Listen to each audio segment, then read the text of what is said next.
didn't think so. But it's just funny. Like, I was laughing because the Arbiter just gets killed by a regular-ass sergeant at the end. That is funny.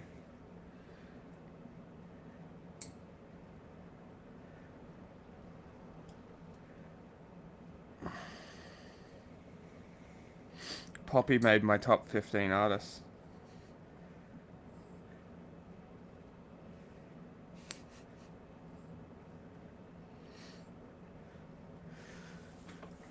Mine would probably, if I use Spotify and I did more than just listen to a shuffled playlist on it. Like, I listen to YouTube music, so. Oh, really? But, okay, like, fair. every year, I'm sure Daughter would be towards the top for a long time. Fucking love Daughter, bro. That's fair. That's right, I want to do this one. Screen share. Listen to Robert Reich. I fucking hate this guy. Like, every time this guy gets posted or someone posts him, I'm like, why are you posting this fucking liberal? Robert Reich or Gad Sad? No, Robert Reich. I think Gad Sad is much worse. I see so many people who claim to be like I like him. He's radicals, funny. He and made that banana video. They're always that posting, banana video is fucking awesome. Do you remember the banana video? I do remember the banana video. I don't remember specifically what it was about, but I remember the banana video. It's hang on. Now, I just find it very funny that people who are like, "Oh, we're fucking commies, hardcore commies, we're anarchists," and then they're posting the most libbed up lib I've ever seen. You ready? I already am laughing, and it's muted. This video is so fucking good. Like, I don't understand how you can hate somebody this funny. Get scared. I'm going to talk about something that's caused a lot of fear-mongering. You see, advanced countries like the United States pool their resources for the common good. How? Well, governments enact taxes and then spend that money on things that benefit everyone. Think of national defense, schools, highways, healthcare, unemployment insurance. Basically, government spending that protects the well-being of the people. But since some folk, like your conservative Uncle Bob, think any pooling of resources for the common good is socialism. And since socialism is apparently so terrifying, I'm going to use a different word to describe this taxing of individuals for the common good.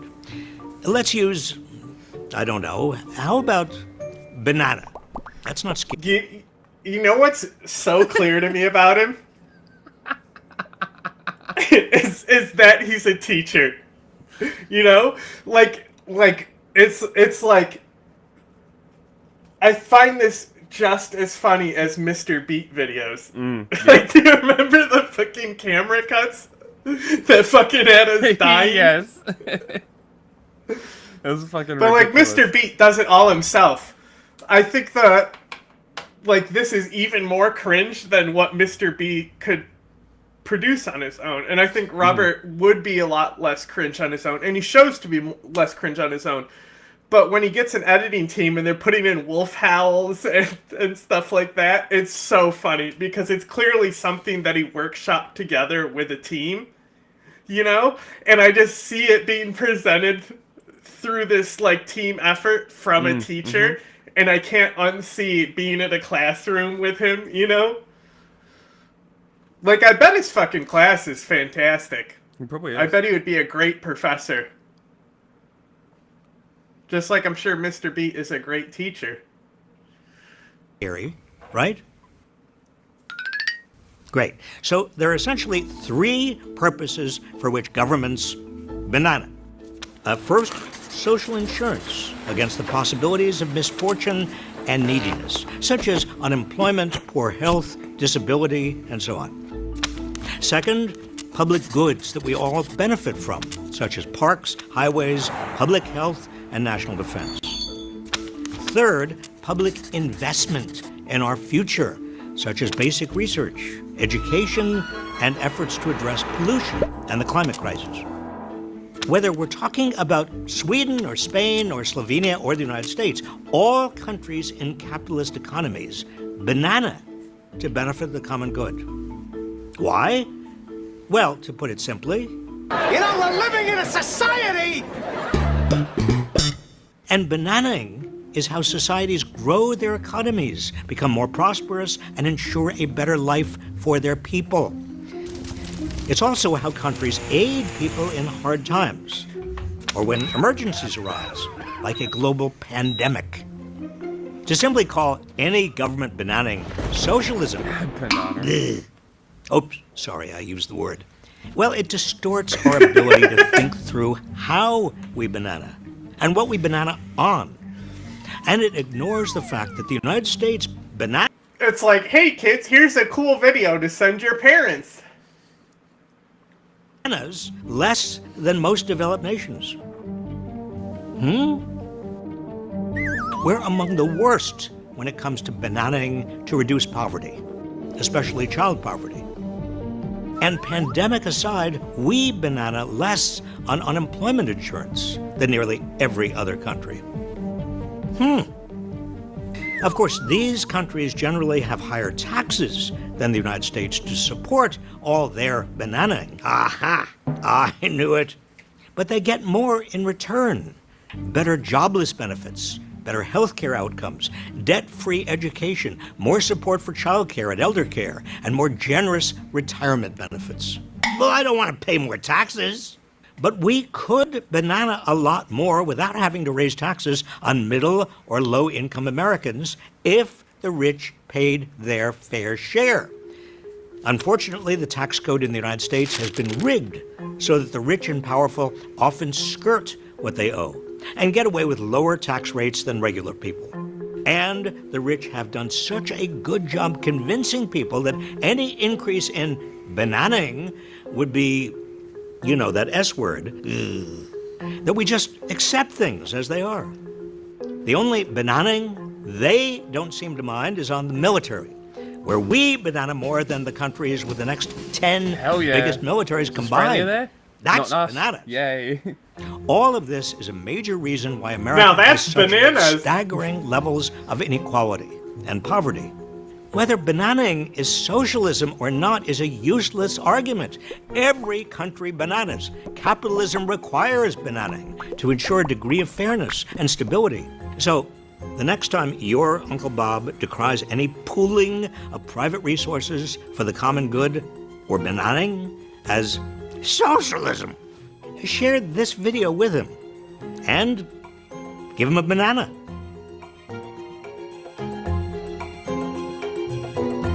Who opens a banana like that, you freak?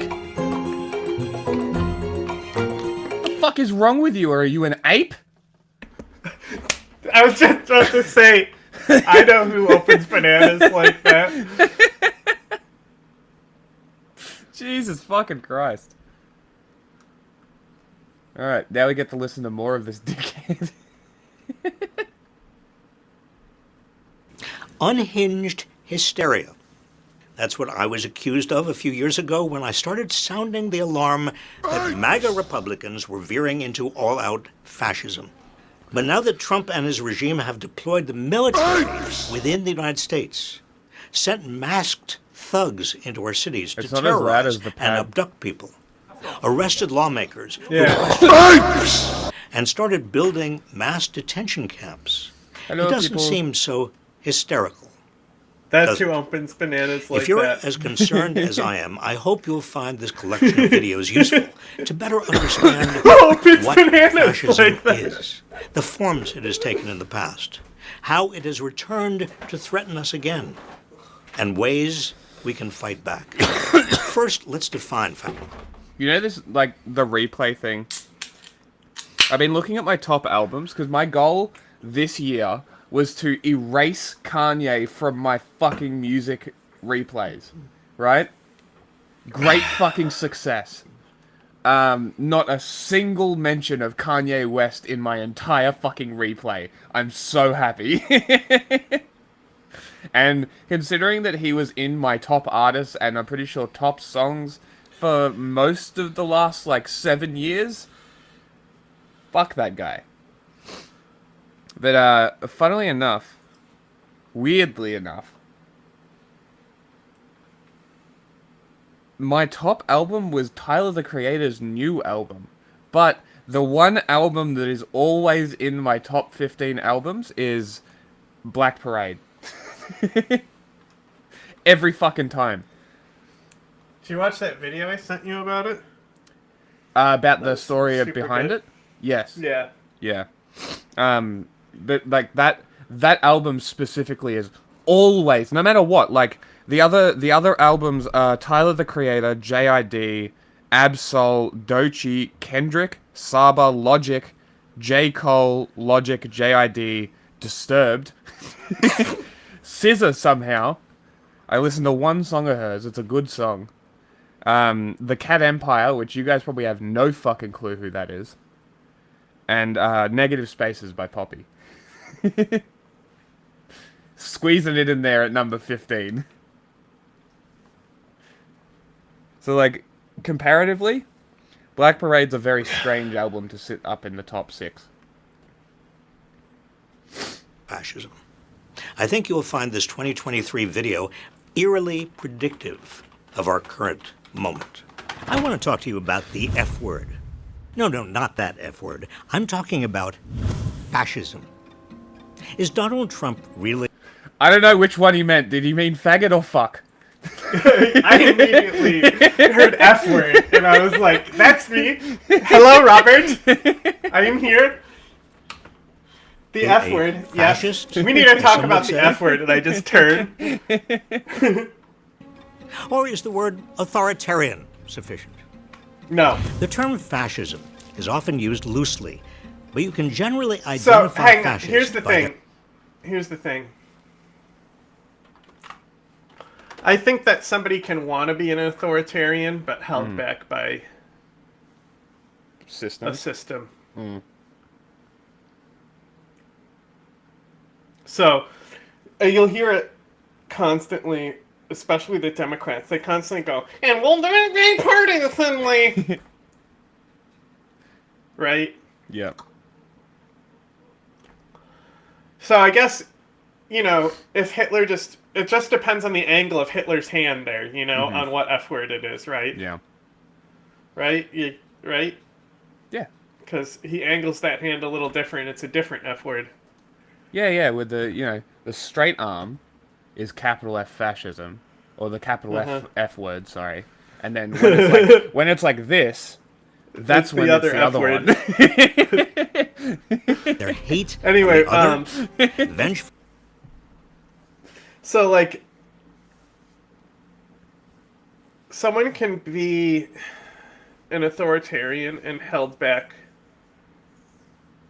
by a system. Mm-hmm. But, like, wanting your agenda done would not be fascism. Not necessarily. Right? No. So I'll give you a good example of somebody who was an authoritarian who still was very held back by his system. And this is going to be a surprising thing because he got a lot done that was bad. Duterte. Okay. Right? He was extremely authoritarian, but there was still, like, he's not in power. Right? He left. That's true. The system did succeed in that country. Right? I think fascism is not what Duterte had. No. So the reason I zoomed in here is this symbol looks eerily familiar to this. Maybe that's what they took it from. Maybe. Who knows? Maybe. I don't know, it just looked very familiar. I'm like, doesn't that looks a little bit like the V for Vendetta government symbol? Maybe there is some motivations there, maybe. Also, I did not know My Chemical Romance went on tour. That's crazy. I think the Scissor song is Crybaby, I think.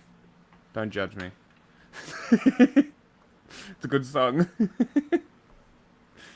But, like, the weirder thing about this whole thing is that, my top 3 songs are Doechii songs. Kind of makes sense. We're not talking about Spotify, we're trying to talk I'm about talking about... Fascism, I don't Jack. use Spotify. Please. We're not talking about your music, we're talking about fascism. I was talking about Kanye, it's close enough. Nationalism and repression of dissent. To fight these ideas, we need to be aware of what they are and how they fit together. Let's examine the 5 elements that define fascism and what makes it distinct from and more dangerous than authoritarianism. First, the rejection of No, it's not nosebleeds. Hey! Sorry, it's not nosebleeds. It's Oh my God! Shut up! There's a river. Shut up about your fucking phone! I was asked a question by chat, and I'm responding. I'm trying to fucking react to this video, and you're talking about some other shit. Strong man. Authoritarians believe strong leaders are needed to maintain stability, so they empower strong men, dictators, or absolute monarchs to maintain social order through the use of force. But fascists view strong leaders as the means of discovering what society needs. It's a great They animation. regard the leader as the embodiment of society, the voice of the people. I am your voice. I alone can fix it. Second, stoking rage against cultural elites. Authoritarian movements cannot succeed without at least some buy-in from establishment elites. While fascist movements often seek to co-opt the establishment, they largely depend on fueling resentment and anger against presumed cultural elites for supposedly displacing regular people.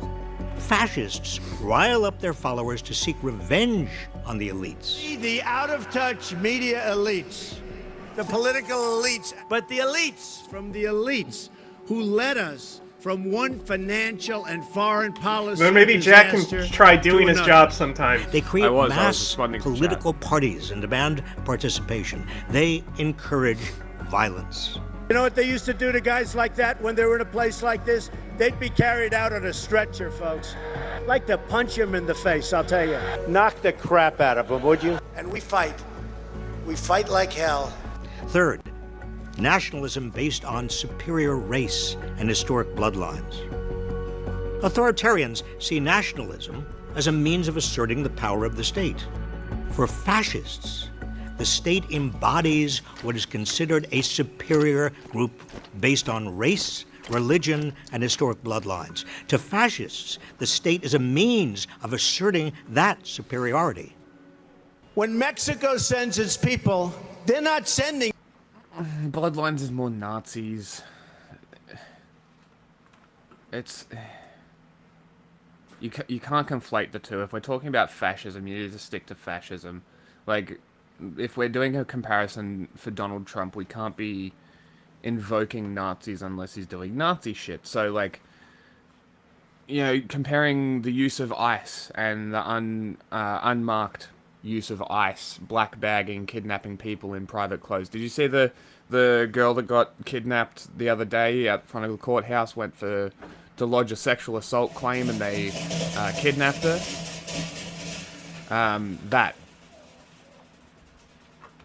That is Nazi shit. But I think we need to be careful when talking about the systems not to invoke Nazism. I'm pretty sure this video isn't about that. It's about separating fascism from just authoritarianism. Mm-hmm. Okay, good. Which is what he said They're before he started laying out the 5 points. They're not sending you. Fascists worry about disloyalty and replacement by groups that don't share the same race or bloodlines. Trying to talk about democracy, and I got interrupted. People that vote for a Democrat, I think it shows either a total lack of knowledge or great disloyalty. This? There's a collaboration feature on YouTube now. Yeah, they get to, just like how they introduced shorts because TikTok was kicking their ass. So now what we could do is maybe when we post, we can cross-post across all our platforms, like all our channels. So LTEX, we can cross-post to the live page. The news, we could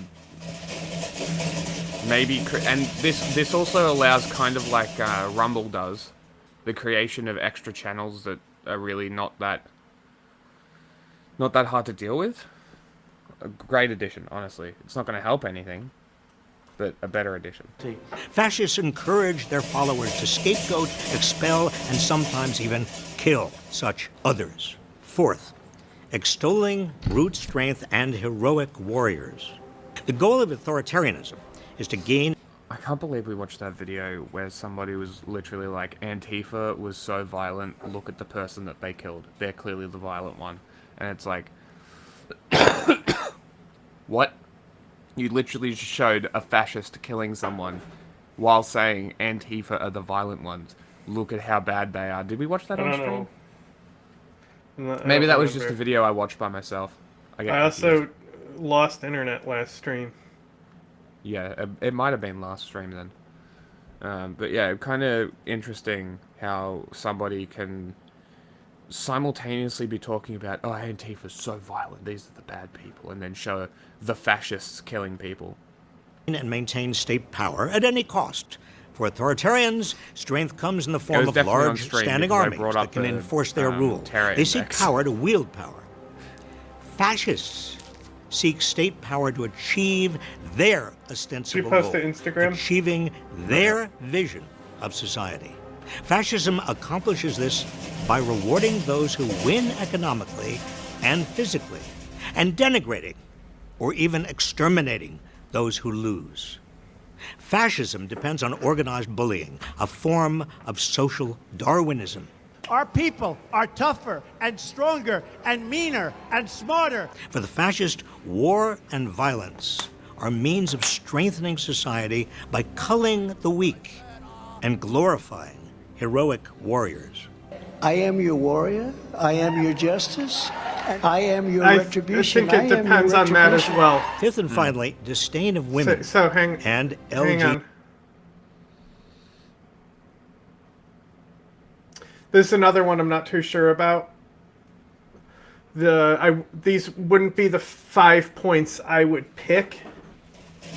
I think it's disdain for an outgroup, but I mean, fascists nowadays are like extremely inclusive about gays and stuff like that. Like, you know how many fucking, you go on fucking any like game like War Thunder and that shit, and you'll find some Swedish Nazi femboy catboy. You know what I mean? Yeah. So I think this should just be otherizing of the outgroup. And then as far as the military, I don't know about that either. Because like China, Modi, Turkey, like Erdogan, Xi, Modi, these people, like Turkey is extremely militaristic. They actually are trying to expand their empire, right? Yep. So that would fit that definition very well. But like also, the Turkish public is kind of ignorant about that. Mm-hmm. Netanyahu would be another one that would be clear in that thing. And then you, like, now we can't say that, like, Israel is a fascist government because they have gay nightclubs. Mm-hmm. You know what I mean? This is why this is not a good one. It should just be outgroups.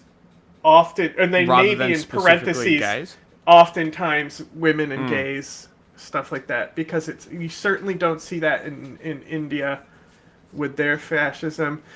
China, there's persecution of gays, but there's no outward queerness in China either. I was talking to... it has been worse influence since the Russian law shit, like everything else. But, like, there is, like, a lot of different forms of persecution of gay people, and a lot of it is, like, indirect. So they'll, like, pull people in who maybe run charities and have a little meeting with them, and then that charity will shut down voluntarily. Okay. So it doesn't seem like the government is shutting it down. But it is. But it is, yes. Yeah. Just like how they do the genocide with the Uyghurs and stuff. But Yeah. I don't know, with China's motivation, it's more of like this, you will be exactly the template that everyone else is. It's pure assimilatory policies, which is literal fascism. So like they're it's assimilating you to a single it's bigger than just ethno-state. being against gay people. Ethnic culture, yeah. It's an all-encompassing thing with them. And it's what we see with between Japan and China at the moment. We see the dehumanization efforts being very successful in both countries. Also, this to say that disdain for women and LGBT, if this is a broad, like maybe he's just talking about what makes Trump fascist, which sure, in this case I would see, especially with the LGBT stuff, like when they need to paint over fucking memorial crosswalks because they're too afraid of them. Yeah, or doing You a know what I skit mean? on rainbows because rainbows are super scary. Well, I mean, the government of Florida literally painted over a memorial. Like, the government ordered that. It wasn't just a guy. Oh, was that Pulse? Yeah. Yeah. Right? Mm-hmm. That's what I'm talking about, if we're talking specifically with Trump. But, Fair enough. like, it would imply that there wouldn't be women or gay fascists, I think. We know for a fact that there are. Yeah, I mean, that's what I was just talking about. That was my point. Yeah. No, I think that the out group is a much better thing. And it easier use of language to describe fascism rather than being like, well, it's specifically anti-gay and women. Well, Yeah. it's not. It encourages women to join This fascism. is also would be like, Nazism is when you also hate Jews. yeah, it's so simplistic. But like,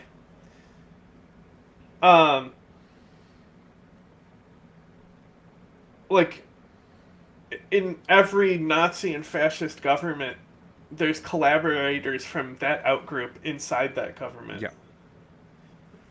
As well, you know? Every time. That one. Did you see the post? Because, like, you know, Jonathan For Reals, who was running with Vermin Supreme, there was some, like, you know, like, they were clearly, like, trying to go for, like, I'm a Southern cowboy look, but they looked exactly like Jonathan. And they were saying some weird, like, conservative MAGA bullshit. Amazing. And I just quoted it, and I said, "Evil Jonathan Reels isn't real. They can't hurt you." And then I said, "Evil Jonathan Reels," and tagged him, and then he, like, quoted it and said, "I did not consent to my likeness being used."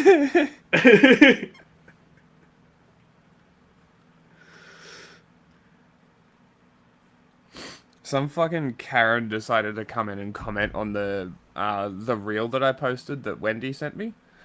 And Bro, just people still comment on our fucking video about Trey that we did. Yeah. Bro, I'll see a notification on YouTube, and it's always just some one-word comment if they think it's really? gonna, like, trigger me or something. Amazing. Fucking idiots. Yeah, a lot of people big mad over that video. Wait, the one we did with Rebecca? Yeah. Really? Yeah. Random. But yeah, this person replied to that specific one. Yeah, the one 2 that's weeks been ago I saw one. It Like- just says losers. amazing. It's just incredible because like the people that are reposting and sharing it obviously are aware and are the people that we respect, and then this one fucking Karen comes in and is like, this isn't white supremacist. I'm like, I look through her posts, it's all just COVID nutcase shit, right? See, like, when you first said that Wendy made the video, I was like, did Wendy make that video? Because I've seen that around, and it's because it's already spread. I didn't even realize, like, it spread from that source. Yeah, so Wendy sent it to me. Yeah. Oh, it was literally just one person, just one cooker that came in and was like, "Don't you not It's white always supremacy?" something, like, there's... And like, they were just like on a high horse. Most people who watch something and like it, like, won't comment. interact or even like it or anything like that. Yeah. And it's like, you have to really affect them to make them type words. Like, it but has yeah. to ruin their day. So it's like this chick comes in, comments, and I go through her page, and her page is just nothing but like vaccine stuff, Epic. conspiracy stuff, COVID stuff, and I'm just like, yeah, I'm gonna believe you over our anti-fascist researcher. Yep, you're 100% correct. And she's just going on a tirade, and it's gonna be even funnier when I delete all these comments. And I deleted all the comments. You know what I've been noticing? Go on. Maybe it's just one of those things because I'm aware of it now, but I swear the notice dog whistle shit starting to become really prevalent, but it might just because I'm noticing now because it was pointed out by the noticer that's what they be saying. Yeah, and this is the other thing is that you were specifically here talking about the shooter. But this same conspiracy, the Google Trends thing, and being searched in Israel 100 times. 1 second, don't like. I want to be clear. Like when Jack said he posted, I said I don't think Wendy sent that because, like hours earlier, I had already seen it in multiple places. Like I saw it from like Better Way 2A because they had reposted it, and it like when you use the repost feature on Instagram, it's like when you're just scrolling. I assume they posted it. You know, so like since they had already used the repost feature, I was like, Wendy didn't make that. That's crazy viral already. You know, I was like, that didn't come from us posting it.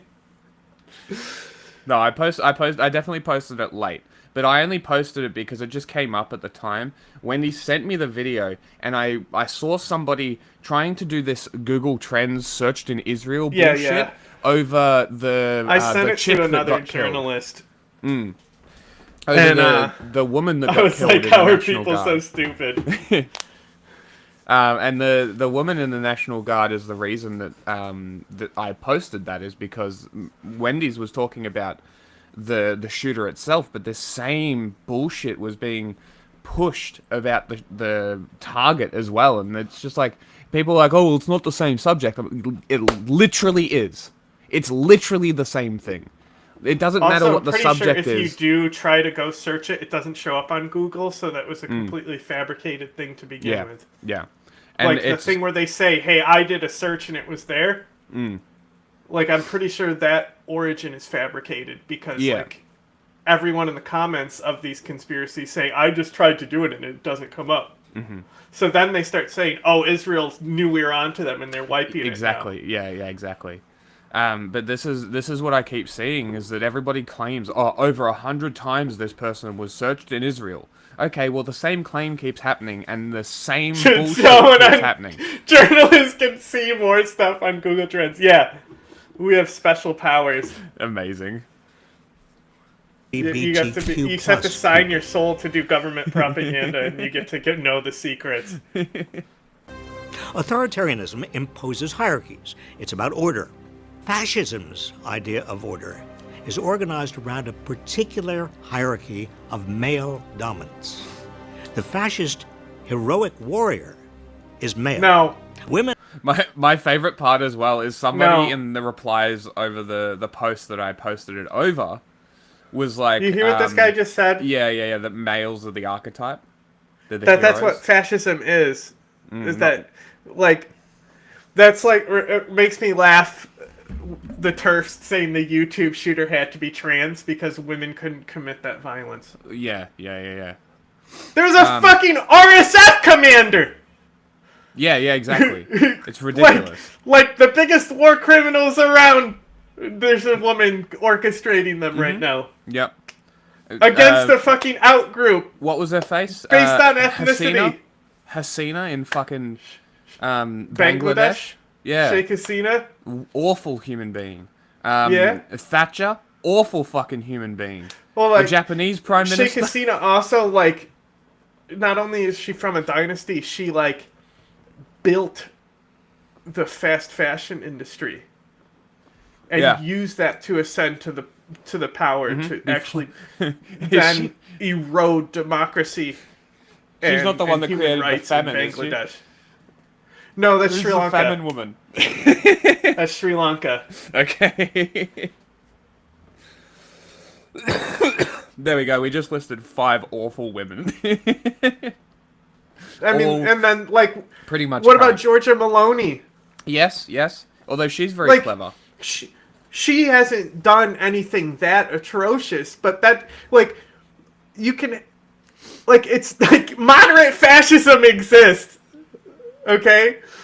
Like, and like, she is a textbook example. And, like, that's why, like, groups, like, who buy into the siege culture say that we're done, like, whitewashing our politics. We are fascist. Like, we want to kill people. It's all I've wanted. That type of stuff. All I've wanted. You know?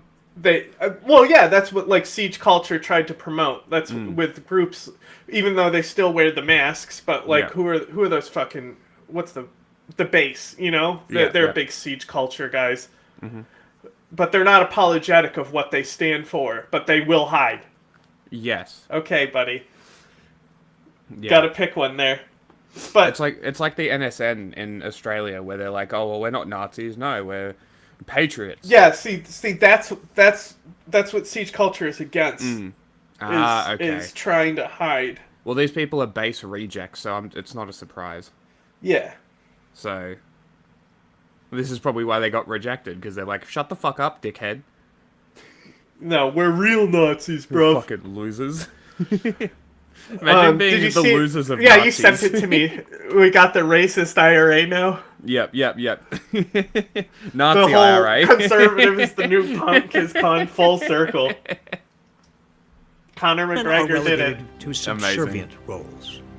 In fascism, anything that challenges the traditional heroic male roles of protector, provider, and... That's right. One of the... This is not... We'll go back. Hold on. This is not... No! We'll go back. Robert!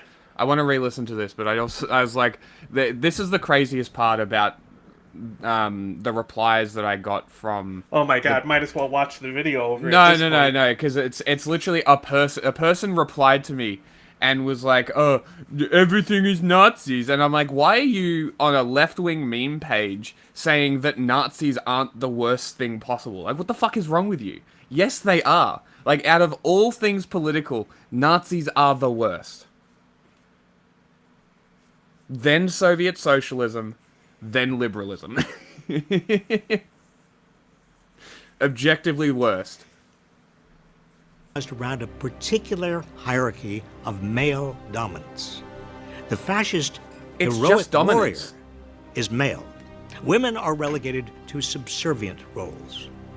In fascism, anything that challenges the traditional heroic male roles of protector... The part true about this, for example, Georgia Maloney, when she says, "My name is Georgia, I am a woman," you know? It's like she says, "I am a woman," like, I am a mother. Yes. Right? Yes. So, like, they'll still present that. Like, they use the trad roleplay. Yeah. So like the offshoot bullshit, yeah, it will be there in their rhetoric, but then you'll have people like Erica Kirk, right? Well, she advocates to not be like her. To not be like Erica. Yeah. Interesting. Be a housewife. Don't be a girl boss.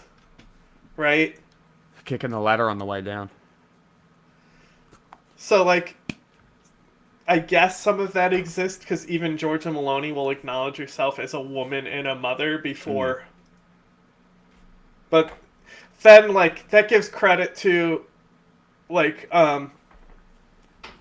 one of the only intelligent things that Nick Fuentes said to Tucker Carlson is when he says, like, you talk about identity like it's a bad thing, but I think identity is reality. Is what Nick Fuentes said. Interesting. Yeah, okay. Like, he's like, it's this whole, like, white pride type thing that he's espousing when he says that.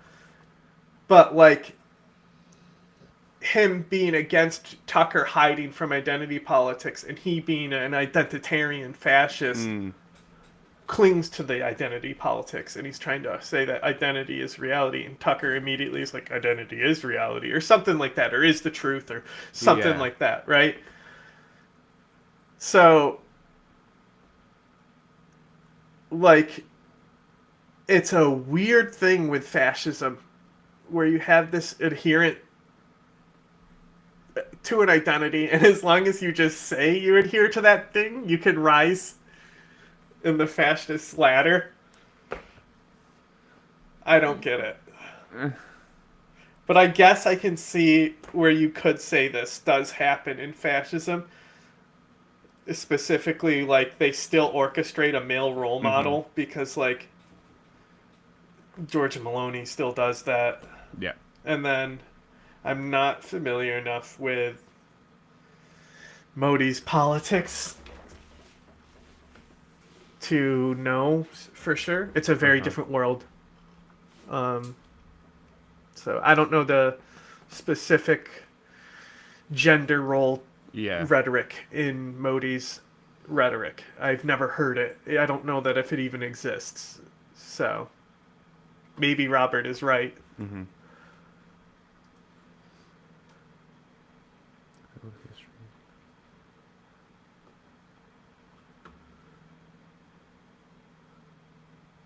Okay. Right. Did you know you can do verification through history? Like channel history? That's interesting.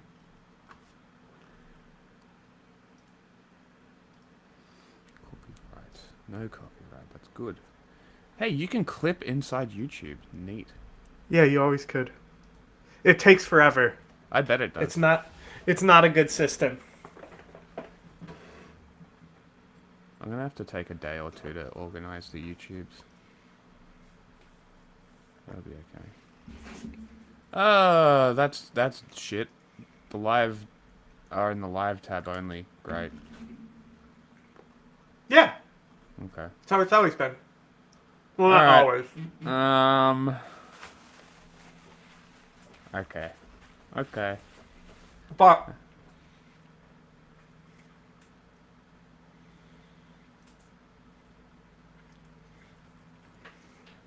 that's only if you go to it on, like, PC, how it's sorted. Okay. Alright, I'm gonna sort that shit out later. And, figure that out. Provider and controller of the family is considered a threat to the social order. Fascism seeks to eliminate homosexuals, non-binary, transgender, and queer people because they are thought to challenge or weaken the heroic male warrior. That specific thing, I'd look more being as more of the Nazism side of thing. Like, especially nowadays. Like, fascism is very inclusive compared to how it used to be. Yes, it's post-racial. Even Nazism is too, but... Because, like, I think especially in the current political climate, I would define this differently a few years ago, and I probably will define it differently in the future. But I think right now the difference between who's a fascist and who's a Nazi in America is if they're against or pro-Israel, and what reasons for it. You know what I mean? Yeah. Like Nick Fuentes does this anti-Israel, pro-Palestine shit, but he's not like he's doing it because they're Jews, not because of any other dynamic going on there. Like he'll adopt the arguments that people use against Israel to use against Israel, and then also levy them at Jews. Yes. And I think that's really what defines Nazism right now, is the anti-Semitism. And fascism still has anti-Semitism, but it's more like the casual anti-Semitism.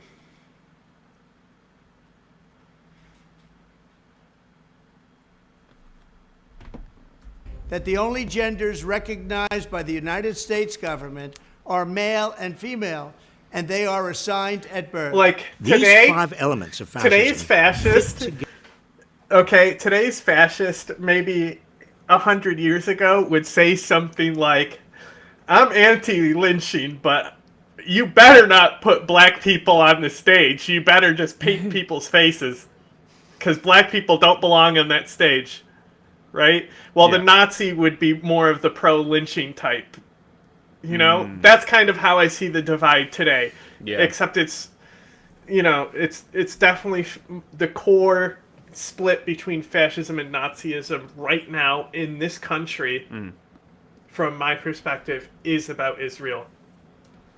In Australia, it's more migration. That's part of it too. Nazis are But mass the fascists are deportation. still anti-migrant here. See, but they're more integrate and assimilate here. They're very much like China fascist, where they're like, you must assimilate and integrate. There is no other option. Well, that's the thing. That was the standard for these people. That's why they would use the term melting pot, like you're supposed to adopt white culture. Yes. Yeah. Exactly. Together and reinforce each other. Rejection of democracy in favor of a strong man depends on galvanizing popular rage. Popular rage draws on a nationalism based on a supposed superior race or ethnicity. That superior race or ethnicity is justified by a social Darwinist idea of strength. You can't show Mussolini and say shit like that. And violence. Like Mussolini never said anything like that. Like, that's not fascism that you're describing. That's Nazi shit. They're different. Heroic warriors. Strength, violence, and the heroic warrior are centered on male Look at them power. all waving at Hitler. These 5 elements. That was a little F-wordy if you ask me what Hitler just did. It was a little gay, yeah. Remember how I said the straight arm and the cocked one? And Donald Trump. Really makes you think. His uniquely It's all about American version of mannerism. fascism is rooted largely in white Christian nationalism. It is the direction that most of the Republicans... You know what? Now, I agree with him here. Our fascism is based in white Christian nationalism. But so is the Nazism. Like, it's pagan, sure. What do you mean? Wasn't it like pagan and Norse? The Nazis? Didn't they steal pagan and Norse shit? They appropriated all different kinds bunch of of white stuff, culture yeah. and stuff. I guess the hooked cross is technically a literal hooked cross. So like Yeah, but the origins, like, even before the hooked cross, like the symbol, like, there's a reason why there's an iron cross in Germany, you know, and it's still around. So, like, movements before Hitler had been adopting more paganistic type symbols for their organization and these are like the precursors to Nazism that would adopt these types of like symbols. But they're also like adopting those symbols because they're like trying to do a mythic past type thing. Yeah. Right? But they're not quite Nazis yet. It's along the way. So Hitler did something that was like already in the political movement that Nazism emerged from. Okay. That's why I like the term proto-fascist. So I said Donald Trump's first term was proto-fascist. I always said that. Yeah. Now it's full fascist. Yes, it's evolved. Yes, for sure. So that's what. So proto-fascist movements had these symbols, and that's why even today there's a lot of, like, Black Sun. Huge fascist symbol. Often Nazi symbol. More than it is fascist. Huh. We got a comment on Jake's video as well. He was like, if I was in an outfit like 09A, I would keep it on the down low, try to blend in as much as possible and not be edgy at all.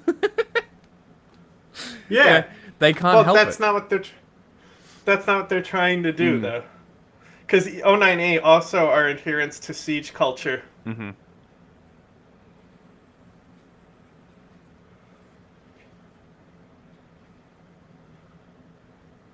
What the fuck? The guy that hung him was black? I told you. What are you talking about? I told you. What the fuck? You make a video like that, you're gonna get dipshits in there. Don't reply. Do not I'm not replying. Give them attention. I'm looking it up because I want to know where the fuck this comes from. As far as I'm aware, we don't know who hanged them. Am I wrong? His uniquely American version of fascism is rooted largely in white Christian nationalism. It is the direction that most of the Republican Party is now heading in. It's not enough to call... Is it not a lynching, then? It would be a lynching. Like, I wouldn't put it past Candace Owens. You know, they're probably pretty problematic to say. But I wouldn't put it past Candace Owens to be one of the people holding the torches. Yeah. Okay. Hold on. Full screen that shit.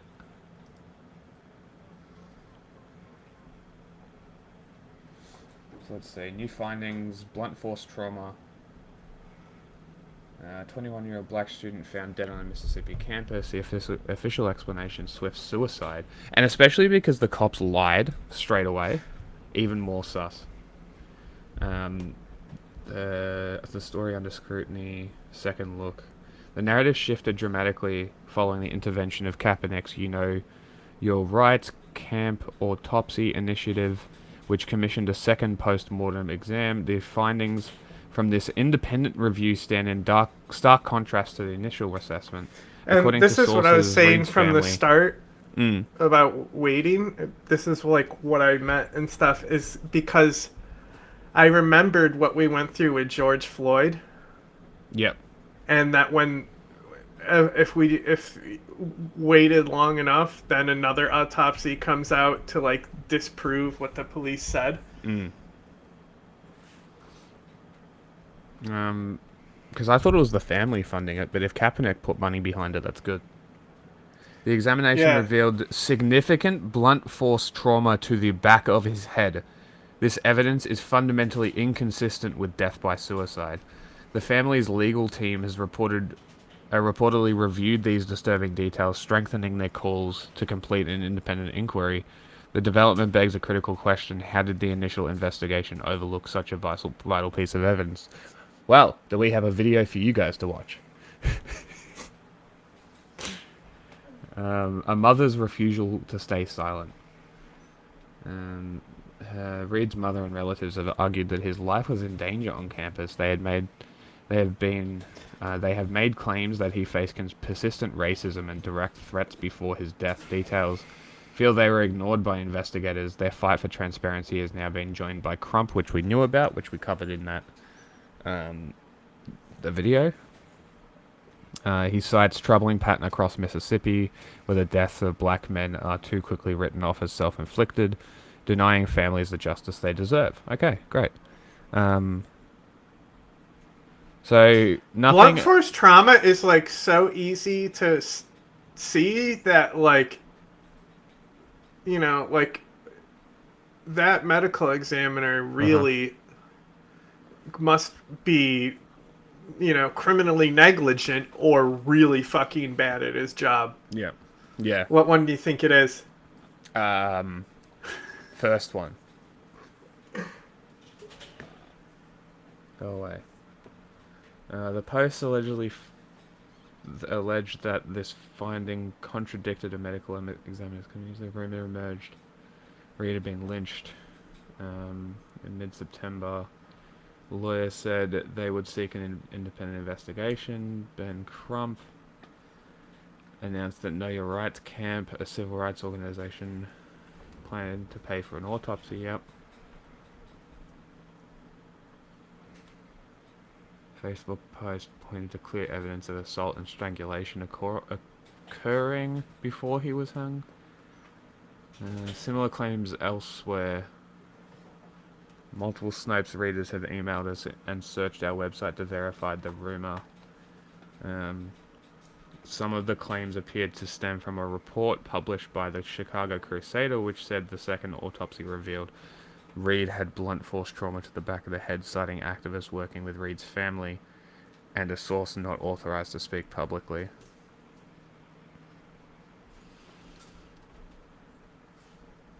Lawyers haven't confirmed. Just legal mumbo jumbo. Yeah, grandmother has pushed back. Okay. Keep searching. What is this? I don't think any of this... I think that dude was just saying it because to him it's always black on black crime. Yeah, I think that's what it is. And that's why he said it. I don't think it was coming from a narrative. No. Authorities in Mississippi are now working with the FBI and tell us this morning that they can only say so much, but are trying to make clear to the public that the tragic death of Delta State University student DeMartravion Reed did not involve any foul play. Trey, as he's known, is the young black man who was found hanging. Like, this is what I'm talking about, right? It's a fucking uni. Where's the security cameras?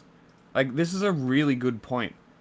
It's a literal university campus. It's probably one of the most surveilled areas that you could go to. No video? Hanging from a campus tree on Monday morning. We recognize that this is not only about facts. It's about emotions and it's about feelings. Fuck off! The way this loss and how it was discovered. Bro just tried to do facts don't care about your feelings. Reed's family is having trouble believing authorities, saying that he Fuck was happy and excited about Shut up! They're demanding to see video of his final moments that police say they have. There's video out there, and we can't speak to that at this moment. There's still an ongoing investigation. According to an early report from the county coroner, the student didn't suffer any lacerations, contusions, compound fractures, broken bones, or injuries consistent with an assault.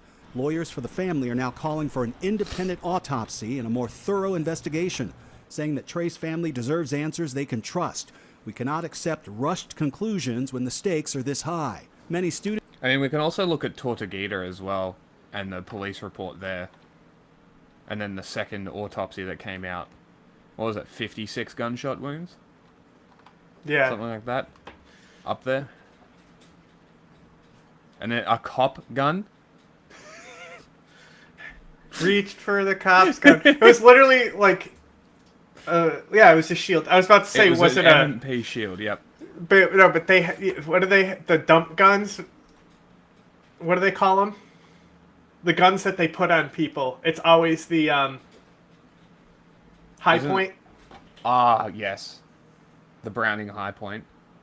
No, the brand. It's those. What? Nobody uses those guns. That's the dump gun that cops plant on people, though, because and also a lot of people use those guns because they're cheap. You know what? Yes. So that's what I was like. You know who uses them? Like people who are engaged in organized crime as a fault of poverty. That's why cops use those guns to fucking... I think that's what they're called, is dump guns. Okay. It's like a meme in, like, the cop community. James will know.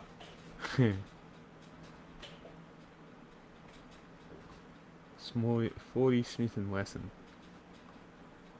Oh, they're gross. What? They're gross.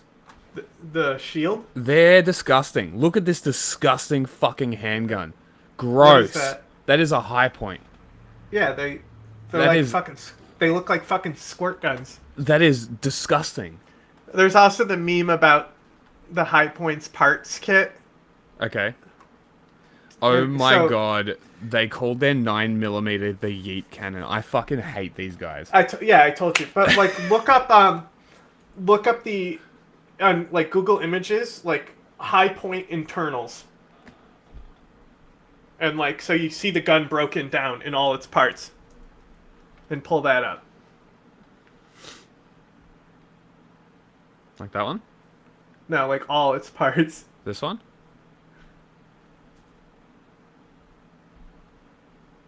Like, they have an unnecessary amount of parts. And it's all injection molding. That's why they're so cheap. This one? Stuff like that, yeah.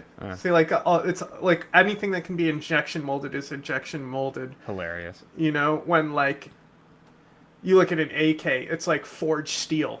Like, they carve the... Well, it's not forged, it's, I think the AKs are specifically... Stamped. Stamped, yes. That's what I meant. Yeah, they're stamped steel. Right? But they're, like, all that is designed to just be a solid part. And, like, Glock has, like, more of, like, a polymer design, but they figured out how to do it right. They have.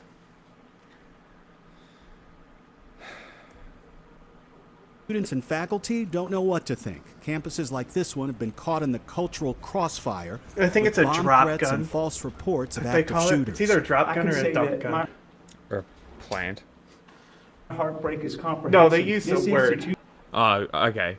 So it's a literal thing that they do. Enough Yes, that yes, they have but a term for I've it. heard Right. James use the term, though, so that's why I know Okay. he is going to know what it is. Because, you know, James, like... It's so funny because he's, like... He loves hood rat shit. That's why he, like, Yeah. uses words like hood rat and stuff. But he's, like... all scholarly and shit. I love him. He's so funny. And he, like, knows all this shit.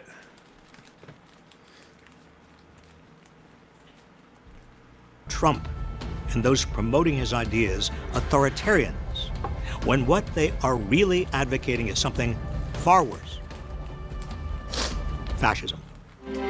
A few months later, my team and I released a second video warning of 5 specific steps Trump could take to implement fascism. He has such a uniquely shaped body.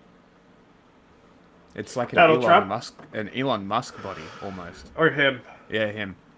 It's very interesting. Since returning to office, Trump has followed the dictator's playbook to a T. Watch. Fascism, backed by big money, is one of the most dangerous So of this all is just political a lies. reference to We a saw it in video he already 1930 made. Potentially. I think he does videos on fascism all the time. Hang on. I'm going to interrupt with a video I've been saving and put aside because I realized this is 40 minutes. And we just got through the 5 points section.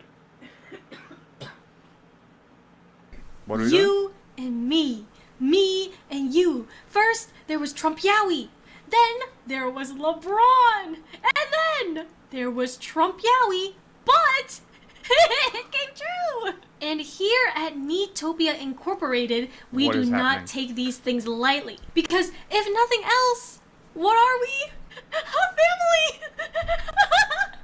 No, serious. I think that you guys deserve something to commemorate everything we've been through together. So here it is. The Political Yowie Dating Simulator Love Pairing master diagram with evidence. Here it is. When you look at this master diagram, you might notice a few things, okay?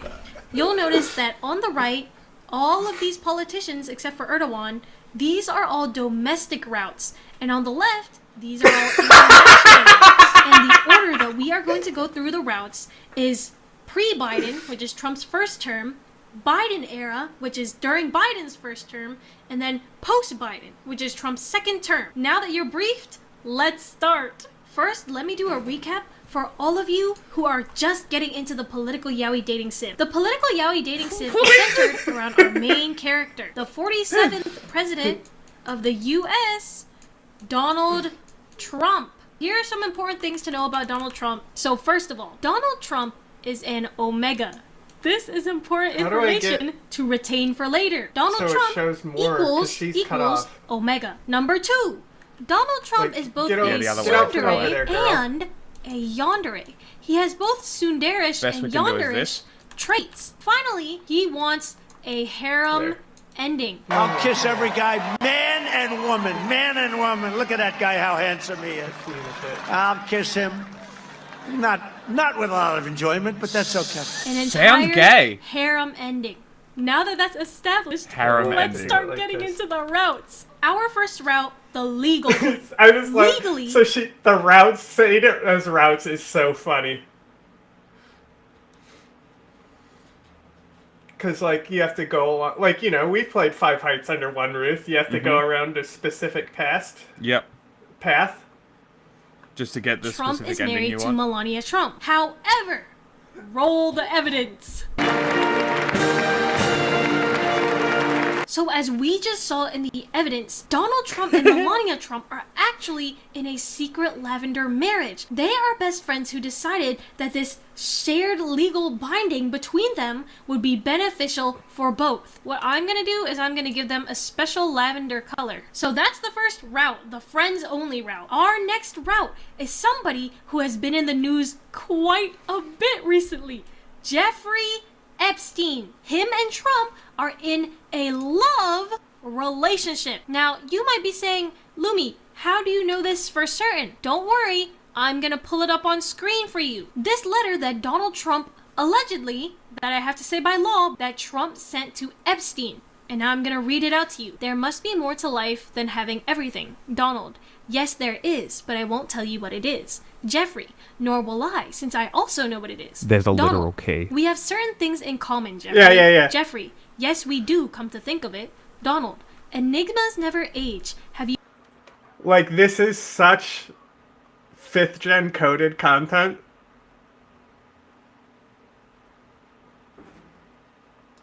$56K views 6 days ago. You noticed that? This is some Jeffrey, shit that I would do. As a matter of fact, it was clear to me the last time I saw you. Donald, a pal is a wonderful thing. Happy birthday, and may every day be another wonderful secret. Donald J. Trump, and then he signs it. Let's address the elephant in the room. Yes! This is super freaky. Now let's address the second elephant in the room. From Donald to Jeffrey, using specifically their first names. Not their full names, like Trump does with a lot of his routes. Their first names only. I mean, I've been trying. Like, I keep trying to branch out and ask people, but nobody cares enough. We can therefore assume that as much as he might like to deny it, Epstein was probably one of Trump's original love routes. Now, unfortunately, this route might never be confirmed. If by aura you mean orbit. Unless the Epstein files are released completely unredacted. But the chances of that happening are very low. But a route that is confirmed is the route between Trump and Bill We've been pushing for that for a little bit now. According to oh my god. We've been pushing for that for a little bit now, and we almost had one, and she got busy and did other stuff, so gotta keep looking. I'm always on the lookout. Always. Oh. You're in charge. Yeah, I'm waiting. Go. A route that is confirmed is the route between Trump and Bill Clinton! According to this Epstein file right here. So I'm going to read this Epstein file out to you guys too. On Monday, March 19, 2018 at 1:49 p.m., Mark L. Epstein wrote, Still there. How are you We just doing? haven't done anything A while back you mentioned that yet. you were pre-diabetic. Has anything changed with that? What is your boy Donald up to now? Jeffrey E. sent Monday, March 19, 2018, 2:15 p.m., so the same day, just a little bit later, hey, all good, Bannon with me. Then, Wednesday, March 21st, so this is 2 days later, at 4:32 in the morning, Mark Epstein writes, ask him if Putin has the photos of Trump blowing Bubba. Ask him if Putin has the photos of Trump blowing Bubba. Bubba is a widely known nickname for Bill Clinton. And when this craze was going on, there was one person who was denying this. Mark Epstein, aka Jeffrey Epstein's brother, aka the other person in the file. And the only other Bubba that existed was Ghislaine Maxwell's horse, and Ghislaine Maxwell worked with Jeffrey Epstein on the Diddy stuff. So people were What's funny about this is she's definitely putting the stuff that people are going to care the most about up front. But there's some people on this list that your average person isn't going to even know anything about. And I'm very excited to see what she has to say about certain people that I can already see on here. implying that perhaps Bubba could have been an animal instead of Bill Clinton. However, she is doing a great job. I think that Mark Epstein might have been saying this because he didn't want people to ship Bill Clinton with Trump because he was in love with Trump. So we're going to dot the lines here. He might love Trump and he might hate Bill Clinton. Next, Bill Clinton has a confirmed relationship with so Hillary good at Clinton. drawing Trump the dotted line. and Hillary are rivals. Like, that's So Hillary and crazy. Trump political rivals. This is the first ever PYDS love triangle, but after Trump got elected, this fizzled out. And then Trump started getting with real... Hang on. PYDS. I don't know what these terms mean. Did she say PYDS? This came up as Python data. What did she just say? What does this word mean? Oh! She's abbreviating the political yaoi dating sim. PYDS. Okay, got it. Trump got elected, this fizzled out. And then Trump started getting with real solid domestic routes. Actually, Mike Pence, his vice president. But Trump's relationship with Mike Pence was complicated. In the beginning, when Mike Pence and Trump first came together, Mike loved Trump and Trump loved Mike, right? It was a love-love relationship. But as time went on, Trump started becoming neutral to Pence. Why? Because he was busy playing with other routes, international routes, and he started neglecting his domestic route until a new political rival appeared, Joe Biden. So suddenly, Trump was all thinking about Biden. And this was really bad for Trump because at the end of his first term, he started saying that Biden had won the election unfairly. And he was pushing Pence to say the same thing. I didn't think it was a political acronym. Pence loved him. I thought it was an anime thing. Because, like, I barely know... Like, if you asked me what's yaoi, I would say it's either the gay one or the other gay one. Like, I don't know which one it is unless it's in the context being presented, you know? Like, if it says yaoi or yaoi, however it's pronounced, and it's two boys kissing, and then I'm like, oh. You know, like, but I wouldn't know which term to use if I was sharing something of two boys kissing.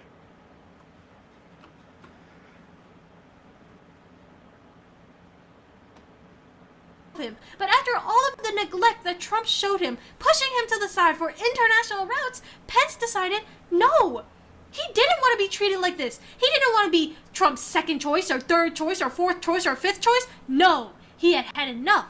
So Pence said, no, Trump, Biden won the election fairly, which made Trump mad. So when the insurrection was happening, Trump said this, that Mike Pence didn't have the courage to do what should have been done to protect our country and our Constitution. When Pence was stuck in the Capitol while people were outside rioting, which made it dangerous for Pence. And Trump did nothing about this because Trump is a yandere. If he can't have Pence, if Pence doesn't love him anymore, then nobody can. So Trump and Pence kind of have a love-hate relationship now. Pence hates Trump, and Trump loves Pence, but also kind of hates Pence because it's the yandere in him. But then Trump lost. I don't know what that means. Pence was no longer his vice president. Trump wasn't the president. Instead, there was Biden. And I feel like this one is pretty self-explanatory, right? They were enemies, and then they became lovers, and then they went back to, like, enemies again. So instead of just rivals, they're now ex-lovers. And if you don't believe me, just look at these. Here are Trump and Biden in front of the fireplace, looking lovingly into each other's eyes. Here are Trump and Biden dressed very smartly, almost holding hands. They're interlocking pinkies underneath the shirt. You just can't see it, but I know they are. Here's them debating. Everybody knows that they tend to debate. That's one of their favorite pastimes with each other. Here's Biden. Yeah, crazy jealous, so jealous, Trump shorty. Is holding onto his arm. They're just sharing a moment with each other. Here they are looking at each other sweetly and lovingly again. Finally, here's a picture of them laughing with each other in front of the fireplace. They had a pretty good relationship. Now, they had a lot of which geriatric is which? And it was definitely a little bit toxic. But everybody knows that Trump is an Omega. He likes that type of toxic relationship.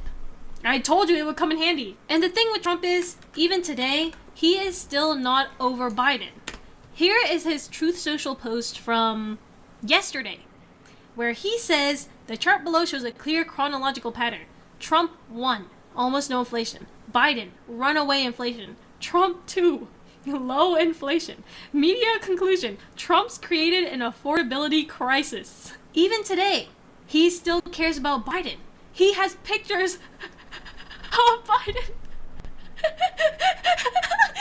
out on his phone. He has stickers of Biden's face. If that's not love, I don't know what is. But that doesn't change the fact that they are still excellent. A killer joke right here would be that he's so jilted of an ex that he had to take his picture down and hang up the autopen picture. You know about that, right?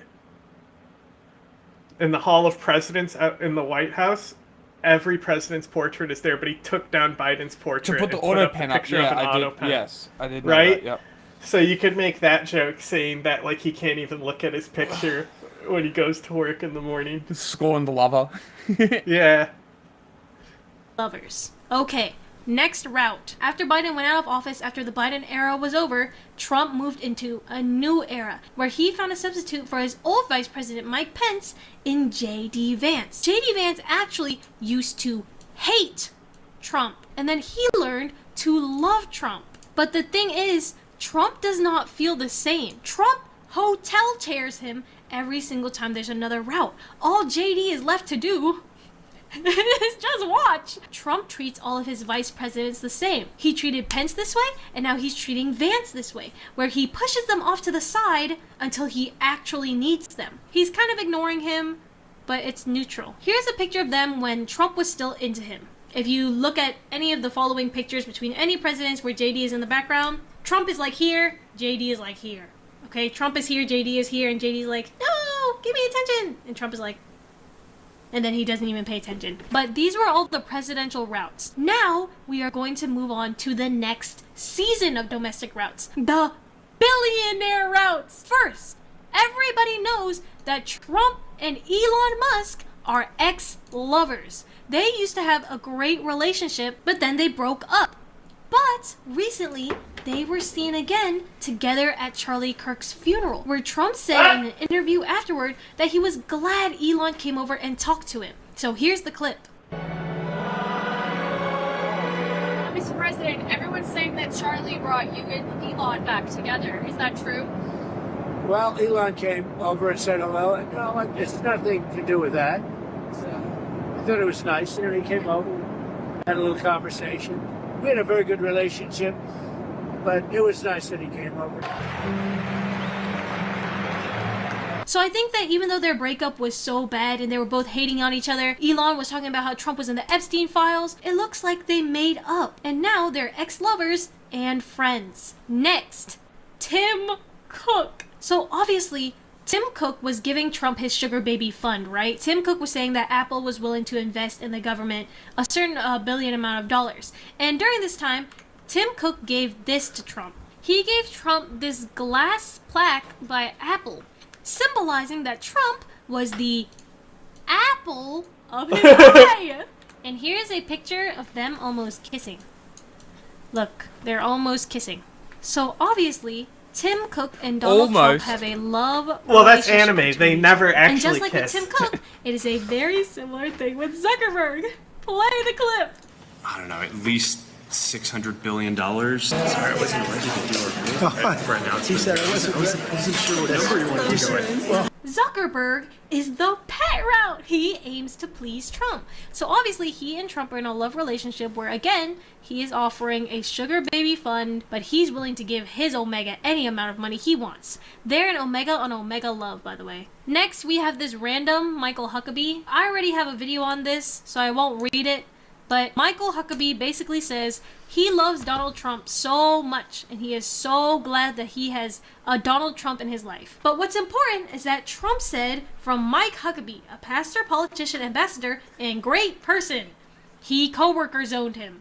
Huckabee loves Trump, but Trump is neutral towards Huckabee. And then lastly, our final domestic route, the most recent route, Zoran Mamdani. Now, everybody has seen all of the Mamdani pictures. Here's an example of one of them that Trump photo dumped everywhere. Trump was so smitten with him that he told the press this. Would you feel comfortable living in New York City under a Mamdani administration? Yeah, I would. I really would. Why? Because Mamdani would make him feel safe. That's the Omega in him. All he wants is a safe, comfortable nest where he can snuggle up with somebody like Mamdani. Because as you can see in all the other routes, even though Trump is an Omega, he's pretending to be an Alpha all the time. That's why he needs his heat suppressants, and that's why he said that Tylenol causes autism, so he can hoard all the heat suppressants, and he can pretend to be an Alpha more often than not. But now that people are still taking Tylenol, he doesn't have any heat suppressants. And if he doesn't have any heat suppressants, he can't suppress the heat, so he can't suppress the way he feels about Zoran Mamdani every time he's around him. So Trump obviously loves Zoran Mamdani. And the thing is, Mamdani has called him a fascist and stuff like that in the past. So I would say Mamdani hates to is neutral to Donald Trump. And this might be in part because Mamdani has a wife who he is very loyal to. Is that the Ayatollah? So here's another confirmed route. Mamdani and Rama are in a confirmed marriage. And I forgot to mention that Mamdani is also the Hallmark route. This is because they grew up in the same small town, New York City, so they can relate to each other on that level. And at the end of the day, there's nothing that makes Trump more comfortable than something familiar, because he is an Omega. Okay, and that completes our entire domestic route side. So with this, that is every single domestic route that Trump has ever explored. Now, to the interesting stuff. The international routes. First, let's explore from the pre-Biden administration. So the original love triangle was between Trump, Trudeau, and Enrique Peña Nieto. Trump obviously loved him, and that's why he was always talking about building a wall to Mexico, because he wanted to get Nieto's attention, right? But Nieto did not like that. He did not like the way Trump flirted with him, because he knows Trump's sugar baby tendencies, and he said he was not willing to pay for the wall. As we can see here in this tweet read by Nieto. President Donald Trump, no, Mexico will never pay for a wall. Not now, not ever. Sincerely, Mexico. All of us. And that's why in old pictures like these, you will see so much distance between the two of them. These days, Trump is really touchy with his haramis, but with Nieto, they were sitting at least 4 feet apart. This is because this was Trump's first attempt at international riz, and he was really bad at it. Now, the second part of the love triangle was Trudeau. At first, Trump and Trudeau had a love relationship, but that quickly soured. They just honestly started hating each other until Trudeau got replaced with his successor, Carney. Trump would say stuff like, "It was a pleasure to have dinner the other night with Governor Justin Trudeau of the great state of Canada. I look forward to seeing the governor again soon so that we may continue our in-depth talks on tariffs and trade, the results of which will be truly spectacular for all. Please explain to Governor Trudeau of Canada that when he puts on a retaliatory tariff on the U.S., a reciprocal tariff will immediately increase by a like amount." Trudeau is truthfully the Prime Minister of Canada. But Trump keeps calling him governor because Trump wants to make Canada the 51st state of the United States of America. So, to piss off Trudeau, because they don't have a great relationship, he keeps calling him governor. And this made Trudeau really mad. But they were able to put aside their differences for long enough to sign an agreement between all. What just happened?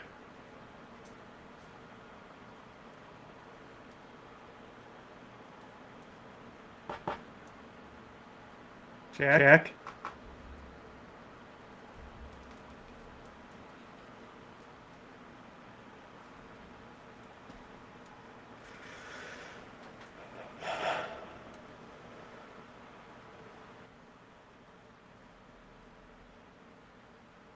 Okay, we're back.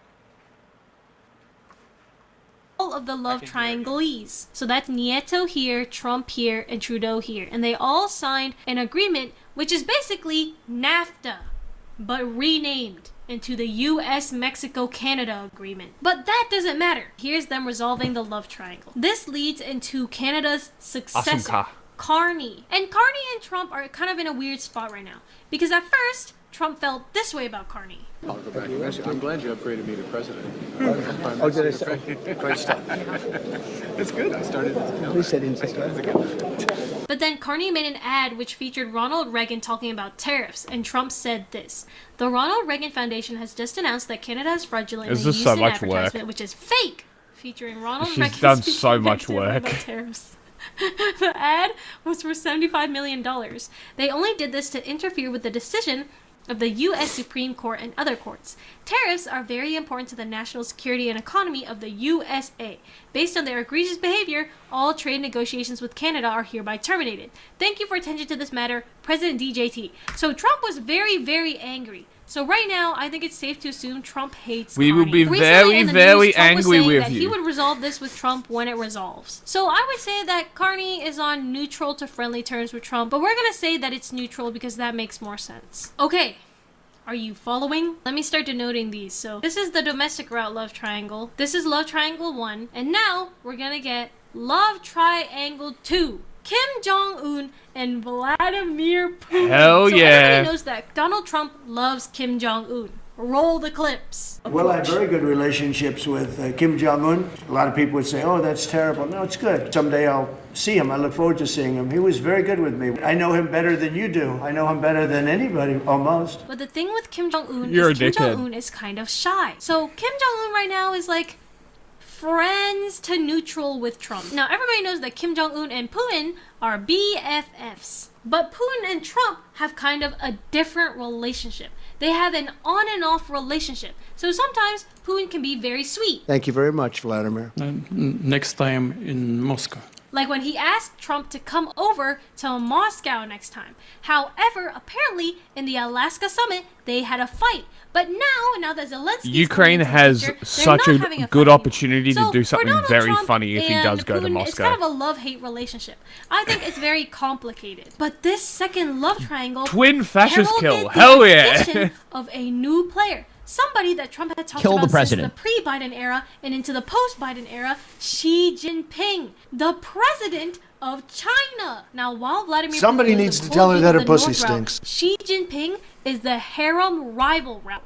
So Xi Jinping is Trump's core love rival because he has built this imperial harem where he brought leaders like Putin, like Kim Jong-un, like Modi, all to meet with him. People that Trump has had trouble meeting with. And so they had this complicated love-hate relationship at first. But after meeting him, I think that Trump has really warmed up to him. So much that he said something like this. That he had a very good telephone call with President Xi, and he said, "Our relationship with China is extremely strong. This call was a follow-up to our highly successful meeting in South Korea 3 weeks ago. Highly successful meeting, extremely strong. Incredibly positive language. President Xi invited me to visit Beijing in April, which I accepted, and I reciprocated, where he will be my guest for a state visit in the US later in the year. They're gonna meet each other. They're gonna meet each other's families, each other's countries. We agree that it is important that we communicate often because they're in a long distance relationship and communication matters the most,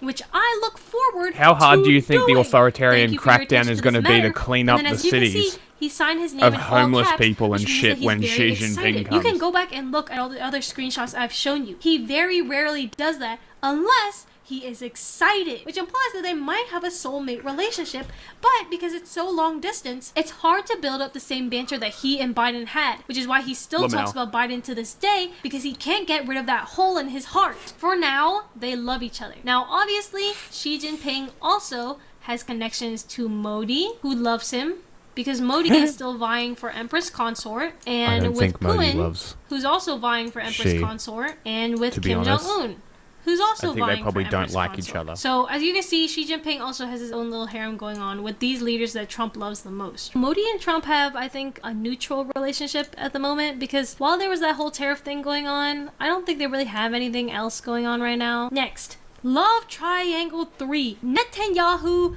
Khamenei, and Trump. Obviously, Netanyahu loves Trump. They love each other. And if you don't believe me, here's a clip. Hey, I have an idea. Mr. President, why don't you give him a pardon? So Trump wants Netanyahu to be pardoned for his war crimes. Trump would not do this if he did not love Netanyahu, okay? Now, Khamenei-kun, on the other hand, Khamenei and Trump have a jilted relationship. And I'm not going to read all that, but Trump says this occurs right after Trump bombs the Iranian nuclear sites, which are supposed to have the nuclear weapons. However, apparently those weapons have been... I'm not going to read all that, but Trump says have we got a new this term? Occurs right after Trump bombs the Iranian nuclear sites, which are supposed to have the nuclear weapons. However, apparently those weapons have been removed because Trump told Khamenei-kun ahead of time that they were going to bomb that area. Why would he do that if he did not secretly like Khamenei-kun? I don't know. Afterwards, when That's what America does. Netanyahu broke the peace treaty that he brokered between them, Trump said, but I'm I happy saved him from associating a very ugly that with and love. ignominious death, and he does not have to say, thank you, President Trump. This is him admitting that he saved Khamenei, but he's mad because Khamenei did not give him any honey afterwards. So they used to have a loving relationship, but I think they've moved on to hate. And obviously, Khamenei and Netanyahu hate each other. That's Love Triangle 3. Very simple yaoi. Now, we move on to Love Triangle 4. It's getting a little bit more complicated. Bolsonaro and Lula. Obviously, Bolsonaro and Lula have a love-hate relationship and have had one for a while. And here's the thing. Everybody thinks that Trump loved Bolsonaro, but the truth is, Trump never loved Bolsonaro. He was only ever using him to make Lula jealous, because the truth is, Trump loved Lula, but he failed Lula's route. So Trump loves Lula, but Lula does not love Trump. Lula is neutral to Trump. Meanwhile, Bolsonaro loves Trump, but Trump is neutral to him. That's why when Trump heard that he was going to prison, he didn't care that much. He just said, oh, that's too bad. So this one is a triangle of unrequited love all around. Bolsonaro loves Trump, but Trump doesn't love him back. Trump loves Lula, but Lula doesn't love him back. And meanwhile, Lula and Bolsonaro have a weird, complicated love-hate relationship going on. And here's some proof. Trump is sitting very far apart from Lula. Same thing as in the beginning with Nieto. They're like 6 feet apart because Trump is failing this route. Trump only ever sits this far apart from routes he fails. Here are some clips of Trump talking about Lula. He liked me, I liked him. We had excellent chemistry. See, he likes him a lot. Meanwhile, for Bolsonaro, this is how he feels. Sir, are you worried about the president being arrested today? What?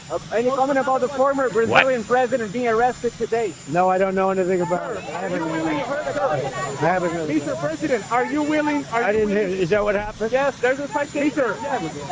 That's too bad. That's too bad. No, I just think it's too bad. Trump does not really care about him the way he cares about what Lula thinks of him. So this is Love Triangle number 4. One thing about the love triangle is that Lula and Macron are married. And this is a confirmed route because Macron says this. Some people compared the images from my visit to Brazil to those of a wedding. And I say to them, it was a wedding. France loves Brazil. Oh my God. And Brazil loves France. And Macron said it. I didn't say it. Macron said it. And Macron and Trump have this thing going on. Now, Macron is touchy with everybody, but he does not shy away from Trump like some other leaders might do. He's Trump French. is gripping him by the hand, and then he pulls him away, and they walk away hand in hand. And if you look here, Trump has a huge grin on his face. Bro was A groomed. huge grin. He loves Not as big people as like when Trump. he was with Mamdani, but this is a very positive grin. And Macron also has a grin on his face, very positive grin. He's happy to be being led away. Here you can see what I mean by Trump is an omega, but he likes to act like an alpha. When he acts like an alpha, he can get the alphas and the omegas. And that is good for him, because he can get What is whoever he happening? wants. The thing is, it's not really working out in his favor, because he's not getting whoever he wants. But to some extent, the omega pretending to be an alpha strategy works. So Macron and Trump seem to love each other. But Macron loves everybody. Now we move on to Love Triangle 5, which includes one of our members from Love Triangle 2, Putin, Zelensky, and Trump. Putin and Zelensky hate each other. Now, we know that Trump and Putin have a love-hate relationship. Zelensky and Trump, he loves Zelensky a little bit more distantly. At one point, Trump loved him, and he told him that Zelensky could get all of his land back from Putin. But he changed his mind as soon as he talked to Putin. Every time he says something to Zelensky, Putin comes and ruins it. They're kind of in a neutral love situation, where it's not necessarily hate, but it's not necessarily love either. It's masquerading as love. This is Love Triangle number 5. And let me show you some examples. Here is something that Trump tweeted about Zelensky. It began long before I took office for a second term during the sleepy Joe Biden administration, during the Biden era. Now, this is Trump bringing up Biden again 2 days ago, but I digress. Ukraine leadership, talking about Zelensky here, has expressed zero gratitude for our efforts. You can say that Trump hates Zelensky here, but I don't think he does. I think he's just lashing out in jealousy, because none of his harems are going right, and even Zelensky is not going right, and so the closest thing he can lash out to is Zelensky. Overall, this love triangle is not going well for anybody. Now, Zelensky has some friends. Macron and Zelensky are friends with benefits. We know this because Macron winks at everybody, but he is always also winking at Zelensky. And not only that, but they hold regular phone calls. So I would say they're friends lovers. Also has a few other friends who went and visited him during his date with Trump. This includes Stubb, the president of Finland, Merz, the German chancellor, Meloni, the Italy PM, and Mark Rutte, who is the Secretary General of NATO. Now here are their relations to Trump. These are going to be very fast, and I'll show you the clips right after. Trump loves Stubb. He's a tall guy. Good looking. You look better than I've ever seen you look. You're a young, powerful man. Stubb is neutral to Trump. Trump loves Merz. You look great with your tan. Where did you get that tan? Merz is neutral to Trump. Trump loves Mark Rutte. Hi, Mark. Mark Rutte. Fantastic job. Thank you very much, Mark. Mark is head of NATO. And Mark Rutte loves Trump. And then Daddy has to sometimes use strong language. You have to use strong language. Every once in a while, you have. Now, Meloni is our in-game Fujoshi.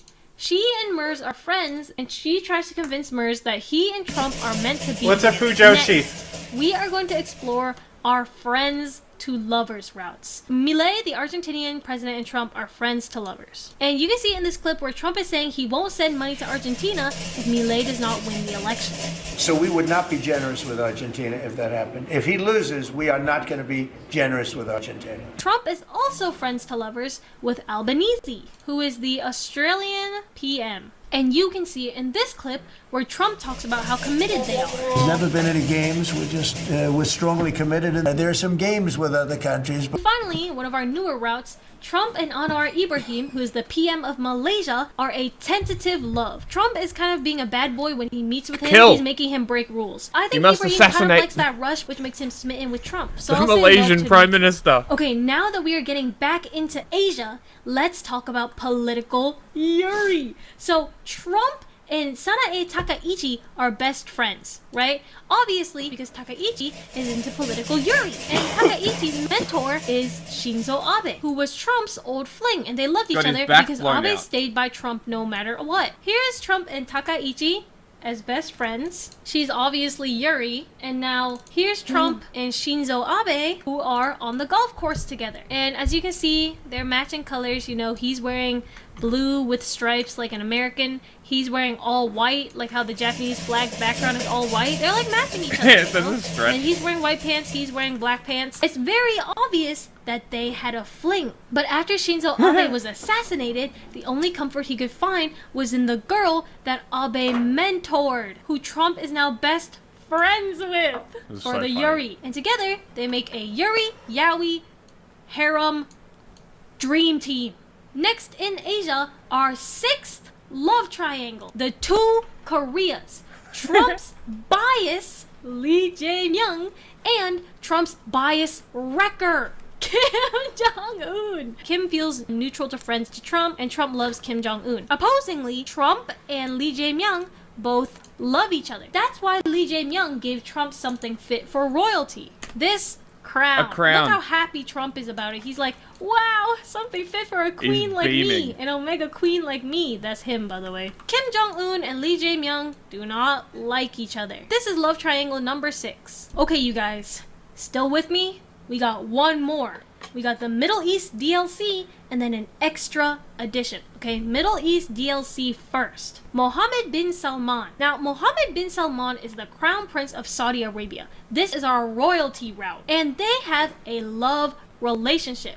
And you can tell because of this meeting where Trump says this. By formally designating Saudi Arabia as a major non-NATO ally. Next, we have Tamim bin Hamad Al Thani, who is the Emir of Qatar. And he gave Trump a giant Boeing jet present. If that's not a mutual love, I don't know what is. So I feel like we can say I'll tell you what it is. Love. And Trump said this about accepting the jet. I think that was a very nice gesture. Now, I could be a stupid person and say, oh, no, we don't want a free plane. We give free things out. We'll take one, too. Next, Ahmed al-Shara, who is the Syrian president.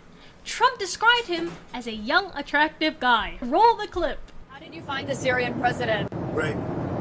I think very good. Young, attractive guy, tough guy. I'm not sure if this is mutual love, though. So for now, I will say that he is neutral. But Trump obviously loves him. Next, the president of Turkey, Erdogan. Trump says this about him. He's a tough cookie, but he's been my friend. And every time I've ever needed him, he's been there for me. So I just want to thank President Erdogan. He has always been there for him. If this is not mutual love, then none of these routes are correct. Next, the president of Egypt, Calm El down, Sisi. Zapata. Trump says this about him. During the Calm campaign against crooked Hillary Clinton, have you heard of her? So I went up to meet him first, and we like each other so much that she waited for about an hour and a half. Yell at that rat. And I think your meeting lasted about 2 minutes with her. So I always remembered that. But that was our first meeting. We had great chemistry together. And he's a fantastic man. And he said that he believed Trump deserved the Kicked over Nobel my Peace internet, Prize. so if Mutual it goes out, love. So and I overall, Trump fix actually it, had great you're all good success now. in the Middle East Can still hear DLC, ya. which finishes Can out still our see ya. entire map of Yeah, all but the when I political stand it up, leaders, except Okay. the cord for is that one loose. person. A new addition Such that a I terrible had to add in design. last minute, just today. Cristiano Ronaldo. Trump obviously Oh my loves God. him. The AI video. But he is confirmed to be married to Georgina Rodriguez, who he is using as a buffer when he meets with Trump. So I wouldn't say he hates Trump, but I think he is neutral to Trump because he does not want to date him. And that is our athlete star soccer player route. And with that, that is the entire political yaoi dating sim love pairing master diagram with evidence and explanations. Now that you're all caught up, we can continue political yaoi like normal. So thank you so much for 200K, Lewis. We couldn't have gone this far in political yaoi without you guys. I can't wait to make the diagram even more convoluted. That was something. Is that all she does? What the fuck? There's other stuff on here, but see, some of this is her playing games. So, hang on, let me check her live tab.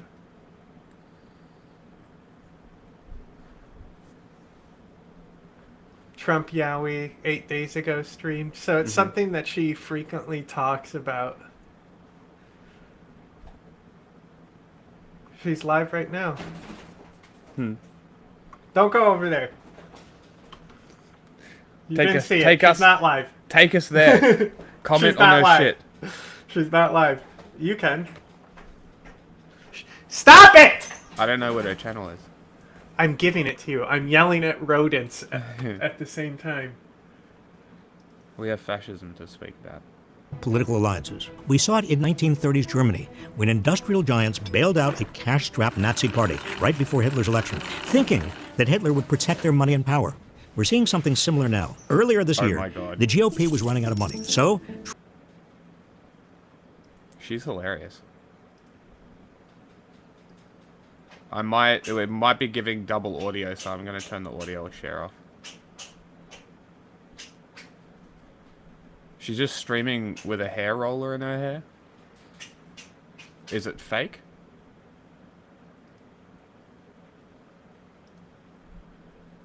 I don't know. Hold on.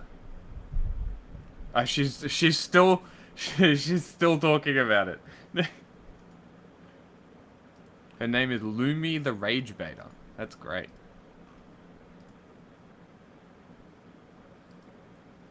"14 people watching." Hold on. The political dating sim. Okay. Hello. Your political dating sim was very 5th gen coded. We approve. Tell her that we just watched it on stream. And nobody go over there! Hold on, turn the audio on so I can hear what she's saying. I hear nothing. Yeah, I've turned off... actually, I could probably... Give me a second. Who are you? Your mum. Ha. Okay. Okay, commiserating, sharing misery. You don't classify it as yaoi? I know, it's Can like... we hear? I'm telling you, it's like coworker yaoi. It's like, it's not far enough. I would like to thank President Trump for all he's done for America and the world. She's reading now. That's unfortunately not yaoi enough. This is like, can you stop giving me this skinny pill? I don't want this skinny pill. This is like an international route saying. For Elon Musk, who's a domestic route, I think it's not far enough for it to be classified as yaoi. Do you know what I mean? Everything can be classified as yaoi if you're just true of heart and strong of mind. No, listen. It's not, She must be multi-streaming. That's not true. You need correct yaoi evidence. Yeah. Okay, that's she is yaoi multi-streaming. relevant. She's responding to things on Twitch. Yaoi So go into her Twitch and tell her there. Concise. And it has to actually sound like I can't just take the No. That's funny. I love that she's still doing the same stuff. That's great. That means she's got a 40-second Trump turned to his wealthy backers for help. Many super-rich now. donors who once criticized Trump for stoking the violence of January 6th have since had a change of heart, deciding their... What do you say? I said that means she has a 40-second delay if she's multi-streaming. Yeah, I was there for multiple minutes. Yeah, well, she's responding to multiple people. You have to give her a minute. I'm not gonna. We're streaming. If you want to monitor, I'm just saying, if you I know. wanted to hear her, you'd have to wait for her reply. I know, but I'm also doing all the video streaming and stuff.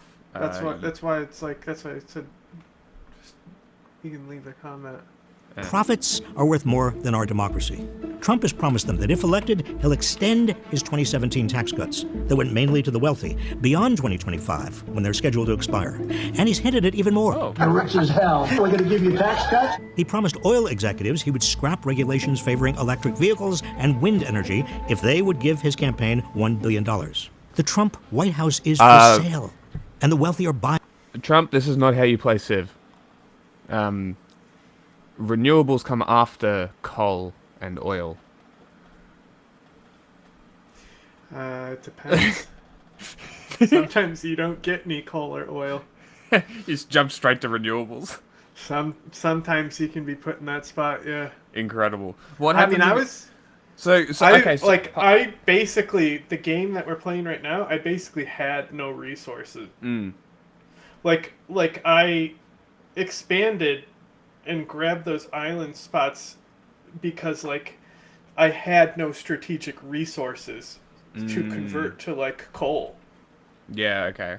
So like I had to I lucked out by expanding on that island that had coal. Well, I was looking for an expansion anyway because I wanted to start a chain so I could establish a trade route into the New World. Which you have, and you stole my spot. and like that. Well, I ideally I would have put another city Where I put above my it two? as well. No, but just in that mountain range. I would have put my cities between the mountain range. I think there's still a spot that I you can put build one there. I can build roads through mountains. No shit. Yeah, my builders can Interesting. just build through mountains, and then I get benefits for being in the mountains. So the That's an enemies interesting- can't use those roads, but I can navigate and jump through mountains to Fascinating. flank and stuff. Does it give you extra movement spots like my railroads do? They can be upgraded to also work like that. They work like a road where they do give you extra movement, but they can be upgraded to give you even more. Because at this point, I'm connecting all my cities with. I've got 2 military engineers building up in front of each other, so it's super. Yeah, fucking see, like quick. I don't have the resources to do that. I've got so many. I don't know why, but I'm always resource You're sitting rich. on a shitload of gunpowder that you haven't tapped as well. Yeah, I just unlocked it. So I'm You have so going much through. gunpowder, And and everyone else is moving out of gunpowder in the game except you. Hilarious. But yeah, You it's could like, have made so much money if you tapped it sooner. Yeah, it and is what it started is. selling it. Well, I had to. I was wasting 50 turns attacking India before you fucked it up. And then instead of just attacking again 8 turns later, you chose not to. Because I didn't have enough shit, and I had an army of barbarians They didn't above my heal. shit. No, they didn't heal their armor, their city walls. That was the only thing. But I think we're in the middle of taking all this shit at the moment, anyway.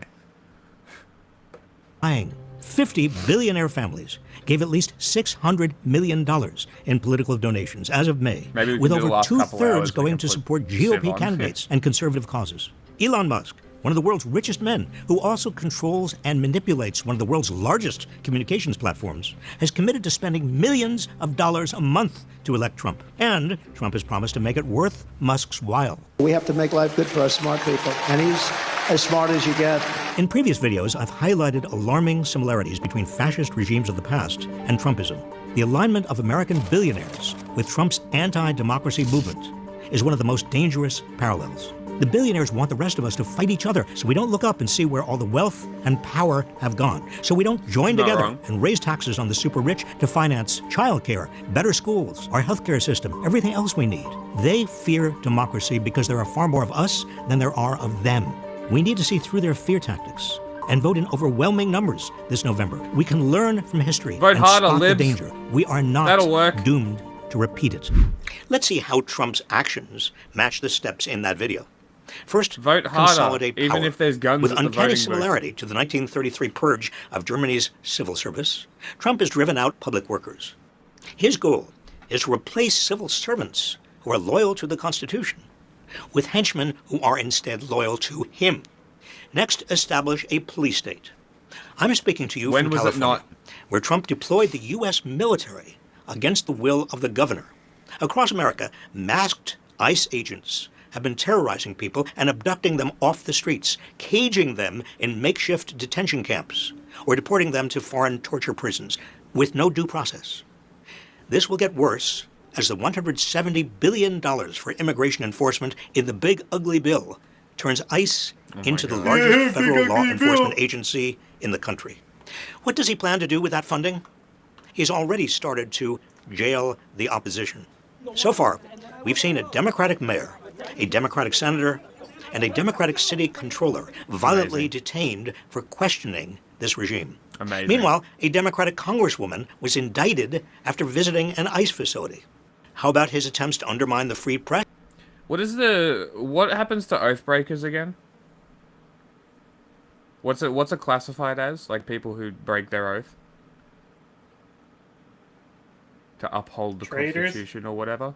Yeah, Treason? but isn't there like a literal legal charge that you can come down with? I'm not sure. Hmm. If someone knows, let me know, please, because I'm pretty sure that there is. I'm just not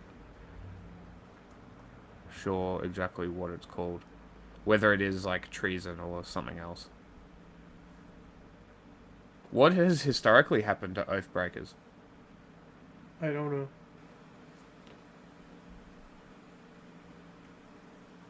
Treason? Fair enough. Yes, with frivolous lawsuits meant to intimidate news organizations and funding cuts for public broadcasting, his strategy plays into a bigger, more sinister attack, not just on the media, but on our minds. Why is Trump trying to fire you? Well, Elmo thinks it's a baby because Mr. Trump is mad at Sesame I Street hate for this. making fun of him. I'm Donald Trump, and I have more trash than all of you, so yeah. But trying to cancel Sesame Street, which has helped children learn to read and count for over half a century, is part of a larger plan. Trump is waging a war on the American mind. Throughout history, tyrants have understood that their major enemy is an educated public. Slaveholders prohibited enslaved people from learning to read. The Third Reich burned books. The Khmer Rouge banned music. Stalin and Pinochet censored the media. And Trump, like past authoritarians, wants to control not just what we do, but also how we think. He has embraced one of the mottos from George Orwell's 1984. Ignorance is strength. He knows that an uninformed public is easier to divide and conquer. I love the poorly educated. Sorry, I'm reading whether this is an actual thing or not. It seems like any quote-unquote oathbreaker just seems to be punished under the law for the crime that they did, not so much anything to do with the oath, which means that the oath is essentially fucking pointless. Like,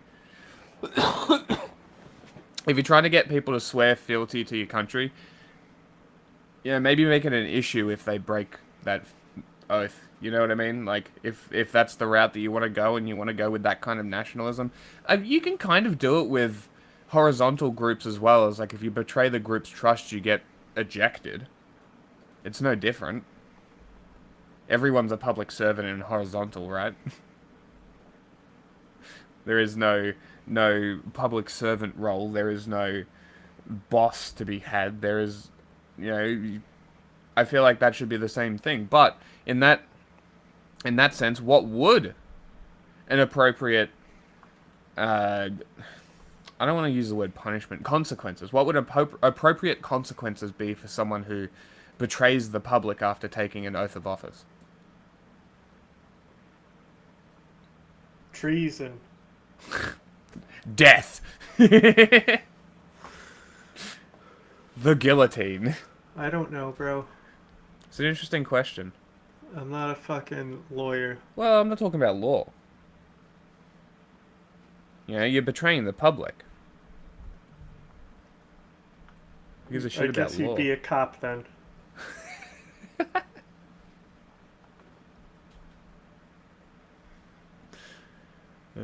Why is that there? Go. Wait. Fucking son of a bitch.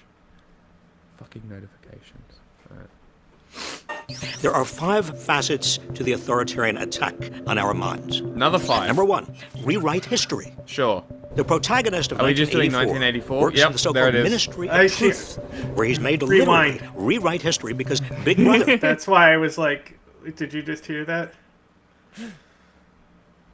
But also how we think. He has embraced one of the mottos from George Orwell's. Okay, he literally said it. Okay. I missed That's it. why I went. That's why I made the noise. 1984. Oh, is that the thing that you said he did? Yeah.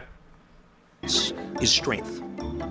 He knows that an uninformed public is easier to divide and No. conquer. You see, this is not the angle you should be going with. If you're going to use Orwell, you should be using his notes on nationalism. That is way better explainer of what the fuck is going on right now if you want to go with George Orwell as the person that you want to go with. Right? 1984 is it's fine, right? It's a fine thing. It's for an outdated system that doesn't work, that doesn't exist anymore. It's not applicable. It's just fucking Marxism as well. You know, it goes for the same thing. It's for an outdated system pre-liberal world order. This doesn't really... like, I say pre-liberal world order because, like, the Soviets weren't really this society as much once Stalin died. It just kind of, like, became impotent almost. It just floated. Like, it really feels like they had no real clue what the fuck they wanted to do with the Soviet Union. It was just, like, getting tossed between the Politburo and the Russian people were just existing. Oh, and there was some space and nukes. Yeah, like, it didn't really seem like it was anything more than what it ever peaked at during Stalin. Peak is interpreted whatever. Long live Stalin. Huh? Long live Stalin. Yes. You seen The Death of Stalin? Comrade Stalin. No, I have not. They're like, what is it, Barriere or Bera? The guy who diddled kids. He's like executing people, and all the people just before they get executed, they go, "Long live Stalin," and then like someone new comes in, and somebody goes, "Long live Stalin." He goes, "Stalin's dead. Someone else is in charge," and he's like, "Long live," like whatever the guy's name is. What the fuck? That's hilarious. But yeah, like if you want to use Orwell, you should be using his notes on nationalism. Like it's just so much better stuff in there than this. I love the poorly educated. It's also not played out. There are 5 facets to the authoritarian attack on our minds.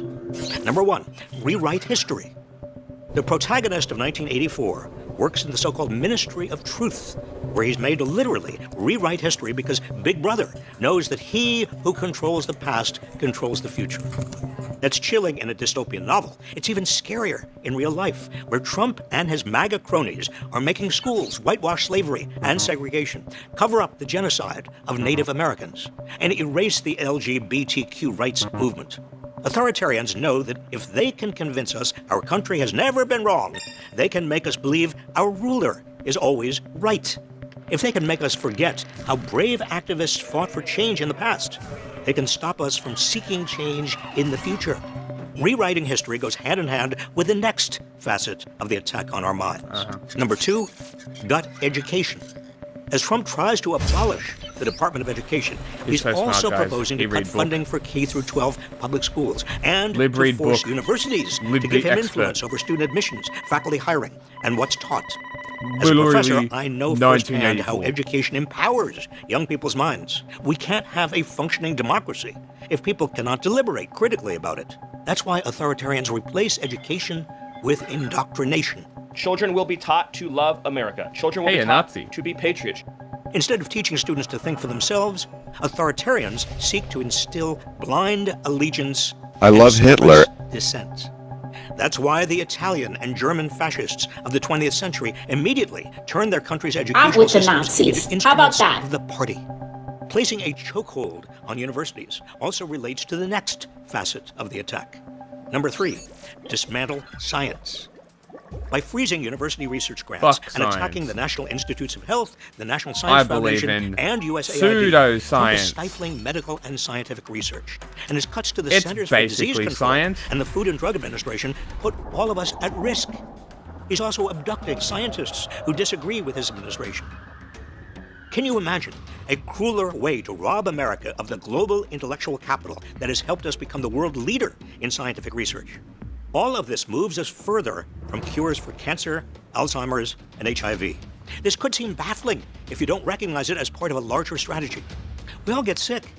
So how can medical research and disease prevention be political? Well, we wouldn't Because have science the acknowledges AIDS if objective we didn't facts. have the gays. Authoritarians insist that the ruler is more powerful. You see, it all connects. As Orwell wrote, It means a loyal willingness to say that black is white when party discipline demands this. Another way to attack honestly, I'm surprised that's rhetoric that hasn't happened yet. Like pro just killing people because it's like this exists, and the propaganda was like it came from them. It's like I'm surprised that hasn't cropped up anywhere.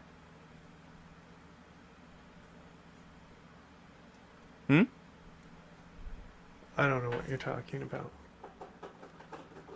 The thing that I just said. Yeah. Like, I'm surprised that rhetoric hasn't turned up anywhere from, like, the extreme sides of things. I don't know what you're talking about, because you can't be talking about what I think you are, because, like, that's, like, textbook Nazi shit. Has that... Am I just not aware of it? I don't know what you're talking about. No, am I just not aware of it? Like, has that already happened? What do you mean? Blaming people for things that exist? No. Specifically that rhetoric about the gay community and HIV and, like, saying that if they would never... It would never have happened if they didn't exist. Therefore, kill them all. They said HIV was punishment from God.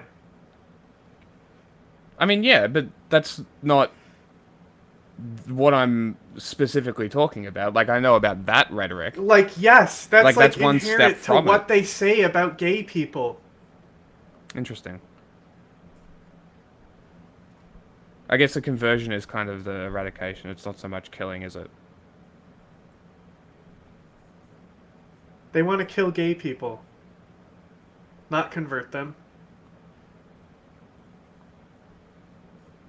Like, what do you think they meant when they say we need to eradicate transgenderism? No. I know that about the trans community. But that's just an extension of what they said about gay people, though. Yeah, no, I'm talking about specifically during like the panic. Yes. It did happen. That's why I'm fucking confused about what you're trying. It happens every time. Anytime something happens with Nazis. I'm gonna look that up. I'm so curious about the actual rhetoric that was used. Fascinating. Because what was the when was the gay civil rights? The 60s? Was it 60s? Like Stonewall and shit? Yeah, like the main chunk Milk? of it. Yeah, like the main chunk of it. Know. 60s, 70s. Gay civil rights. Reagan. 80s, okay. Late 70s. Was a big AIDS guy. Stonewall, made sure that 1969. literally Reagan's agenda was to worsen the AIDS crisis to kill gay people. Okay, fair enough. Jesus fucking Christ. Like, that was like a core part of his agenda. Yeah, I was not aware that it even got that bad. Okay. Hold on. Okay, 24, 48, 50. Bro, born yesterday. Hey, fuck off. I'm not gay. I don't know this shit. Okay, 69, 28 patrons of Stonewall in Greenwich Village. Okay, since its establishment in 67, frequently raided. Okay. 70, 73, 74. A first openly gay American elected to public office. 77, 79. When was gay rights passed?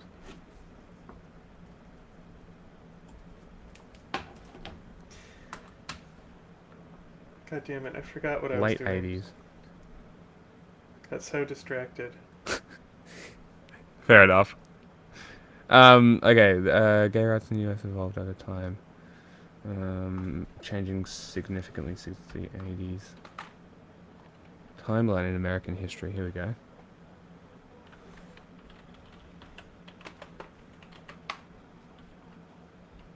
Okay, is this how it does? Does this work? Boom. What'd you do? Did the shout out command for her. Ah, okay. I was trying to do it like 30 minutes ago. Mm.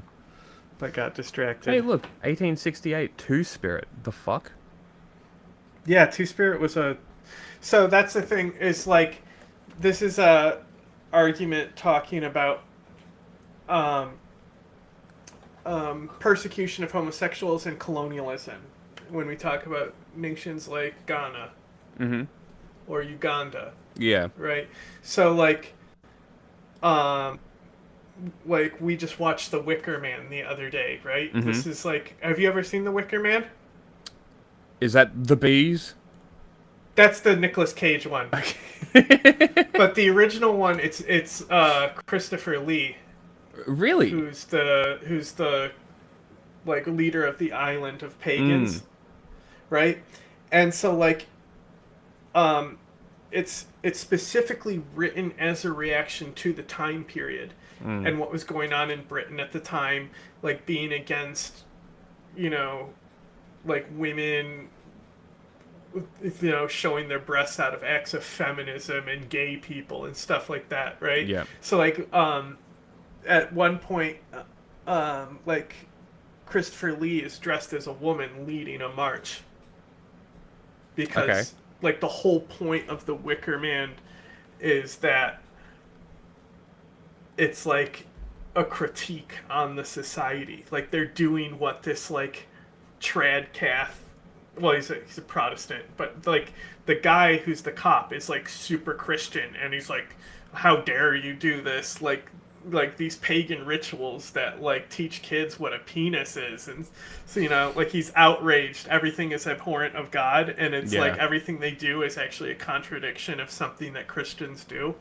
It's a very smart meta commentary movie, and but like this was something that happened throughout the history of English colonialism. Like so, like the like Two-Spirit identity is because that there was plenty of fluidity in gender roles and gender dynamics inside the pre-colonial America, just like how you have like the sister girls in the Aboriginal community. Yes, yeah. Right? Like it's something that existed before colonialism. It's colonialism that said imposed this, yeah. Yeah, so people point to Africa being trad and not wanting our values, but that's the thing, is it's like these policies are a reaction of ongoing colonialism that and even out in Africa, these things that they didn't view as being morally right. And even in Africa, the as you say, the colonialism explicitly pushed this man-woman traditional Christian European specific belief upon Africa. And because Africa, this is how Christianity and religions work, is they prey on ignorance. And obviously a more technologically advanced society is going to have techniques in rhetoric and writing and text that is going to... But then you have, like, hit hyper-conservatives, for example, Boko Haram, extreme example, right? They think that being repressive towards these people is pushing out Western colonialism. These types of people? Yeah. Like, Uganda thinks that the West is woke and we're not going to allow these Western nonsense in our countries because we're taking back our heritage. That's like what the Uganda guy says. But they don't know their heritage. The president of Uganda who does anti-homosexual shit, that's what I'm saying, yeah. Yeah. It's very funny. But it's like... it's like obviously these societies are gonna it's kind of like China and Russia using information warfare. Americans aren't fucking prepared for it, and they're getting destroyed by it. It's no different to this kind of shit, where it's just someone with more advanced rhetorical skills coming into a society, teaching them their language, and then using their language to impose their fucking beliefs and shit on people. Like, it's textbook manipulation. And it's like, it's crazy people don't see that. They're just like, oh, well, this is just the way it's always been. But it hasn't. Like, you need to realize. Well, yeah, and that's... Number 4. Like, when we talked about anarchism and stuff with Anarch, how I was even drawing it back to, like, evolutionary evidence.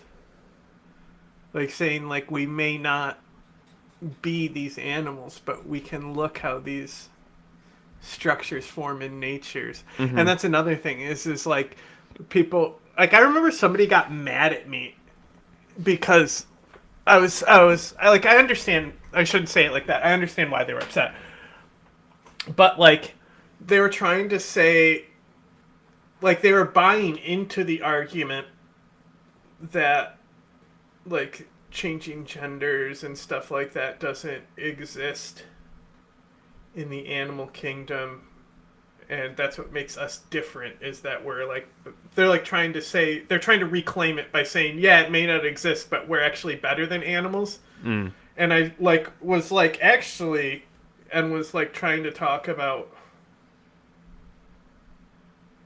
like, you know, how you can observe these things, especially in like more intelligent apes and stuff. And they got mad because it was basically like mansplaining and invalidating what they were trying to claim. But like, I just don't buy into that argument that they make about things not existing in nature. It's silly.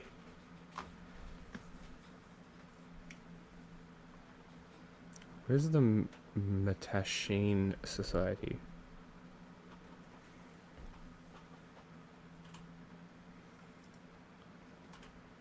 I don't know. It's a weird word. The foundation members restructured the organization, which led local chapters in other parts of the country. In 1955, began publishing the country's second gay publication, the Metashine Review. That same year. Okay, so it's just a gay group that started a gay outlet. Founded an organization called Daughters of Bilitis, which soon began publishing a newsletter called The Ladder, first lesbian publication of any kind. And like another thing about fascists and AIDS, they try to like, and like it was a common belief amongst them for a while, is that AIDS exists because Africans fuck monkeys. Yes, I am aware of that one, yep. So, that's another thing that they do. Yeah. No, I'm very aware of that one. Suppress the media. As I call it, the fake news media? From suing ABC and CBS over their news coverage to threatening... Holy shit. Eisenhower signed an executive order banning gay people from federal jobs.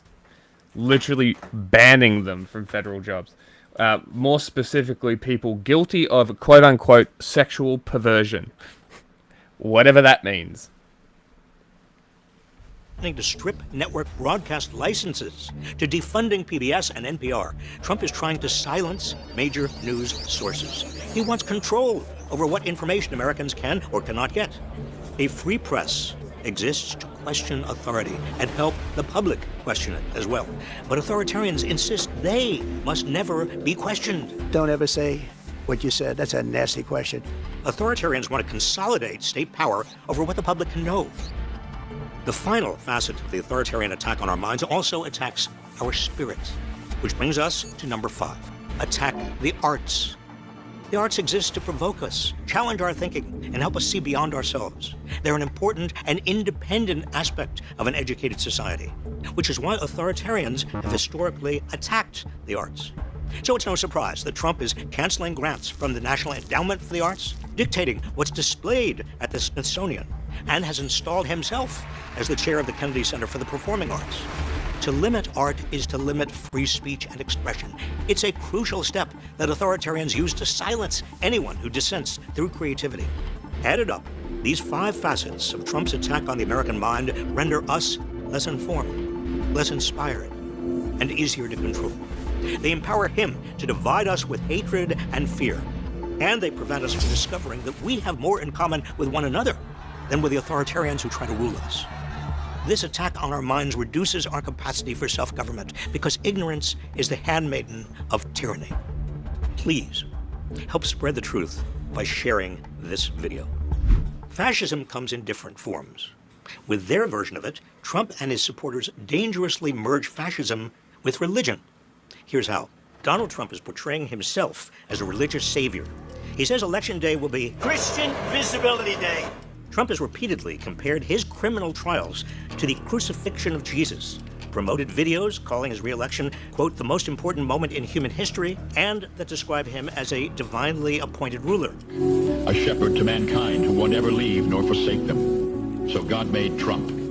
He claims to be a holy warrior against an imaginary attack on Christianity. They want to tear down crosses, but no one will be touching the cross of Christ under the Trump administration, I swear to you.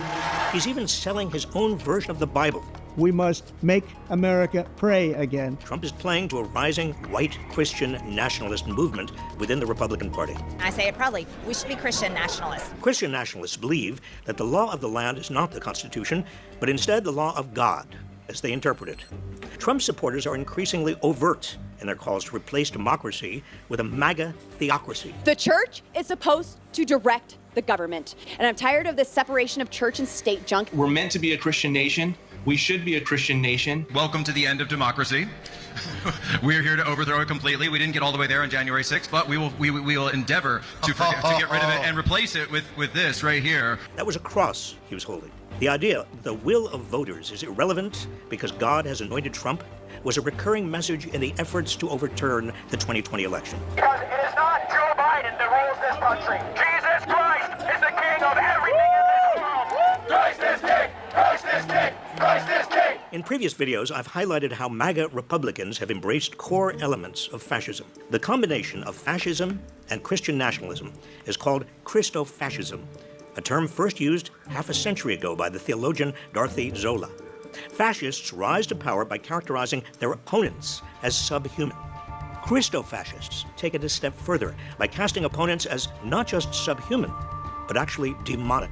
People like Nancy Pelosi, she's a demon. Framing opponents as enemies of God makes violence against them not only seem justifiable, but divinely sanctioned and almost inevitable. We are going to put on the armor of God. Then maybe strap on a Glock on the side of us just in case. When we take power, they need to be given the death penalty. And these people that are suppressing the name Christ and suppressing Christianity, Look at his they gay must little be mustache. absolutely annihilated when we take power. Christofascists want to strip away a wide range of rights Americans take for granted. Former Trump staffers involved in developing plans for a second Trump term have called for imposing biblical tests on immigration, overturning marriage equality, and restricting contraception. And MAGA-aligned judges are already setting their dogma ahead of the Constitution. In his concurring opinion on a case that declared frozen embryos are people, Alabama Supreme Court Chief Justice Tom Parker cited fetus. God more than 40 times and quoted the book of Genesis and other religious texts. Nothing Love could be dolphin more fetuses. un-American than the Christian nationalist Save vision. all dolphin fetuses. So many of America's founders Have came you seen here the new as Grifter? refugees seeking religious freedom. Miss, Grifter? I quoted the Bible on my psychology exam and got a 0. Oh, that person. Great.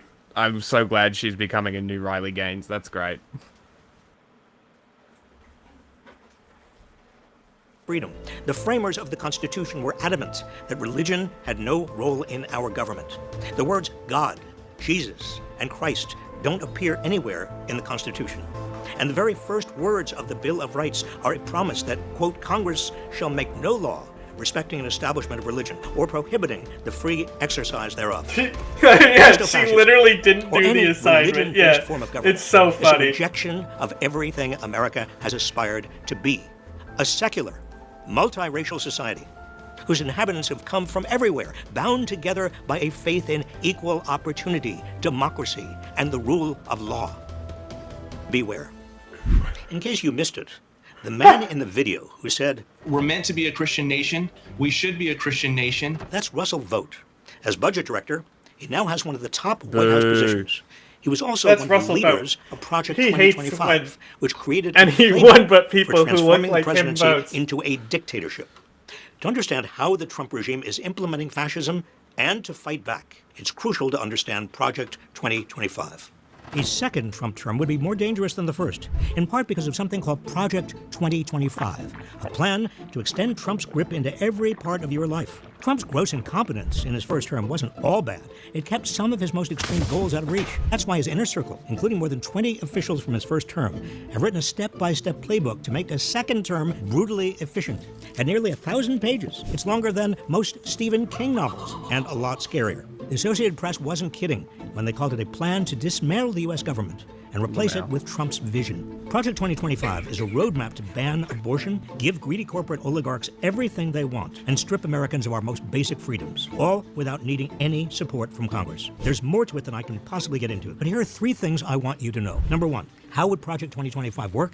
Every nonpartisan government agency would be turned into an arm of the MAGA agenda. Some of the worst things Trump This is literally just him. It's like doing a clip show. Protesters, recycling his old videos. Pretty much. Were only stopped because sensible leaders in the military or the professional civil service refused to go along with it. In a second term, there would be no sensible leaders in the military or professional civil service because Trump would fire anyone more loyal to the Constitution than to him. You're fired. Trump started the process in October 2020 with an executive order that would have let him fire tens of thousands of civil servants and replace them with MAGA henchmen. I'm talking about traditionally non-political positions like scientists at scientific agencies and accountants at the IRS. Trump could not act on the executive order then because he lost the election. If he wins now, he's pledged to pick up where he left off and go further. Making every executive branch employee fucking clip show. fireable by the president. Number 2. Project 2025 is about controlling Americans' lives and bodies. This is just restricting like abortion is recycled. such a central I know. part. Sorry, I'm just sorting some shit out. That's why my camera and mic is muted. Give me a second. Let's go to Hegeth. Welcome to another Q&A video.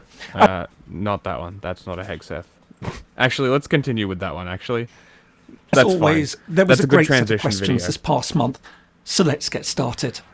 So Tim Tom 9503, how much credibility would you lend to We're 2 hours and 26 minutes in and still watching the same video. recent reports of Russia preparing a full-on attack of NATO territory by 2029?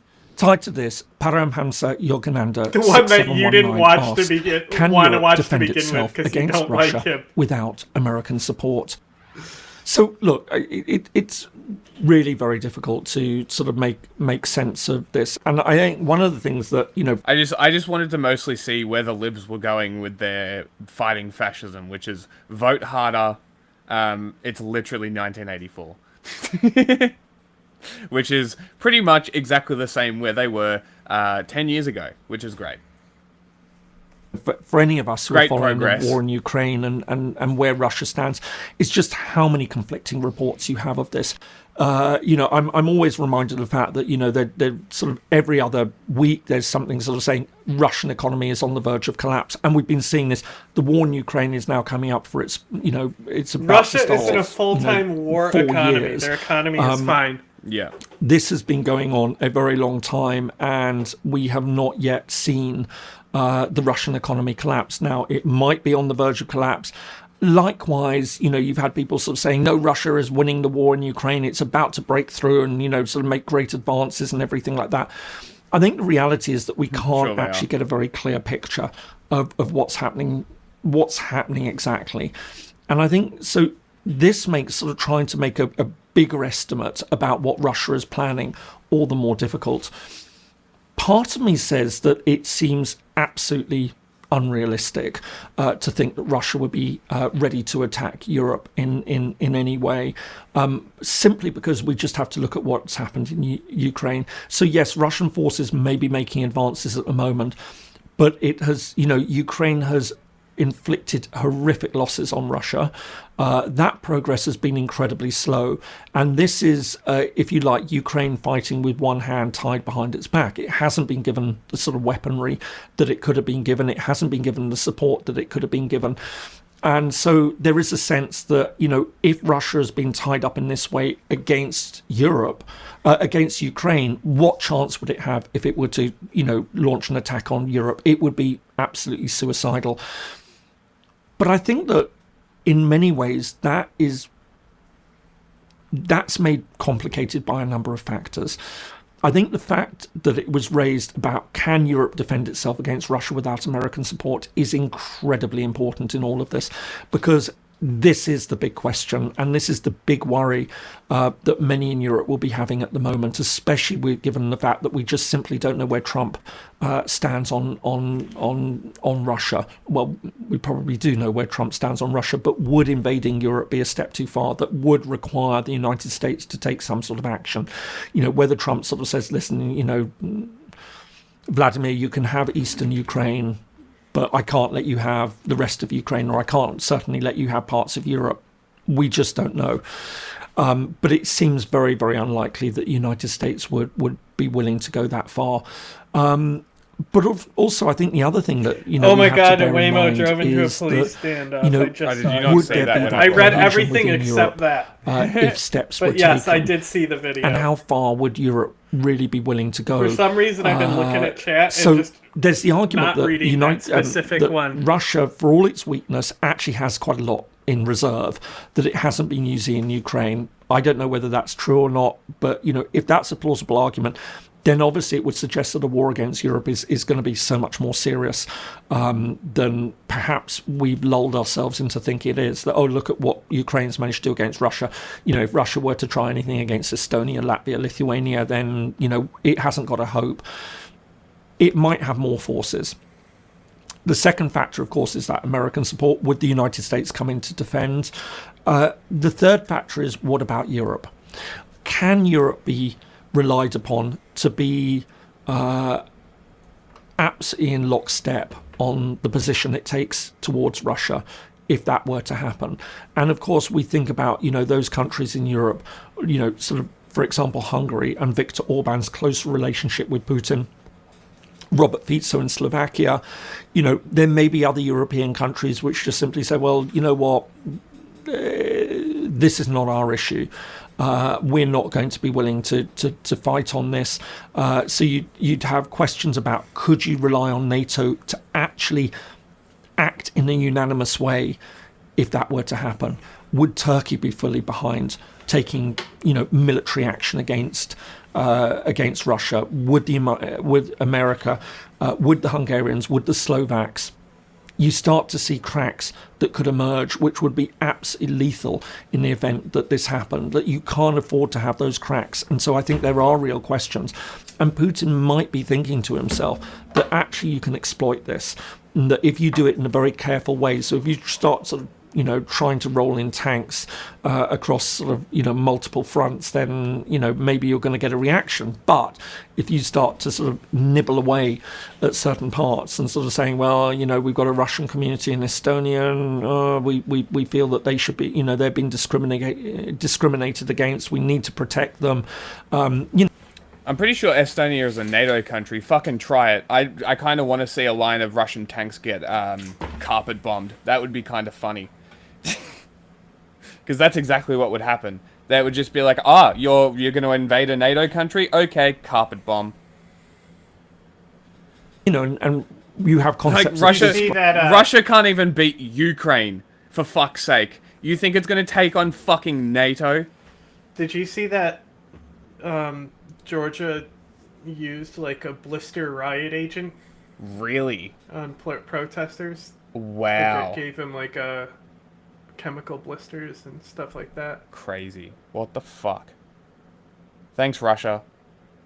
Man, Russian imperialism is great alternate to American. flag operations, you know, an atrocity is committed against Russians living in Latvia or Lithuania, and then Moscow would say, well, this shows exactly why we need to go and defend them. You know, these are sorts of scenarios which may seem unrealistic, but I think can't be entirely discounted.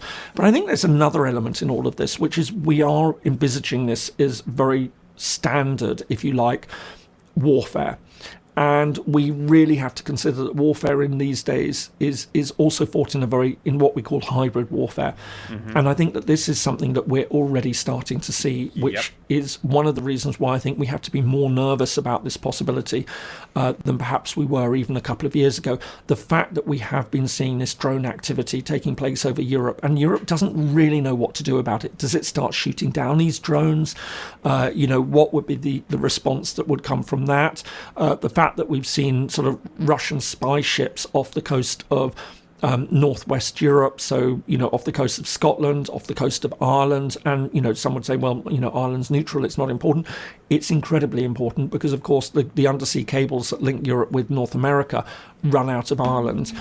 You know, so if Russia wanted to disrupt communications, it could do so very, very easily by cutting those cables. So, you know, it's not as unimportant as some Don't might even say. think about it, And Vlad. this is all part and parcel of, you know, what we're seeing, Russian disinformation campaigns. There are very, very real questions about Russian support for far-right parties in Europe. There's a campaign that's emerging in the UK to press for an inquiry on Russian involvement in British politics. Anyone who might have been following British politics might have actually sort of noticed that the former leader of Reform, so Nigel Farage's party in Wales, and a former close political ally of Nigel Farage, has just been jailed for a number of years for taking bribes from Moscow to push Russian propaganda. So, you know, we know that there are very, very real ways that, you know, Russia is already, if you like, attacking Europe, that needs to be thought about. So the idea that then this could potentially lead to some sort of militarized action, I don't think. You know what I drove past the other day? It was a building that I've always wondered, what the fuck is this building? It's just a massive star, right? No fucking clue what it ever was. You know what it is? I'll give you a hint. It's a community building for a Levant community. Druze? Yep. That's what I was thinking when you were saying it's just a star, and I was like, probably Druze. Interesting. Why? What's up with the star? What the fuck? Just a symbol. Interesting. It's very strange. Like, it was built, there were no signs or anything around it, and I drove past and there was a Druze community sign on the side of it. I was like, well, no shit. It's a little more than a star. A Druze political leader was just killed in Syria as well. By the one Druze loyalist, not the Druze loyalist, the Israel-backed Druze guy. His faction killed him, and they like shaved his beard before they killed him on video. Oh, that's what that was. I just saw videos. I think it was Sharif, the guy that we follow. I think the Kurdistan Monitor guy. Might have been him. Maybe. So there's a Druze flag. Would you like to see it? Sure. I love seeing flags. That is extremely gay.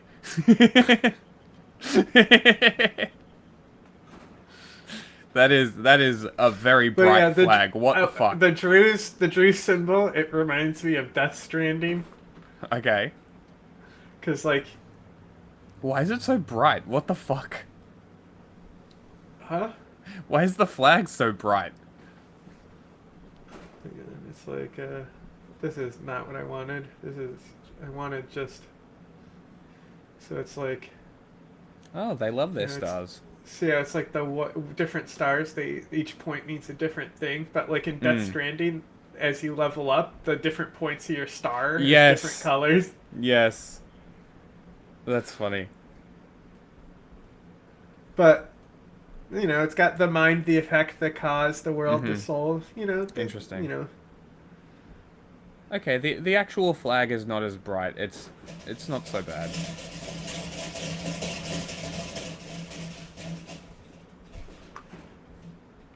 It's a very interesting selection of colors. It's like they just went to the Olympic rings and was like, oh, we'll take those. Yeah. can be completely discounted. I think, you know, it still seems less likely than, you know, some might suggest, you know, a full-scale attack. But as I say, I think there is enough doubt there that should be giving us all very, very serious, you know, reasons to be concerned. Hegeth Max says, I insist, why wouldn't Taiwan seek? My favorite part of these videos is him reading the names.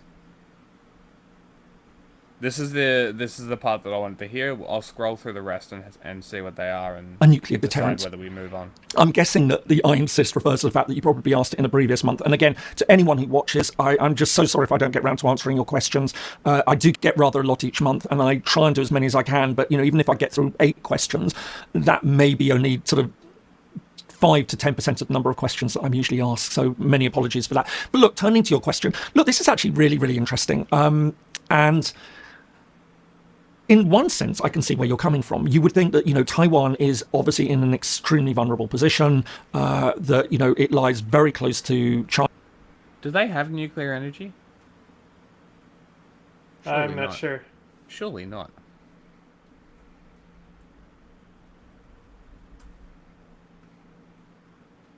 They've been phasing it out, these fucking idiots. That's right, they decommissioned their last power plant and I laughed at them because they were fucking about to get sieged by China. Fucking stupid. So they could probably turn around a nuclear weapon relatively It's crazy, quickly. they phase out... Everyone wants to phase out nuclear faster than they phase out coal. Coal. It makes no fucking sense. It doesn't make any fucking sense. It's so unfathomably stupid. But they could probably turn around a nuclear weapon pretty quickly, I would imagine. They're pretty smart fellas over there on that fucking island.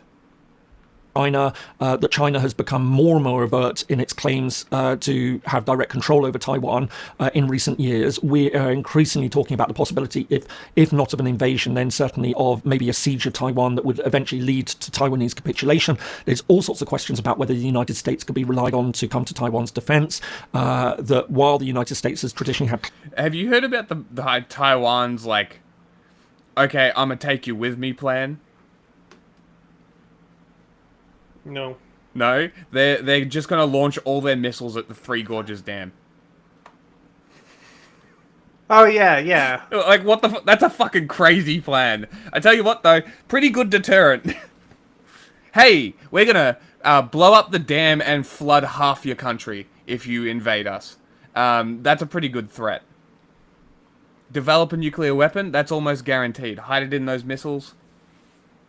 Close relations with Taipei and maintains a semi-official sort of diplomatic of sorts office there, even though it doesn't recognize it. Remember, you know, and has suggested that terrorism it would be prepared is to defend always Taiwan. a solution. There are questions about how deeply embedded that is. So, in that sense, it would seem to make a lot of sense for Taiwan to explore the idea of having nuclear weapons and saying to China, look, whatever happens between us, it's not to happen militarily, and we will defend ourselves.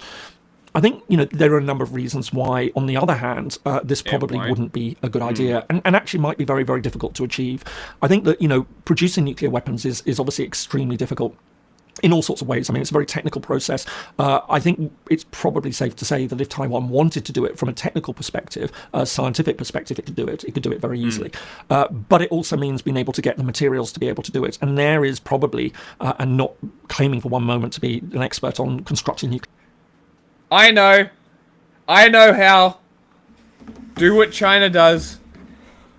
Just make shit up, claim you're China, say, hey, North Korea, you've got a lot of uranium. Can we have some? We need to utilize it for some secret projects. Please give us some. And then traffic it to Taiwan. Problem solved. Yeah, you already know the language. Wouldn't be that hard. nuclear weapons, but I would imagine that would be extremely difficult to be able to do. And I think the danger is if it started to emerge that Taiwan was engaged in the nuclear program, then would that actually antagonize Beijing to the point that Beijing would then say, right, now that gives us a real reason to impose a blockade on Taiwan and say to the rest of the world, look, they're developing a nuclear weapon. We cannot allow this to happen off our coast. We would respectfully ask no one gets involved in all of this. And it would actually, I think, make it even more dangerous in that sense. I think one could definitely see Beijing taking a much tougher position. And I think the international community would also be... You know what would be cool? Is if the entire international community said, you know what? Nah, that's fine. Stop threatening regional destabilization, you fuckwits. And then sort of just go, well, even if it's like a bluff. Even if it's a bluff, they're not actually producing nuclear weapons, it was all a ploy, right? to get China to do something stupid so the world could come against them. That's some false flag Gulf of Tonkin shit. You could do that. They're going to invade and slaughter everybody on Taiwan anyway. Might as well. Very, very unhappy about this, that we're living in a time where we do genuinely worry about nuclear proliferation. We obviously have the 5 declared nuclear states, and then we are seeing other countries starting to develop them. And there is a real concern that more and more countries, and I use that term for Taiwan, even though, obviously very aware that it falls into a very strange position in international relations. Say but be it, that say as it it's may, not a country, I think that do there it. would be real concern if Taiwan were to move in that direction. Now, some might be... Okay, here's a counter-argument. Taiwan develops nuclear weapons. China goes, what the fuck? Taiwan, right? And we go, what do you mean? You're developing nuclear weapons. Taiwan is China. It's the one China policy. What are you talking about? How can we invade China when China's building nuclear weapons? China already has nuclear weapons. It's just the province getting nuclear weapons shipped to it, obviously. So why are you trying to incite a war, China, when you are the ones developing nuclear weapons, considering that it is a province of China, right? Pathetic to the idea and say, listen, we understand because of the threat from Beijing. But I think in many ways it could actually escalate the situation if it did emerge that Taiwan was trying to develop nuclear weapons. And I don't think it's a secret you could keep for terribly long. I mean, there's all sorts of reasons why that would be the case. But I think that China is probably very, very active on its intelligence and would be aware of this. And so if it did emerge that Taiwan was trying to do this, then I think it could actually make matters far worse rather than make Taiwan even more secure. So that would be my sense, at least, on why Taiwan isn't seeking a nuclear deterrent, and why probably on balance it shouldn't, even though, as I say, I can understand the nervousness that many in Taiwan will be feeling about China's position at the moment. John M161 asks, what are some of the lesser known historical injustices of the last century? What factors are there behind some incidents being ingrained in our collective consciousness, whereas others of similar scale are unknown to the general public? John, thank you for this, because I think this touches on something that, any of us who work on conflict have often asked ourselves. Why is it that some conflicts, some developments, genocides, ethnic cleansing, get a lot of attention, whereas others simply seem to pass by? Now, interesting, in the 1990s, there was something, there was a lot written about what was called the CNN effect, about how, when CNN would go into a situation and cast light on what was happening, then that would spur policymakers to take action and bring it to the attention of publics who would then sort of say, we must do something. And, it's very much a known element in all of this. Obviously, that was all fake news. Hasn't, in actual fact, seem to have caught on in other cases. And we know that there are many examples of conflicts where these are terrible developments that are taking place, and yet they seem to pass by. So I'm thinking, for example, in recent years, a very good example was the horrific war that took place in Tigray in Ethiopia just a few years ago. There was barely any reporting of this in the international media, certainly in the Western media. How many people have heard about it? And yet this was a horrific conflict where, obviously there are all sorts of estimates. Okay, whenever I email this guy, I'm sending out Tigray episodes. There's no other choice. You haven't emailed him yet? Not yet. It's about how many died, but the figure that seems to be generally accepted is 500,000 people. I'm always adding to it.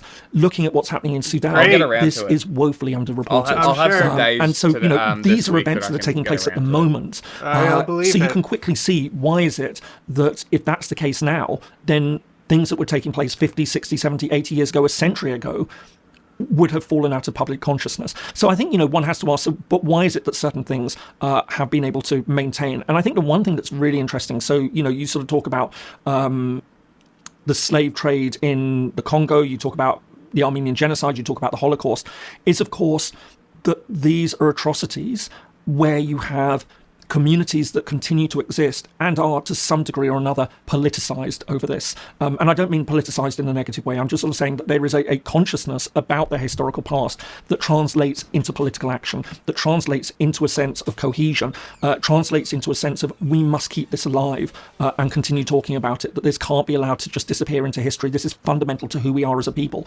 And I think that this really becomes in many ways a critical factor of this. But it's not just sort of, that they exist within a country. I think what's very telling, of course, is that these are essentially diaspora communities. So when you're talking about the slave trade, this is the Black American community. When you're talking about the Armenian genocide, you're talking about communities that exist in France, a very strong community in the United States. When you're talking about the Holocaust, of course, you've got the Jewish community that exists in the United States, which keep this alive. And so it becomes very much sort of front and center within other countries, not just the countries where it took place. So I think all of this comes together and obviously sort of creates a rather special set of circumstances that work in some situations, but not in others. And hence why we forget many of the factors, many of the things that took place. So for example, you talk about sort of what happened in, with the Armenians, with the Jewish people during the Second World War. But of course, many would often say the first genocide of the 20th century actually took place in Africa, in Namibia, which was then under German control, that has largely been forgotten. Very, very few people know about what happened in Namibia and the horrific events there. You also had mentioned about the Congo. Very few people know about the Congo and just how utterly horrific Belgian rule is. Now, Belgian rule over the Congo was, and it really was. I mean, it was atrocious, even by the standards of colonialism. Most would say that this was particularly horrific, brutal. And I would all the advise other anyone, assholes who looked has an around interest and in this said, subject, who might not God know damn! about history, who might not know. Go and have a look. I mean, it really is, some of the pictures and things of that are really, really difficult to view. And yet it doesn't tend to be very well known. I mean, there is, interestingly, again, rather gives rise to this, there is a campaign for this to be recognised. I mean, you now have Congolese who are living outside of Congo who are trying to raise awareness of this and sort of make sure that this is remembered. But of course, so we can talk about others. I think, another one which I think is really, really interesting is Bosnia. Bosnia now, there is a very, very strong campaign to remember Srebrenica, which was the horrific massacre that took place in 1995, where an estimated 8,000 Muslim men and boys were killed by Bosnian Serb forces. It's very interesting to see how active a community has emerged around that and how this is now commemorated in many countries each year and has become a major event. And yet others would argue, but there were all sorts of other atrocities that were being committed, which have fallen by the wayside. And why is this one? Well, again, I think it's largely because this was seen as a campaign against Muslims in Europe. And I think this has actually become rather interestingly for many Muslims living in Europe to say, look, here is an example of atrocities that were committed against us within Europe that, shows that sort of Islamophobia that many would sort of point to existing and sort of saying, look, this exists. This was an atrocious, horrific event that took place within the European continent, and it was only 30 years ago. So very much within living memory. So I think, this is a really, really interesting question. It's not entirely clear why the media will settle on some conflicts and not others, and it doesn't always follow rhyme or reason. But I think certainly when you then look at back in a historical sense, I think that it's very easy to see why so many incidents, so many events, so many tragedies have been ignored or forgotten, and that there's a very specific set of circumstances that seem to have to exist if you're going to get them to be remembered. The Reaping Gecko 9164 asks, do you consider Niue and the Cook Islands to be their own countries? The UN considers... Okay. Let's, China has been quite... What the fuck? It's ice. It's them. Wait. Did I have two? Where the fuck did I put them?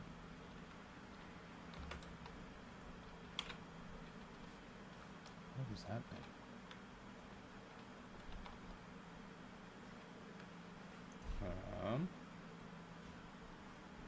Okay. Give me 1 second. Let's do this. Where are your body cams?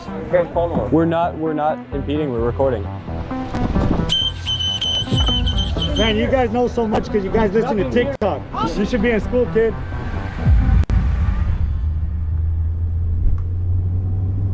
You guys listen to TikTok. We got a report that ICE is in a parking lot. So far, one car verified. We don't know if there's more. I would assume there probably are more, but we're gonna go and try to get plates and any information we can document. Yeah, they're right over here. I'm stupid. I know. In addition to historian Dana Frank, we're joined by Spencer Ackerman, the Pulitzer Prize and National Magazine Award-winning reporter, author of Reign of Terror, How the 9/11 Era Destabilized America and Produced Trump, and author of the Forever Wars newsletter. You wrote a very interesting piece, Spencer. The legacy of the war on terror reaches South America. As we talk to Rodolfo Pastor and Dana Frank, can you talk about this moment where President Trump has said he's going to pardon a major convicted drug trafficker who is supposed to spend the rest of his life in jail, and the bombing of supposed drug boats in the Caribbean and Pacific and the closing of the airspace over Venezuela, saying he's about to attack it for drug trafficking, he claims? Yes, thank you. Good morning, Amy. I think we're at a really dangerous point in American history right now. Naturally, I don't need to tell you or your guests the legacy of the American dirty wars in Latin America of the 1980s on the war on terror. But now we've got the war on terror reflected in the way that the Trump administration is targeting Venezuela, Ecuador, Venezuela, Colombia, Honduras, and beyond. We learned over the weekend that the initial strike on these fishermen boats back in September was a double tap strike ordered by the Secretary of Defense, Pete Hegeth himself, and executed with the full approval of the, at the time, Joint Special Operations Command Commander, Admiral Mitch Bradley, who's now the commander of U.S. Special Operations Command. This was beyond even many of the illegal actions taken of the war on terror. However, this shows the moral degeneracy that the war on terror has left as a legacy in the U.S. military, not just the tactic of a drone strike, but the willingness to kill civilians. The double tap strike, the strike means that that's a second strike on a target already struck to ensure no survivors. If those were, in fact, people with whom the United States is at war with, as the Trump administration claims, then the second strike is a blatant violation of the law of armed conflict. You are supposed to leave survivors and not give no quarter. If we are not, in fact, at war, as for other purposes, the Trump administration's Office of Legal Counsel says, when it's trying to avoid congressional authorization of these sorts of strikes, then this is simply, like every other strike that has killed now over 80 people, simply a criminal act of murder.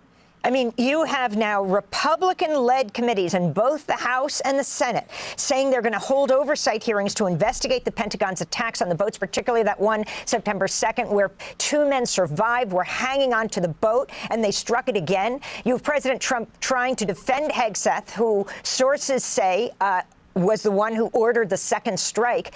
And what did he do last night? That's Secretary of Defense Hegeth. He tweeted out or put on social media a meme of the children's cartoon character Franklin the Turtle opening fire from a helicopter on boats below. Both the House and Senate, Republicans and Democrats, like Senators Reid and Wicker, calling for an investigation into war crimes here. And this goes together with the senators and the senator. How come every time I look at you, you're behind flowers? Senator Kelly in Arizona and the other Congress members, former military and intelligence, saying, do not follow illegal orders. It doesn't matter if you were ordered from a superior. You will not be protected if you engage in war crimes. This is a make or break moment for American democracy. We need Hegeth impeached. We need Bradley impeached. Obviously, there's a separate question about Trump, who's ultimately responsible for this. But these men must not be permitted to remain in their jobs. They are turning the military into a criminal operation. We can have a great historical debate about all of the steps necessary to produce that. Previous examples of military commanders following illegal orders. But this is unambiguous. This is as bright line of violation as it gets. This turns the military into something that I think even those Republicans on those committees who have been willing to put up with and have been complicit in so much, as frankly have the Democratic members, this is a step too far. But if there is no accountability for this moment, we should expect it to repeat.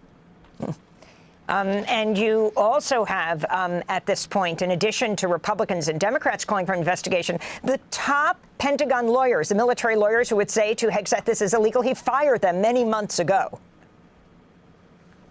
as well as he fired the Joint Chiefs of Staff chairman simply for being black.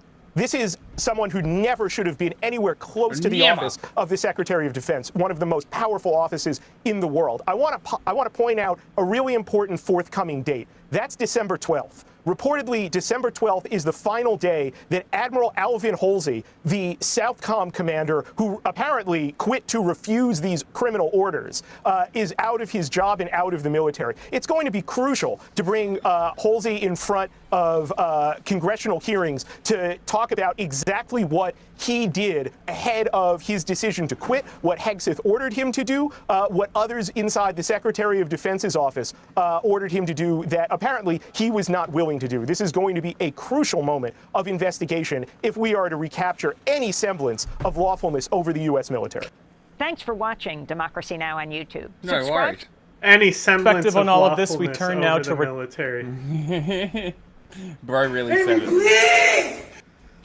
Retired Major General Stephen Lepper. He served as the Air Force's Major Deputy Judge Advocate General, and as such was the service's second highest ranking uniformed lawyer. Thank you for being with us. So as we just saw in that report, the White House is defending Admiral Frank Bradley, whom the White House today said ordered that follow-up strike that killed survivors on that alleged drug boat in the Caribbean, saying he was acting well within his authority. Based on what's known, was he?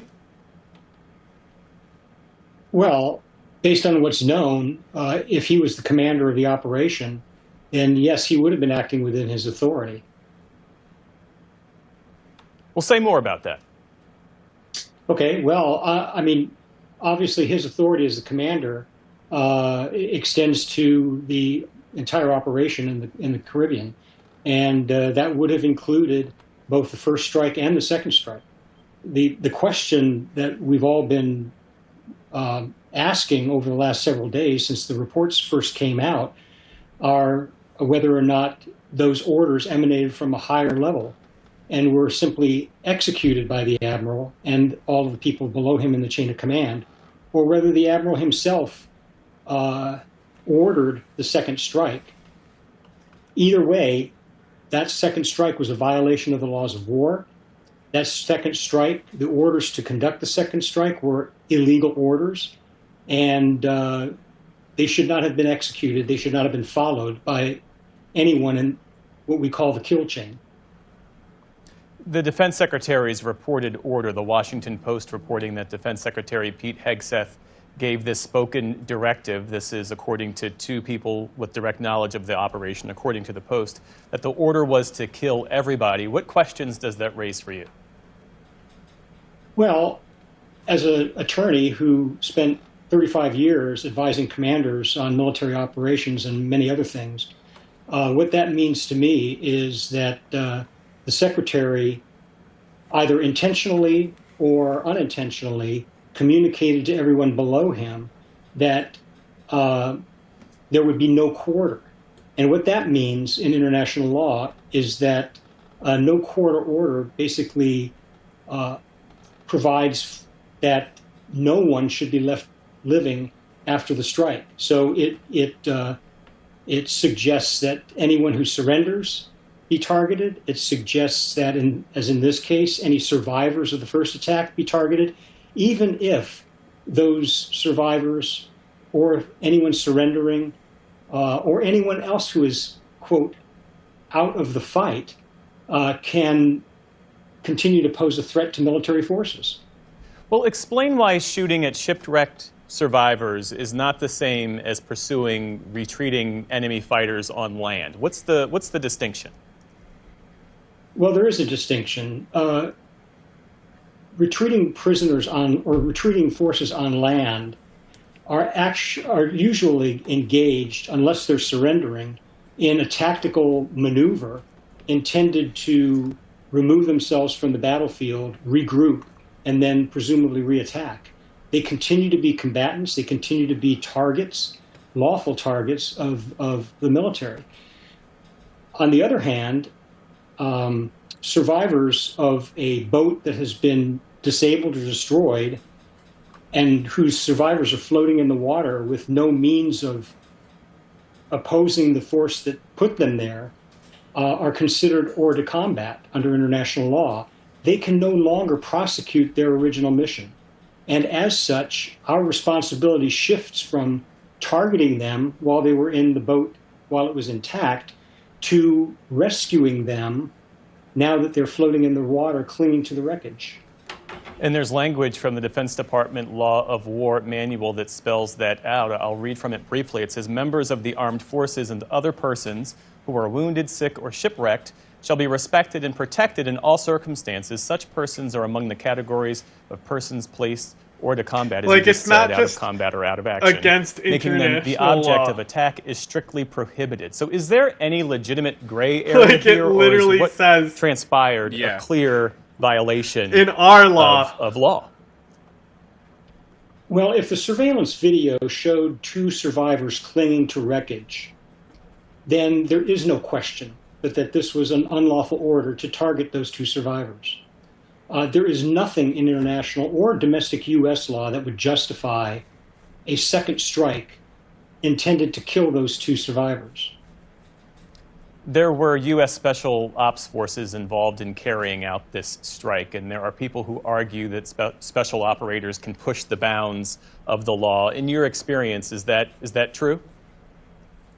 No, the rules apply to everyone, whether they are special operations forces or regular military forces. The rules apply. The Law of War manual that you just quoted from a minute ago has an additional provision in it later on in the text that uses the precise example of shooting survivors in the water as an example of an unlawful order. That order would be unlawful whether it is given to a regular military force or to special operations forces. There's just no distinction among them as far as the law of war is concerned. Retired Major General Stephen Lepper, thanks again for your time and for your perspective. Thank you.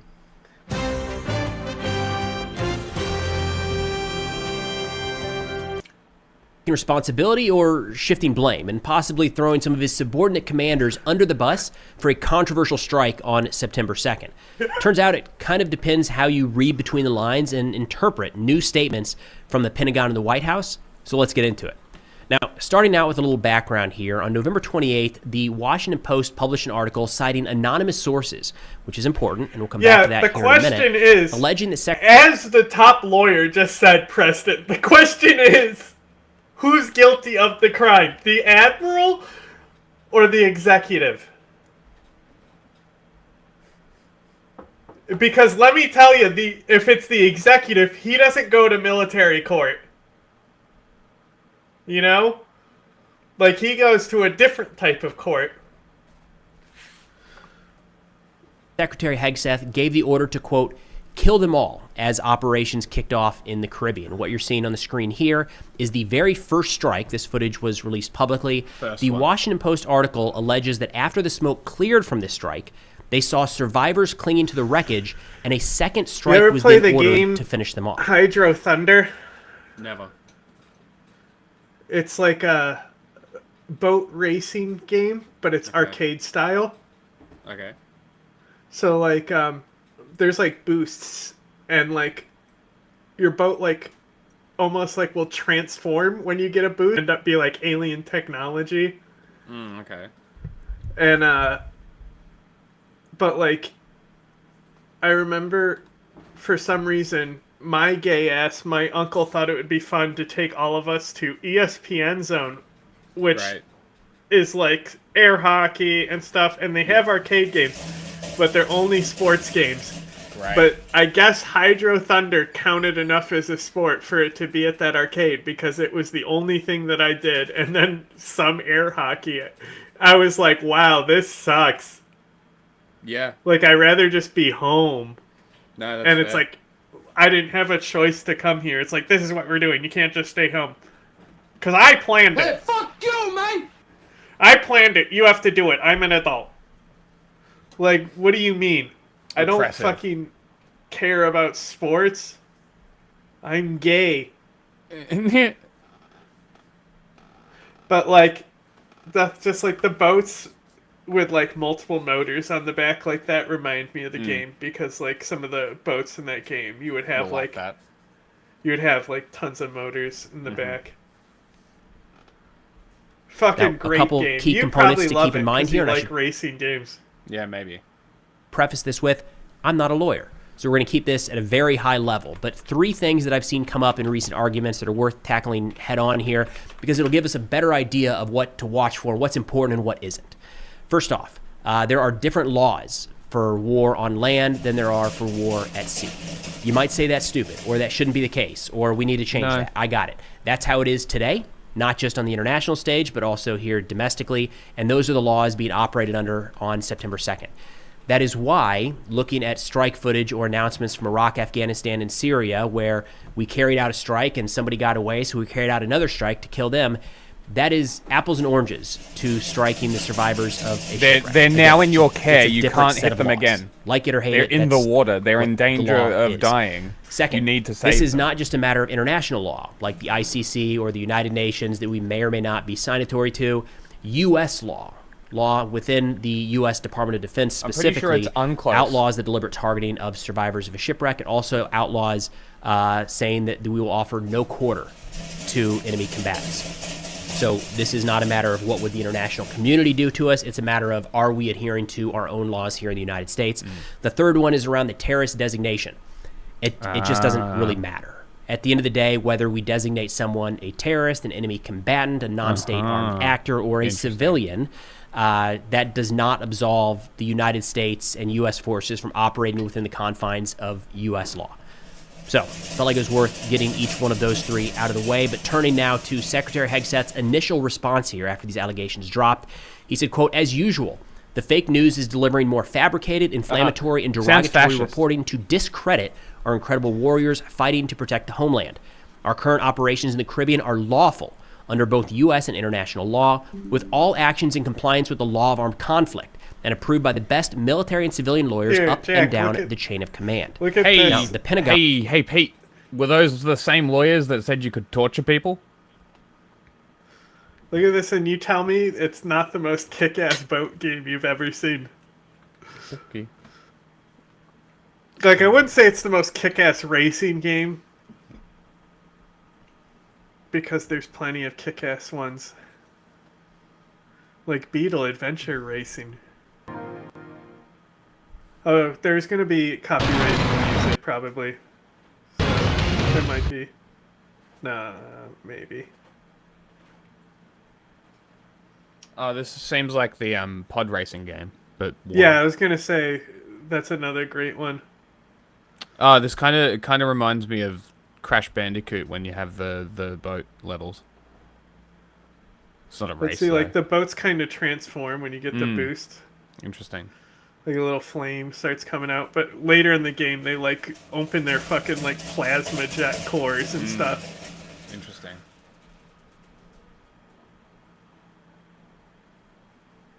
That's fun. Yeah, that looks fun. Had a couple statements of their own. Kingsley Wilson, the deputy Pentagon spokesperson, referred to this story as, quote, fake news by phony politicians. The Pentagon spokesperson, Sean Parnell, said, quote, "We told the Washington Post that this entire narrative was false yesterday. These people just fabricate anonymously sourced stories out of whole cloth. Fake news is the enemy of the people."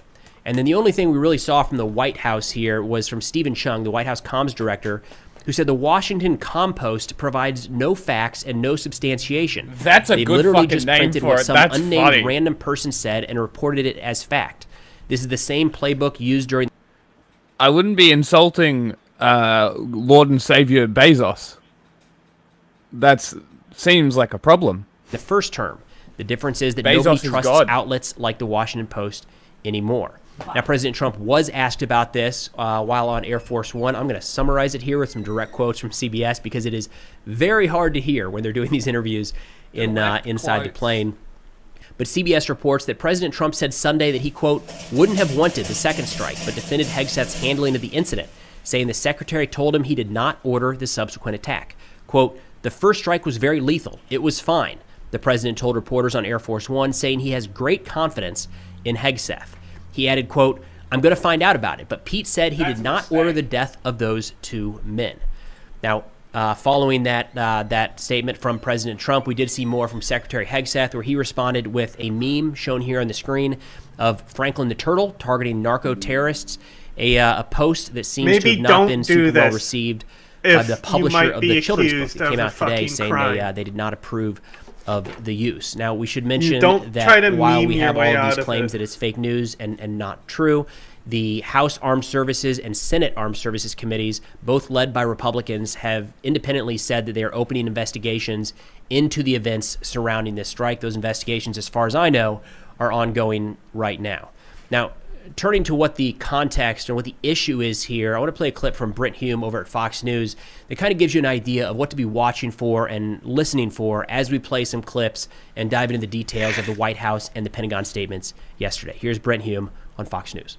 Just came to light recently that there was a second strike on the same target. The White House says it was done within the laws of armed conflict to make sure that the target was eliminated. But critics say this was done to make sure there were no survivors, which would be an entirely different matter, Brett. Well, that's what it comes down to is what the intention of the second strike was. Was it to demolish the rest of the boat that had been hit but not completely destroyed? Or was it for the principal purpose of eliminating the survivors? Eliminating the survivors would be a big problem. If that was what they were, that was what it was all about. If they were killed in the course of the rest of the boat being destroyed, if it was sufficiently intact to cause U.S. military personnel down there to think that the job had not been finished, that's another matter. So I think it's going to be that's going to be what we're going to see investigated here in the weeks ahead. Nixon shit. Then, of course, there's the question of whether Pete Hegeth really said, Secretary Hegeth really said, kill them all. Or whether he never said that, and the order to carry out the second strike was given by an admiral who was in charge of the mission. So those are fact patterns that they're going to have to be established here before we know what really happened. Democrats, of course, are pouncing. And when the long knives are out the way they are for anybody in the Trump administration, you got to really wait for the facts to come in to make a judgment. All right, so then turning to some new statements issued by the White House and the Pentagon just yesterday, we have White House Spokesperson Caroline Leavitt, who fielded long knives. Questions. He's saying like the Trump admin is being persecuted like Jews. I think are the ones that kind of encapsulate what her the answers. fuck. But either way, starting out here from Caroline Leavitt, the official statement that she read in the press briefing yesterday. To be clear, does the administration deny that second strike happened? Fox or News. Did it happen and the administration denies that? I have a feeling at this point the reason they're actually bringing the troops home is to invade our South, right? And as they're doing it, they're going to go, they say everything is crossing the Rubicon. Wait, the South, like the American, what? Yeah, that's a common phrase. Anytime Trump does something, they'll be like, he's crossed the Rubicon. They did it with like Jan 6. It's a common phrase they say about everything. I know. I'm talking about like bringing them home. What do you mean? Yeah, because that's what crossing the Rubicon means. Oh, right. It was the Roman troops returning. Yeah, to back to Rome. Yeah. So that's why that would be a literal Rubicon. You say everything is crossing the Rubicon. The latter is true, Abe, and I have a statement to read for you here. President Trump and Secretary Hegeth have made it clear that presidentially designated narco-terrorist groups are subject to lethal targeting in accordance... Hey, that means nothing, by the way. That's literally nothing speak. ...with the laws of war.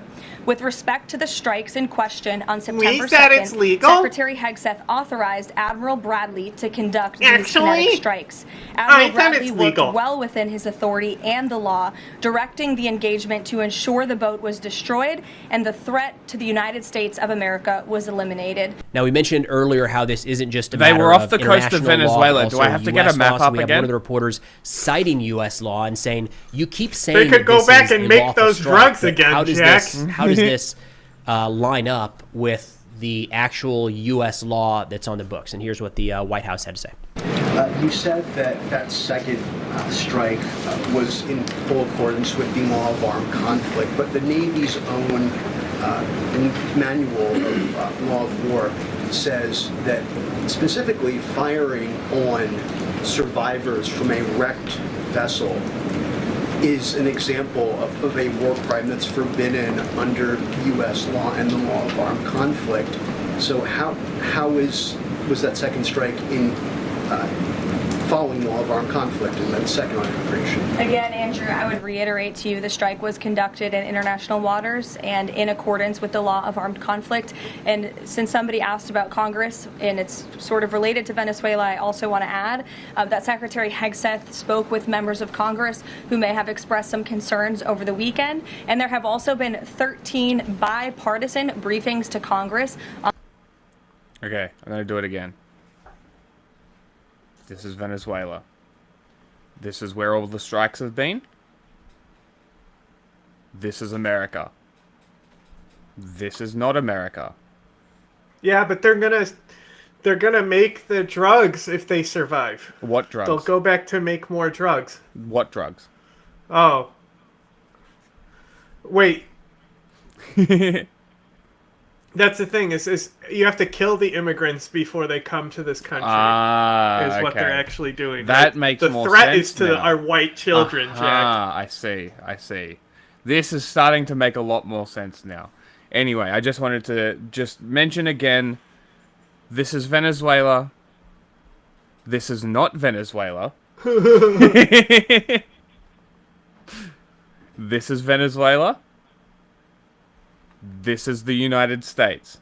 I believe that their waters probably extend to like something like there. Maybe a little bit less. Yeah, it follows the coast. You guys know how it works. Again, not America. America. Just so we're clear.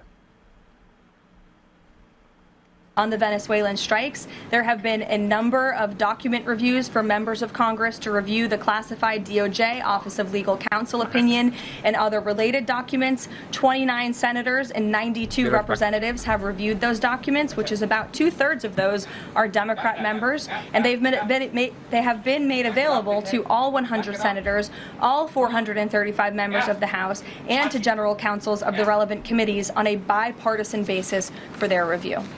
And then kind of the core here that keeps getting brushed over is the survivors. Were there survivors? Were they deliberately targeted? That's another question here raised to Caroline Levin. So much of the concern from Democrats and Republicans is focused on the survivors. Why won't the administration either confirm or deny or reveal whether or not there were survivors after that initial first strike? And what imminent threat would two survivors pose who were clinging presumably to the wreckage of that boat? Again, as I said, I think you guys are sort of not listening fully to the statement I've provided. Admiral Bradley worked well within his authority and the law, directing the engagement to ensure the boat was totally destroyed and the threat to the narco-terrorists, to the United States, was eliminated. And for any further questions about his thinking, I would defer you to the Department of War. I obviously wasn't in the room for these stories. Now, these statements made by the White House press secretary led to some speculation that they are throwing Admiral Bradley, the Special Operations Commander who oversaw this operation, under the bus, saying he's the one who authorized the strike. It was his decision. No, Wendy, you don't get it. They're not listening. You're not supposed to ask questions. You're supposed to listen, and you're supposed to repeat the words that she's saying, because what she is saying is the truth. You see, if you report anything different or ask questions, you are fake news, because you are not strictly going down the line that the government wants you to go down. Are we talking about China or the United States? You tell me.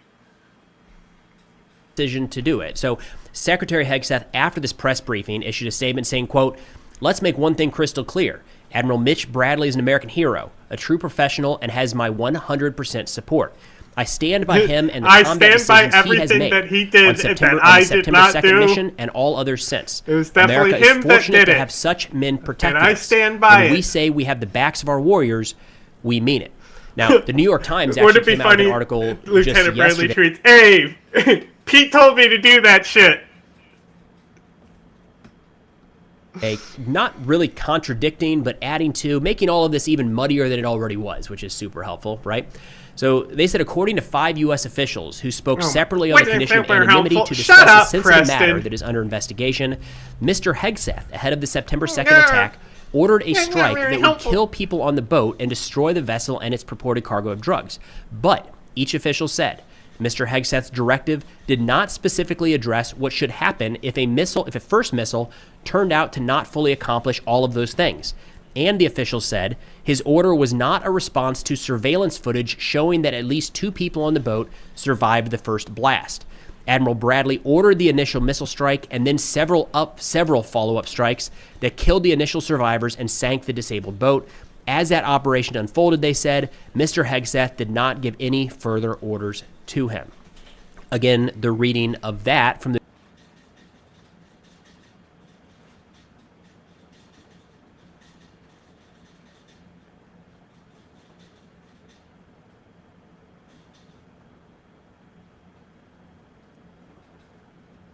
New York Times does seem to put more of the responsibility here for the strikes on the survivors on Admiral Bradley. All right, so in terms of what comes next, I think the big, most obvious thing here is the Senate and the House Armed Services Committees say that they're talking about bringing in Secretary Hegeth and members of the chain of command involved in this operation to testify under oath. They're probably also going to look for the strike footage to be released publicly, maybe some of the DOJ authorizations for the use of force in these specific operations. Between now and that information coming out, we're probably going to get a lot more speculation. And again, what I think is happening right now, a lot of reading between the lines of who ordered what and when. But that's all we got for now. Thanks for watching, and I'll see y'all next time. U.S. Secretary of Defense Pete Hegeth has responded to mounting pressure over a controversial second strike on an alleged drug boat in the Caribbean. Hegeth blamed the fog of war that prevented him from seeing any survivors in the water when the strike was ordered. The White House maintains the decision, which it says was made by a Navy admiral, was lawful. But legal experts warn the U.S. military could have committed a crime if survivors were deliberately targeted. U.S. lawmakers will investigate the attack. Earlier, I asked John Feely, a former U.S. ambassador to Panama and U.S. Marine helicopter pilot, whether these boat strikes crossed the line into illegal use of force. Oh, I think it crosses the line and it crosses back over again and perhaps crosses again just for good measure. Look, this is a very, very serious violation. First of all, it is very clear under the law of war and under the U.S. Code of Military Justice, Tony, that you do not shoot undefended survivors of a skirmish, even if they are well-defined, uniformed enemy combatants. What we've got here is not just a second round for what they call a double tap to make sure they're all dead, which are the words that Pete Hegeth had said earlier, but you've got folks that you're not even sure, or we the public, and most importantly, the United States Congress is not even sure that these people are who the Department of Defense alleges they are, and that is narco-traffickers. So this is very serious. Pete Hegeth, I believe, is under a lot of pressure, and correctly so. And I think what you're going to see, Tommy, is that the Congress is going to continue to push on this issue of who gave that order, who gave the verbal order, who gave the exord, as they call it, the executive order. And one of the things that gives you a sense as to how much pressure they're feeling is the fact that the civilian leaders are trying to skate out of it. And that is very worrisome, because that's throwing the admiral under the bus. Right, and beyond just this incident, the wider operations have faced criticism. But despite the criticism, Pete Hegeth has been defiant. He's even saying the U.S. operations have only just begun. What does this tell us about Washington's long-term intentions in the Caribbean? Well, what it tells you about the Trump administration's intentions is that they only know one mode, which is to be iconoclastic, to break rules and precedent and protocol in just about every sphere of their activities, whether we're talking about international tariffs or we're talking about following domestic law with regards to implementing our immigration policy. So they're going to break laws, they're going to break precedent, and then they're going to double down in the face of pressure. One of the things that I think our viewers have to understand is that just psychologically, Donald Trump is a man who was trained his entire life never to apologize, never to give ground, and if he gets hit, he hits back twice as hard. So everybody in his entire circle this time in the second government, not in the first one, but in the second one, understands that very clearly. So what you're seeing from Hegeth is absolutely true to script for being Donald Trump's Secretary of Defense. And in light of that, looking at Venezuela, is war inevitable? You know, wish I had the crystal ball to be able to say no. I think there are several scenarios that we can look at very briefly. The first one is the ground invasion. I think that is not very practical and not going to happen for this simple reason. For about 3 months now that the United States has had this flotilla down there, it has had the same number of invading Marines sitting on the Iwo Jima, 2,200. It's called a Battalion Reinforced Team. That is literally the unit, the type of unit that I used to fly 30 years ago. When the United States invaded Panama in 1989, it already had 3 bases there, and it took 27,000 people, soldiers, to invade a country of 3.5. Venezuela is the size of Texas and Oklahoma put together. It's almost 28 million people. This is not an invasion force. So I think you can take that off the table. What I don't think you can take off the table is launching, continuing to hit small boats. Although I would note, we haven't had one for 2 weeks, and launching Tomahawk missiles from standoff distances in international waters on alleged narcotics trafficking centers. Possibly, if we get lucky, Donald Trump will do this 10, 20 times. There won't be many civilian deaths. He'll make a lot of holes in the jungle, put it up on the Truth Social account, and declare victory and slowly draw it down. Right. The reason he would do that is because the American people really have no appetite for another foreign war. Okay. There's quite a lot to discuss, but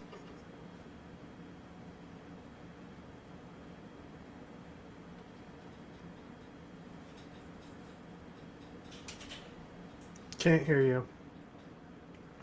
I'm muted. What do you think? What you know? What else he could do? What do you reckon? What do you reckon he could do, John? What's another option for Donald Trump that kind of goes along the same lines of what Putin could have done in 2022? Die.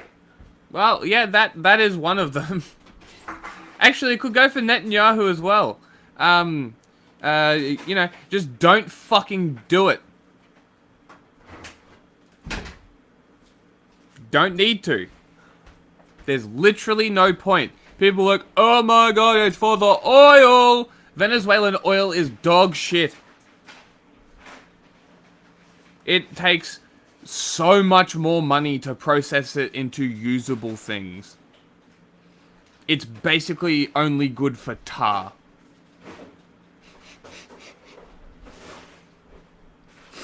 Who wants that shit? Nobody wants that shit. There's a reason that it's still the largest reserve. Do you think Trump's smart enough to believe that? I think that there'd be people in his government who are aware that the Venezuelan oil is too expensive and shit. Yes, but do you think he would believe that? He would just go, I know about oil more than you. It depends on how much He'd tell them that they don't know what they're talking about. It depends on how much he respects the person, honestly. That's the kind of person that he seems to be. Is like, if he personally respects the person, he'll believe anything they say. But like, for me, if you want to do a simplistic overview of what this is, it's regime change. Is that what it actually is? It's hard to say. I'm not really sure what the motivation is. It seems fucking much more connected to the opposition leader, the Venezuelan chick that won the election and is now trying to launch a US war into her own country, which is a very cool thing to do. Especially after winning the Nobel Peace Prize. Awesome. So cool. I'm glad that we put so much support behind her and so much effort into making sure that people knew that she won the election. And then she goes around and says, I'd like to thank Donald Trump. Invade my country, please. Like, fuck off. Get fucked. So it's like, and now I have to back fucking Maduro because Donald Trump is a fuckwit. Do you understand how painful this is? Fuck Maduro. Fuck him. He's a fuckwit. Like, I don't understand why people like him so much. Like, he's literally the epitome of, like, a megalomaniac who just wants to control everything for his own resources. Like, fuck this guy. And you're supposed to be like, oh, but we support the workers. No, you fucking don't. No, you don't. You support the leaders of the teams that you are told to fucking support. You, the fucking preachy, wannabe feminists, supporting the fucking ayatollahs of Iran because you're told to. That's the kind of person that supports Maduro. No actual... I can't say it because I actually don't know, but I feel like no actual socialist would support Maduro.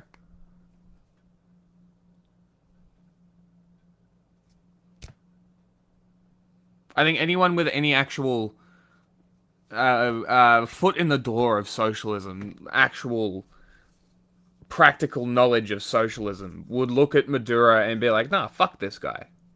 There's no way that they wouldn't. But that's just a... assumption. So fuck Maduro, but it doesn't mean that this is justified as well. Like, this is, I don't know why this needs to be said. Like, I don't know why people can't just say this. Like, Maduro is a piece of shit. He stole the election. He ran them out of the country. He took the voice of the Venezuelan people and said, fuck you. And you want to tell me that these fucking workers of the world unite cunts that support Maduro are actual socialists? Get fucked.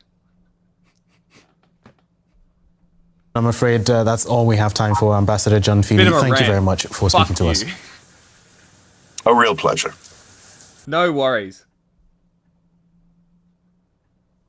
Detailed, Hegeth, how the first killing of 11 men in a boat in the Caribbean Sea went down. And apparently Hegeth was just like, kill them all. They fired on this boat. They had determined from afar that they were behaving in a way that one would expect a drug dealer to behave. Now, again, there's no authorization for this whatsoever.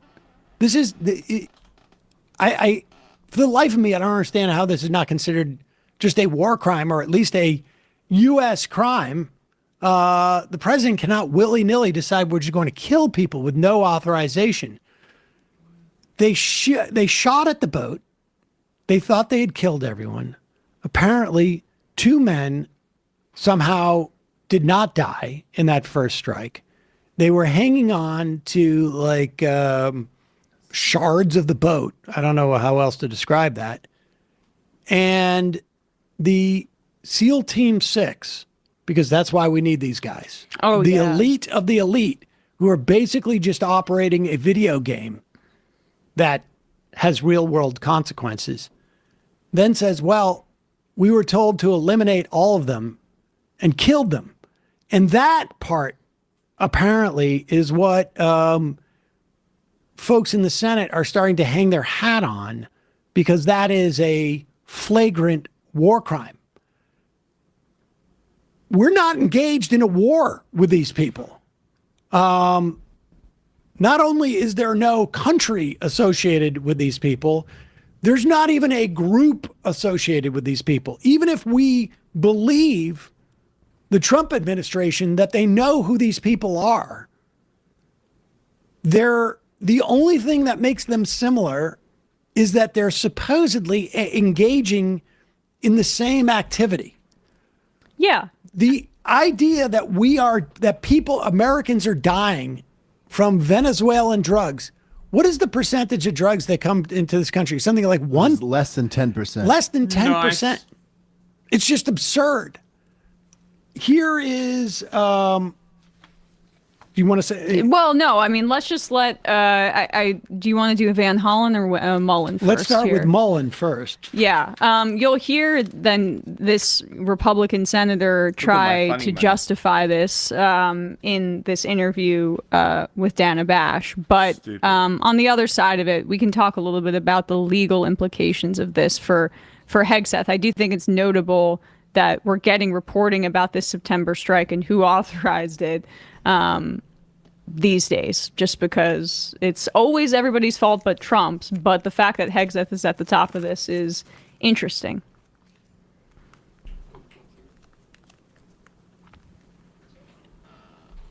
Yes. Yes, the president and the Secretary of War has been very clear they're going to use lethality against our enemies, home and abroad.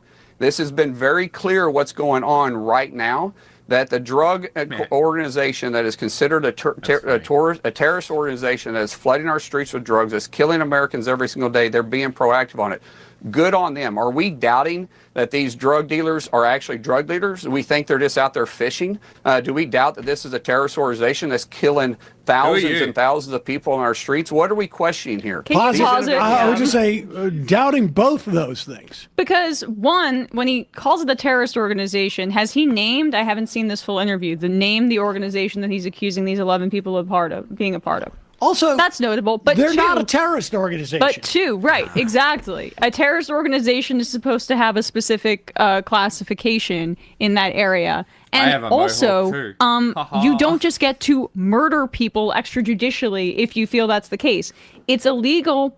What is being reported that Hegeth did is illegal both in international and domestic law, because we have something called the U.S. War Crimes Act, which codified much of the Geneva Conventions into U.S. law, even though, of course, we don't follow it, obviously. But still, you're not allowed to do no say quarter, convention which there. Effectively translates to no prisoners. So what Hegeth authorized there was a no survivors strike. And then you have to let's go back to what Mullen said there. Do we have any doubt? The fact that he's saying that so aggressively is defending the action, because the action shows that they were afraid that those two survivors would speak and say what they really were doing on that boat, and that they weren't a part of a narco-terrorist organization. That is pretty much Occam's razor's simplest explanation as to why you would kill everybody like he's like freaking, a Batman villain. There's circumstantial evidence to say that, that was not a drug smuggling operation. Just the number of people on board. If it was any kind of a trafficking operation, it was probably human trafficking. So what probably happened was you blew up a bunch of people that were being human trafficked at the very best. So well done. Streets. What are we questioning here? These individuals don't care about the lives of our friends and families. Why do we care if we take them out in international water? It is a war. Once those humans are trafficked to this country, they become drug dealers. That makes sense. They're trying to bring the drug dealers to our country. Because they've declared war on our streets, and the president and Secretary Hegeth is doing exactly what we should be doing, being proactive. That's what the Democrats are going to do over that's this. what they're doing here, and I applaud them for doing something, because the past administration did absolutely nothing. Why thousands of Your job is not my problem. Americans died on our streets. Yeah, and I just want to point out that, again, that it's the Republican chair of the Senate Armed Services Committee and the Republican chair of the House Armed Services Committee who say that they want to look at the whole operation, which you just described. Okay, all right. Whoa, What a follow-up. What a follow-up. How about this? The Constitution grants Congress with the authority to declare war. So has Mark Wayne Mullen, as a senator, been a party? Has there been a secret bill that has passed? Has there been some sort of declaration of war that's been formalized that I miss in the headlines? Because you can't just call it a war and say that those strikes are authorized. If it's not a war, it's just straight up murder. If it is a war, it's a war crime based on what I just mentioned. The fact that they did the double tap. I mean, no one has declared war. They're like, not only do the people in It's the boats the not declare Department war on of the United War. States, the United States has not declared war on people in boats, which is really the only classification that you could do at this point. I mean, War on we're boats. striking people in boats What was that? on both sides of Central America. We're both in the Pacific and in the Caribbean. I thought Trump there's loved boats. Remember the boat rally in 2020? Here is Pete Hegseth, though, bragging. Put that back up. I'm sorry. Oh, no. Pete Hegseth bragging about a kid's book for Franklin the Turtle. What's the Big fan of the franchise. I think it's the last book Pete ever read, and Exactly. it has a lot of meaning for him. I mean, this is obviously like an AI mock-up parody. I don't know why I would it's imagine Franklin, it's not though. a real book. I mean, thank at you. this point, right. PragerU's going to get on. Right. He's on this. PragerU has already written the thing up. I mean, I guess. Where is my? He's going to pull out it's Cash on the Patel's floor, book. really far down there. Hold on. Do I need to go get it? Yeah. I mean, this is real. Yeah. This guy right here, the wizard right here, he's now our FBI head, just in case you were wondering. But before that, he was an author, and he wrote the book, The Plot Against the King, that he did there. So, and that's what it takes to get made head of the FBI. Here is Chris Van Hollen. Hopefully, Hopeful next Senate leader. Senate leader. Oh my goodness. I mean, it seems like it's possible. We'll see. But here he is speaking to the idea that we're engaging this. And again, this has been going on for months. I don't know why it took this one piece. And it's clear that, like, I think there's a sense that there is other constituencies, whether it's in the military or in the Senate, to get rid of Pete Hegseth. And so anything that focuses this on a decision that Pete Hegseth made makes it, I think, more inviting and attractive for these politicians to jump on. Not to the Constitution of the United States. So let me ask you about that Washington Post report on the attack on that Venezuelan alleged drug boat. What do you make of what happened there? Do you think there was a war crime committed? Oh, I think it's very possible there was a war crime committed. Of course, for it to be a war crime, you have to accept the Trump administration's whole construct here. That we're at war. Which is we're in armed conflict at war with this particular, with the drug gangs. Of course, they've never presented the public with the information they've got here. But it could be worse than that, right? If that theory is wrong, then it's plain murder. The first strike is murder in that case. That's correct. You're alleging it. That's correct. Well, I'm saying that it's either murder from the first strike if their whole theory is wrong, and I think the weight of the legal opinion here is that they've concocted this ridiculous legal theory. But even if you accept their legal theory, that it is a war crime, and so I do believe that the Secretary of Defense should be held accountable for giving those kind of orders. And this is happening as, of course, you have the Secretary of Defense also. When the Democrats take the House, and if they take the Senate in the fall, I think you're going to see a mass exodus, a mass exodus of a lot of these people because they're going to be afraid. Bye. But this is the type of thing, incidentally, where the video that was put out by those 7 Democratic lawmakers, as much as it's a little cringe in my mind just because of the nature of it, but it resonates because that SEAL Team 6 guy, I don't know what information he needed other than what he had. What country they run into?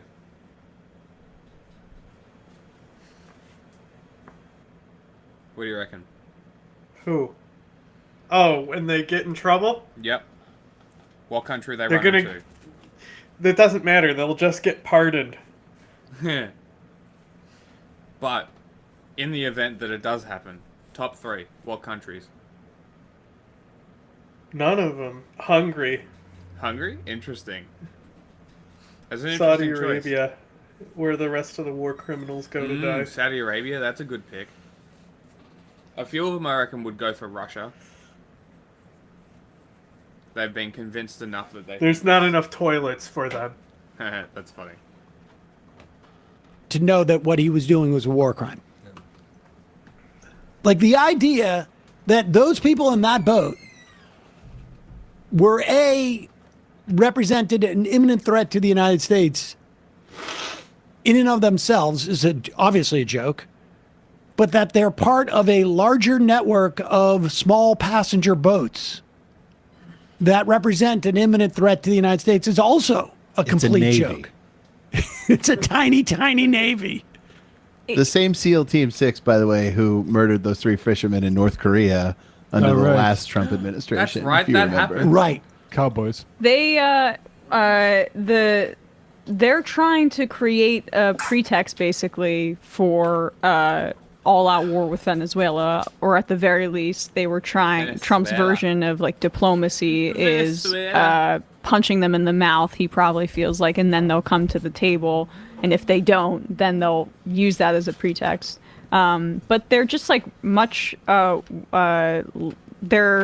They're lazy about it too. They don't, and they're incompetent, so they're not able to create a pretext in a way that, I don't know, justifies the gravity of the action they're trying to take. And the administration is deeply unpopular, and it runs counter to what he was trying to say about being anti-war.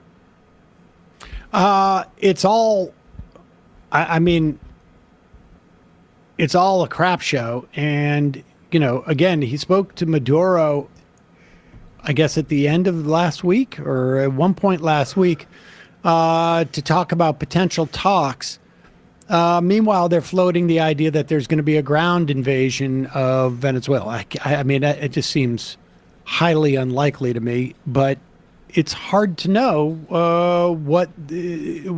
where they will stop, and really, like, who in the administration is this excited about this?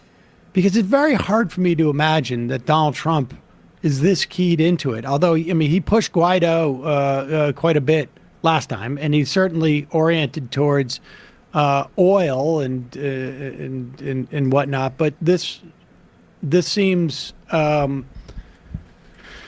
very aggressive for a guy who feels like they're teetering on the edge of having any awareness of what's going on in their administration.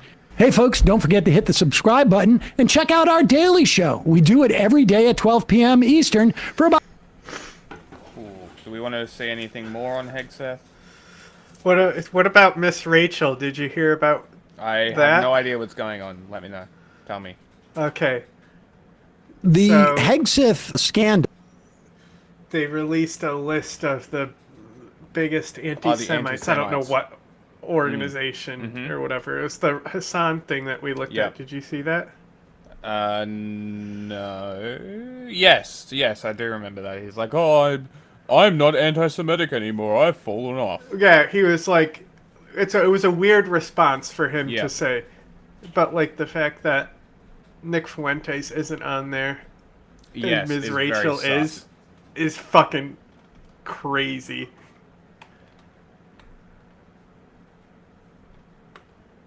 It is nuts. Is growing. There's two things that are going on, and I want to read from Spencer Ackerman's piece on this. Spencer is been a long-time national security reporter. We've had him on this program. Very worth reading both his books and checking out his writing, which I believe is on Ghost. And he cites the movie, a working group of former judge advocates general that convened after Hegeth action this year to fire senior Army and Air Force JAGs. These are essentially the it's the what DOJ, the Ron military. DeSantis I don't know did. how else to really do. Yes. Yeah, they're lawyers. And they put it, they made this statement on the strike. Who's on the list? If the U.S. Whose list was it? Some,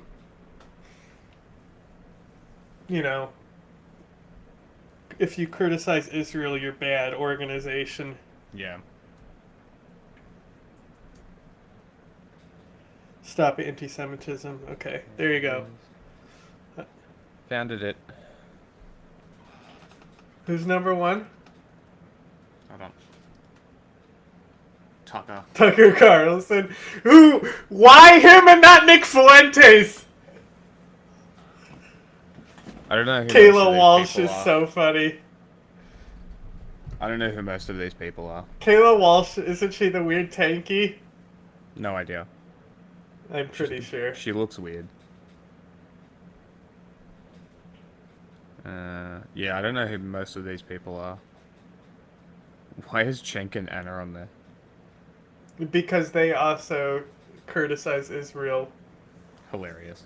This is just Israel criticism. And Nick Fuentes is not on it. U.S. is at war, in quotes, in the waters near Venezuela, as Hegeth insists, then the double tap ordered by the commander of JSOC, in fact, a stupid list. that is who Hegeth claims ordered it, is an unambiguous violation of the law of armed conflicts prohibition on killing survivors of a military operation. So in other words, a war crime. But if the U.S. is not in such a state of war, as the Justice Department insists for the purpose of denying congressional authority over war. So understand, one part of Trump's regime says we're at war. The one that deals with legality says we're not, and so Congress doesn't have authority over it. Then Hegeth, Bradley, and everyone from the Secretary of Defense down to the individual who pulled the trigger are simply murderers. And that's why, to even call this a war crime, it seems to me to be unsettled because it's not clear that we're at war. This is a crime. Yeah. But here is Hegeth bragging about it. Now, this is back in September, before I think Hegeth started to realize, oh. He could still taste the blood in his mouth. Yeah, and by blood, I mean Bloody Mary. Yeah. Lol. So the president is sending a message to other cartels, right? A very clear one. Yeah, the message is, if you have fishing boats, we'll bomb them instead of you. I can tell you that was definitely not artificial intelligence. I watched it live. We knew exactly who was in that boat. We knew exactly what they were doing. And we knew exactly who they represented. And that was Trenday Aragua. What intelligence? No intelligence! A narco-terrorist organization. Did he just say he watched it live? Yeah. Does that mean he was in charge of the operation and ordered the second strike? Cool. Was that admitting? By the United States, trying to poison our country with illicit drugs. Wait, is trying to poison our white bloodline. Those MAGA supporting Hicks in Appalachia is really hurting right now. How about you reveal the evidence? Because they were claiming there was fentanyl on the boat. They haven't revealed that evidence either. Fentanyl's not produced in Venezuela. If you're talking about drug trafficking, it's more cocaine. They made it up. And they're still not even... What was it? Was it a completely political message? Basically, showing the No, she had ties a to dress so-called that was children's artwork. Oh, is that all? Wow. Yeah, that's what made them mad? Wow. No, just her just saying kids shouldn't be bombed is what made them mad. Incredible. And she also has a girl on her show who is a double amputee from Gaza. Jesus. They really lost it over that. I bet they did. Fucking Jesus Christ. Real moral people over in Israel, huh? Trenday Aragua for many of these because they made them up. Let's go to 11. This is Chris Murphy on Pete Hegeth, who is now passing the buck to Mitch Bradley for the second boat strike. But again, you know, we're accepting the premise that this is anything but murder.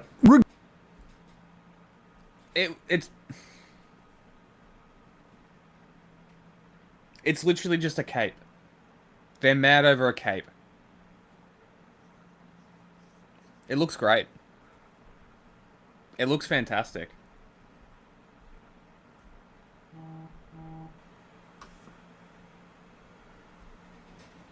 Oh.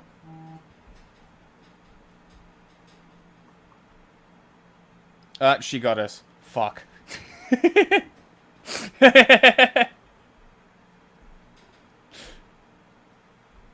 Ooh.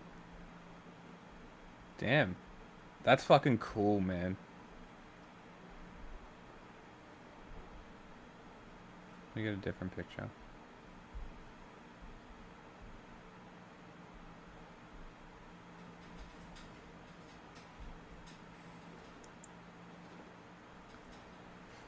That's fucking cool. How dare she? The horror. So anti-Semitic. Honestly, I've never seen anything more anti-Semitic, not even the Holocaust.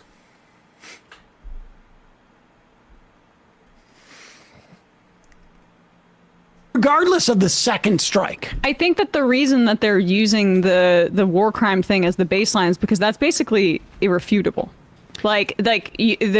Even if you want to take the Trump administration's insane premise at face value, you're still on sound legal footing to call it a war crime. Right. Because the premise that they're pushing is the idea that we're already at active war with Venezuela. Now you would need Congress to declare war. You can't just change Secretary of Defense to Secretary of War and call it a day. But even if you were to grant them this crazy premise, because since 9/11, you know, the authorization for the use of military force has basically been in the hands of the executive branch, it would still be a war crime. But to your point, it's just murder. But here's Murphy reacting to this tweet in real time. Yeah. So Secretary Hegeth has just posted something that I wanted to ask you about. He said, let's make one thing crystal clear. Admiral Mitch Bradley is an American hero, a true professional, and has my 100% support. I stand by him in the combat decisions he has made on the September 2nd mission and all others since. America is fortunate to have such men protecting us. When this Department of War says we have the back of our warriors, we mean it. Okay, let me just translate this into... He's pinning this on Bradley. Okay, he's saying that's what that's about, right? I mean, where do you see this headed? He is passing the buck. He sort of sees the freight train that is coming, right? That both Republicans and Democrats are coming to the conclusion that this was an illegal, wildly immoral act, and he is shifting the blame. It's the opposite of the buck stops here. And boy, it's a chilling signal to everyone in the chain of command that the Secretary of Defense does not have your back. Now, in this case, it seems likely that he actually did give the order, that he gave the order to kill everyone on that boat, and that those in the chain of command were simply following his orders. But he is basically telling everyone, all of his generals, all of the professional staff of the Department of Defense, that I'm going to save myself if things get tough. And that's just devastating for American national security. I think it's healthy, at the very least, that Hegeth realizes, like, oops, I got to throw somebody else under the bus. It's healthy that there's a bus coming. Yeah. Let's put it that way. And here is Senator Chuck Schumer. Driving that bus. And he's got a hammer, and he is going to drop that hammer on somebody. Folks, here's Chuck Schumer laying down the law. You called on Hegeth to release the full tapes of the attack. We heard earlier in the show Chairman Wicker saying that he is seeking those tapes as well. What sort of action are Democrats prepared to take to try to make Pause it for 1 second. What sort of action are Democrats prepared to take? Oh, step back, Jake Tapper. You're about to find out. Jason Bourne. Yeah. I'll tell you what kind of actions the Democrats are about to take. Just go back just a little bit so we can hear Jake Tapper ask that question again, so that people can remember The question is, what action are Democrats going to take? Leaking those tapes as well. What sort of action are Democrats prepared to take to try to make this happen, to getting those tapes? Well, we hope that we can bring before the committees, bipartisan, as you said, Senator Wicker has been very much involved here, and get the top military people to testify, and we hope that they will release the tapes. You know, Hegeth is hiding something here, and he's known to be a liar. He said that the Washington Post story had no validity, and today the White House directly contradicted him that it did. And if he has nothing to hide, if he said he did nothing wrong, if he said no laws were violated, release the tapes. He took the finger out. He does have something to hide, so he's not going to release the tapes. He what are you going to do about it? Well, he's a liar. He's a liar, and we're going to say we hope put on he glasses released the over his tapes. glasses again. In fact, Funny. we hope we can get someone to testify. So look out, Jake Tucker. There's a new hopeful sheriff in town. We hope this is going to happen. Chuck's driving that bus, but it's just under the speed. Well, I hope to drive the bus. I'm hoping the bus gets here and there's gas in it and slowing down the bus. Slowing down the bus. Hitting the brakes on the bus. We're gonna be super tough about this. Shifting down to first gear on the bus. No, we're leaving the bus in neutral because that's bipartisanship, okay? Idling forward. Momentum. You don't want to be partisan about... The bus is idling forward. We're going to very ambitiously hope. I'm going to work with this hill and hope I can roll. We've hit a short bump and now we've stopped moving forward. We don't want to pick sides between potential and kinetic energy. We just want okay. It's called bipartisanship. That's exactly right. That's why we're in neutral, baby. Let me add to that, Jake. We're going to pray and hope. Hope and prayers. That's what we're going to do. Yep. I might throw in a wish. I guess that's how they become the immovable object.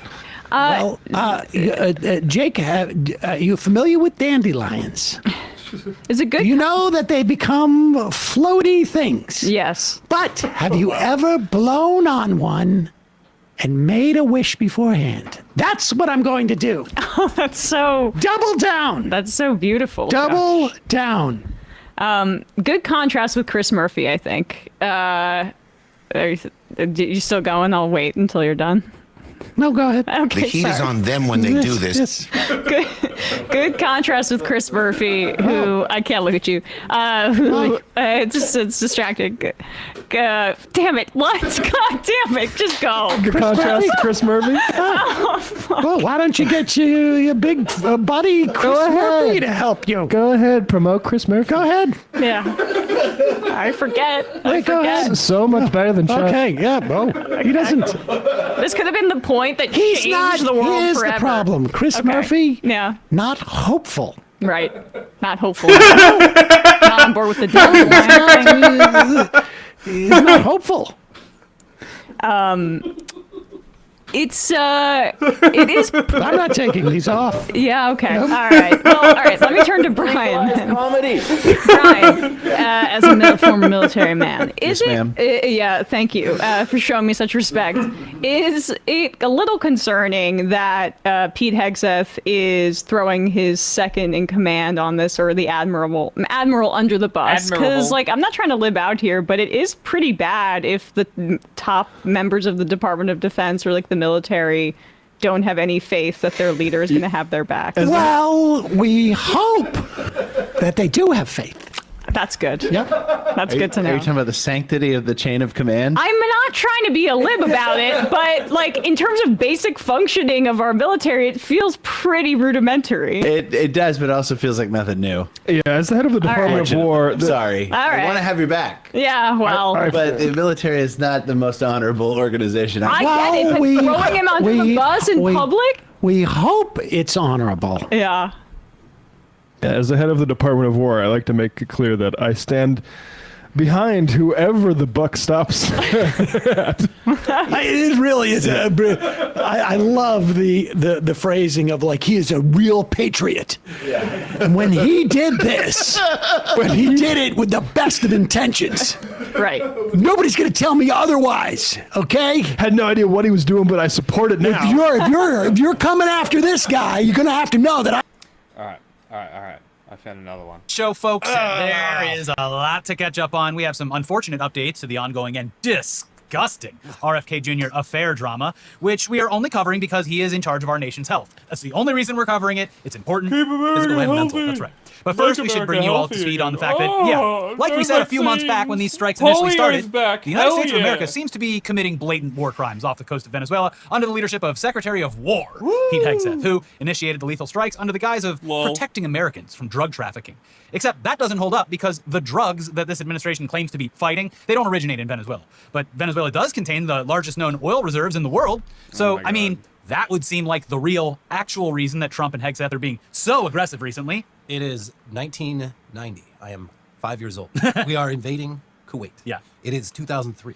I am 16 years old. That's right. We are invading Iraq. It is 2025. I am 40 fucking years old. What are we doing? We're invading another country for their oil. Say the line. Say the line, Uncle Sam. We're doing it to protect our freedom.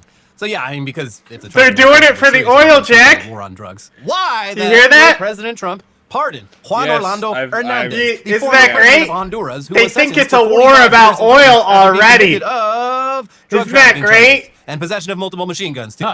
That's what I was saying before, is that people are already, when I was ranting, I think you muted the mic, I was ranting.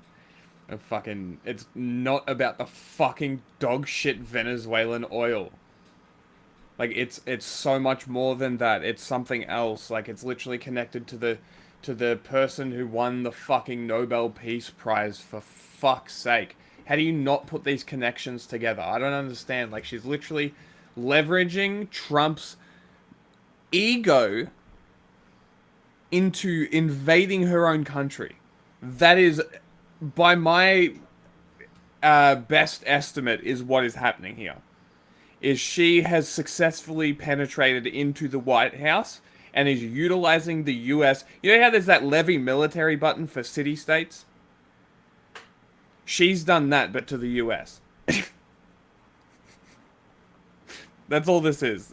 Like, until something else changes, show me BP in talks with Donald Trump and the military, which is usually what happens, because they want their stake after it goes in, right?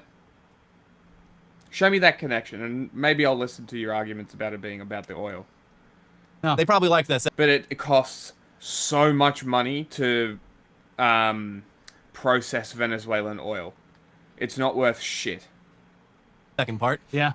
It seems pretty hypocritical to justify your extrajudicial strikes on a foreign country by claiming that you're trying to stop drug trafficking while at the same time pardoning a prolific drug trafficker who was only convicted and sentenced for as many crimes just 1 year ago. Yeah, this isn't like he's been in prison for a very long time and Trump feels...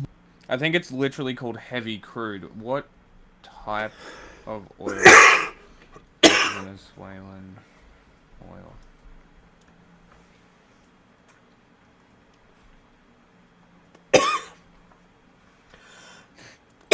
Okay, it's not even heavy crude. It is extra heavy crude. Premium leaded. Which is very dense and viscous, making it more challenging and expensive to extract and process than lighter crudes. Which, like the US, I think, what kind of oil is the US oil?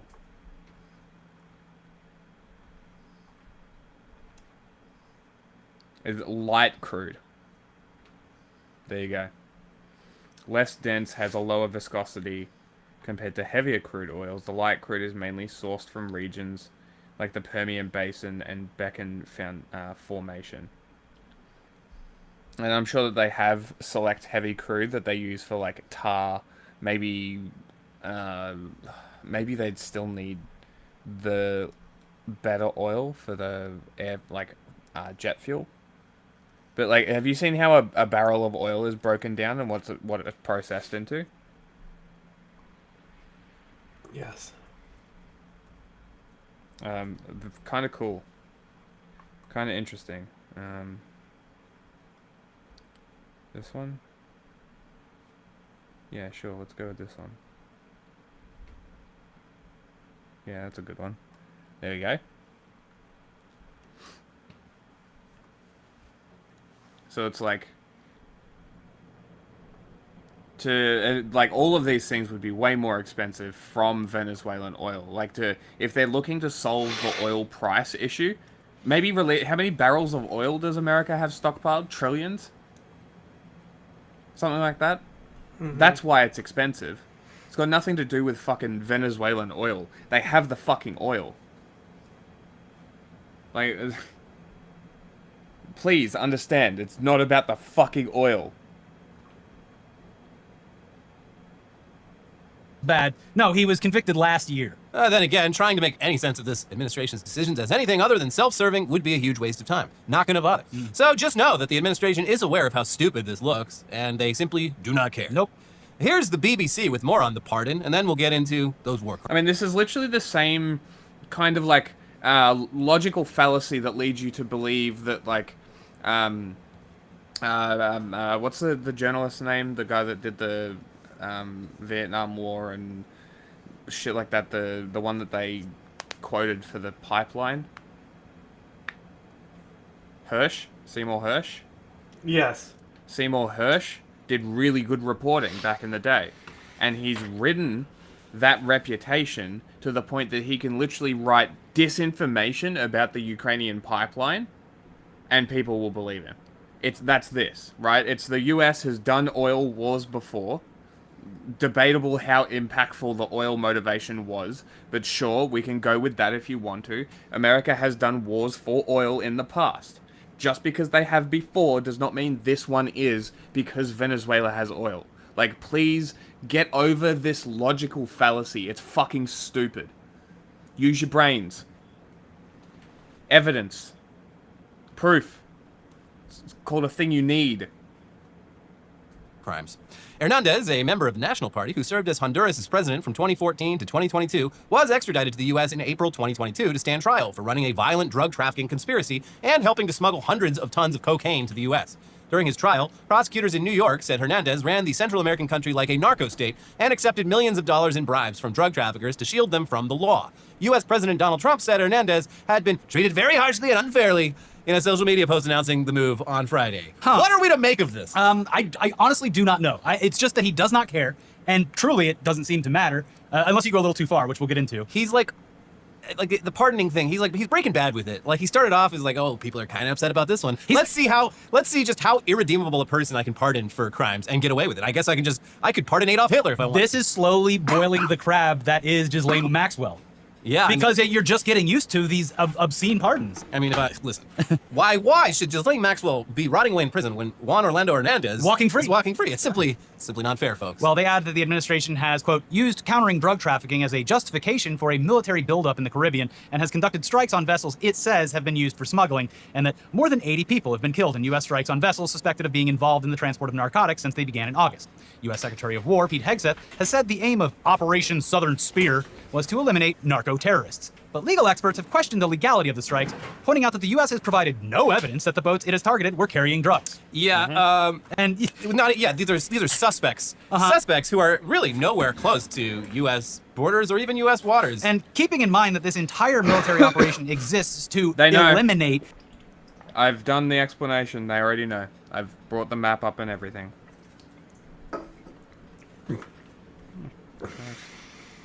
Oh, good for you. The type of guys that Trump just pardoned, and also keeping in mind that, as they said, there has been no evidence provided that these boats were even carrying drugs. We must now move on to the fact that, yeah, it looks like Pete Hegeth probably committed a war crime. At least one war crime. Yeah, and this is really this pisses me off because it's like the whole thing's a war crime, but they're focusing on this very specific aspect of it where they're like, which is horrific, it was fine up until you did this specific thing. Which, yes. Again, not to toot our own horn because this is tragic overall, but the first strike happened and we were like, oh, this is a war crime. Because if anyone with eyeballs that sees this could see that. Yeah, and then when it came out, especially when the boat was 11 people, it was just that scenario. Where's the drugs? Yes, exactly. Trump, by the way, for his part, he supported Hegeth, but then immediately threw him under the bus as far as like the decision went. Like, I wouldn't have done it. That was all Pete. I mean, if I had done it, I would be completely shielded from all laws. But well, Pete. Well, I'm happy he did it. Yeah. So this might actually be the thing that brings down Hegeth, and all it took was violating the Geneva Convention. Yeah, something he was going to do eventually. Yeah, and probably had done before this. They just hadn't called him out. Well, he definitely texting the war plans was a big thing. No, that wasn't a war crime. That was just stupid. But before he was in this job, one of his big claims to fame was like helping a bunch of actual war criminals in the U.S. military avoid prosecution and consequences. Yeah, I'm just saying on the scale of things that get him removed from this job in particular. Yeah. Well, anyway, the strikes themselves, they almost certainly should have never happened in the first place, with some experts claiming that at least some of the strikes hit boats that were not carrying drugs at all. But even if they were, that is not a crime punishable by death at the behest of a foreign government in international waters with zero congressional approval.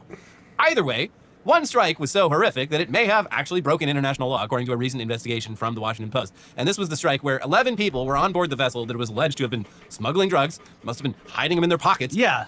Seems really inefficient. If this were true, that's a lot of people taking up a lot of space that could be used for storing the many, many drugs they were apparently smuggling. Nevertheless, here's the Washington Post. Defense Secretary Pete Hegeth gave a spoken directive, according to two people with direct knowledge of the operation.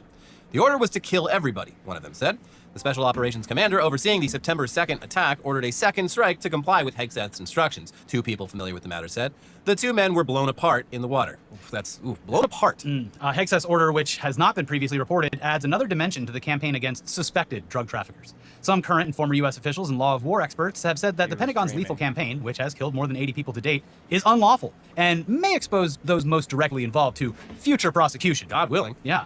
The alleged traffickers pose no imminent threat of attack against the United States and are not, as the Trump administration has tried to argue, in an, quote, armed conflict with the United States, these officials and experts say.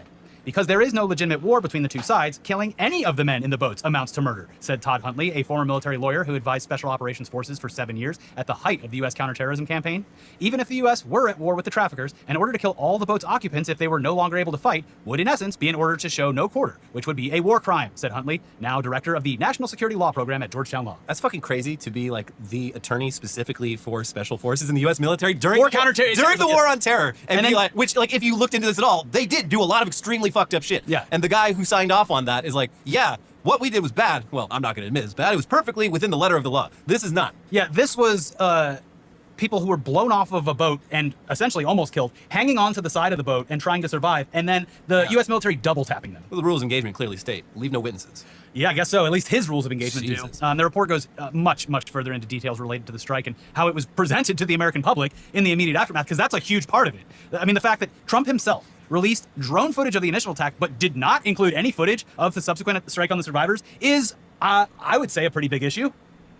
Like, Trump's always the guy who's talking about editing things and taking the reality out of certain things on television, yet he released a completely edited clip. Paramount should sue him. I don't know. Sure, why not? Quote, if the video of the blast that killed the two survivors on September 2nd were made public, people would be horrified, said one person who watched the live feed. The first one was horrible. This drives me crazy how they're like, hold on, wait a second, they did what? And it's like, it was bad already. It was horrific already. Yes. But I guess they did find something in the rule book that they can get him on. It's horrific to think that the president, maybe they didn't even inform him, but the president released a video where it's like, all right, job well done. And then in the following minutes of that video that weren't released, people are struggling to survive unarmed in the water. You would swimming around in their fence beds. And literally fish in a barrel and killed by the U.S. government. Jesus. But like we said, the White House was denying all these claims before the full article was released, and they did finally admit to doing a, quote, double tap or, quote, follow-on strike. But they said it was only to fully sink the boat because they said the wreckage was a navigational hazard. Oh, yeah. Yeah. That would have totally gotten in someone's way out there. Yeah, they swear they weren't trying to kill the survivors. It was that it was a navigational hazard, you see. Like, you would think that you'd want to go and recover that boat. Well, I mean, also, if you were actually doing that, you would go and get the people out of the water before doing it. As per, law of the sea and shit. I'm pretty sure that covers it. If not, clearly American doctrine. If international doesn't matter.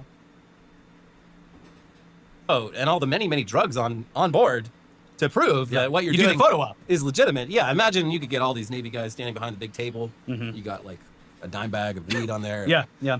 A bunch of fishing poles for some reason. Yeah, must have been fishing for drugs. Hilarious. Yeah, yep, that's what they're doing now. Carolyn Levitt would go on to tell reporters that actually, not only did they do this, it was actually very legal and very cool. And that Secretary Hegeth and Admiral Frank Bradley were acting in self-defense when they blew up a small boat off the coast of Trinidad. And then they blew it up again. That was also in self-defense of the country. I was in imminent danger from that boat that was thousands of miles away from my present location. In any hour, they could have shown up with drugs that would have killed every man, woman, and child in the United States. And this is the whole thing, because like the like whole I wish libs Trump's like war this would specifically is targeting understand fentanyl, which does that like double taps are so controversial that even like the most like pro-military people will be like, damn. Yeah. Specifically ocean ones or in general? In general. Like, it's a big fucking deal. Because, like, in like it's like operations, directly killing civilians. Oh my god! I can't believe a government did that. Yeah. Double taps.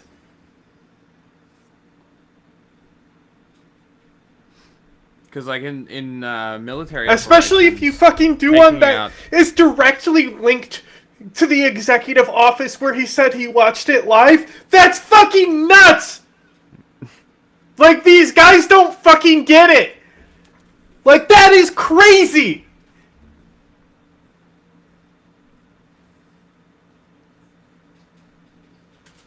So would it be a war crime if, like, after a fight you went through and killed everyone that was injured? Okay, so weekly, sometimes the military, like if you're deployed with the U.S. military, sometimes weekly, if Cal was here, he could tell you probably, they'll have a fucking seminar like weekly on how you can't shoot injured people. Seriously? Yeah, it's hilarious. very, so like, especially if you're a medic, you're gonna attend all those stuff, and it's like the medic's role to make sure that doesn't treat happen. those people who are injured. So, like, remember the Iraq documentary we watched? Yes. Where it ends with a man dying and them Yes. not rendering aid? Yes. And that was, like... pretty hard to fucking watch. Yeah. But, like, I totally understand. Like, the guy was... Like... You can't go over and put the guy out of his misery, but, like, what would rendering aid do at that point? Like, the guy was dead. The body was in the process of dying. Yeah. Like, you can't mercy kill for a reason. Yeah. Just in case. Because then people would continually say that they were just mercy killing when they execute people. Yes. Right? Yeah, no, it makes sense.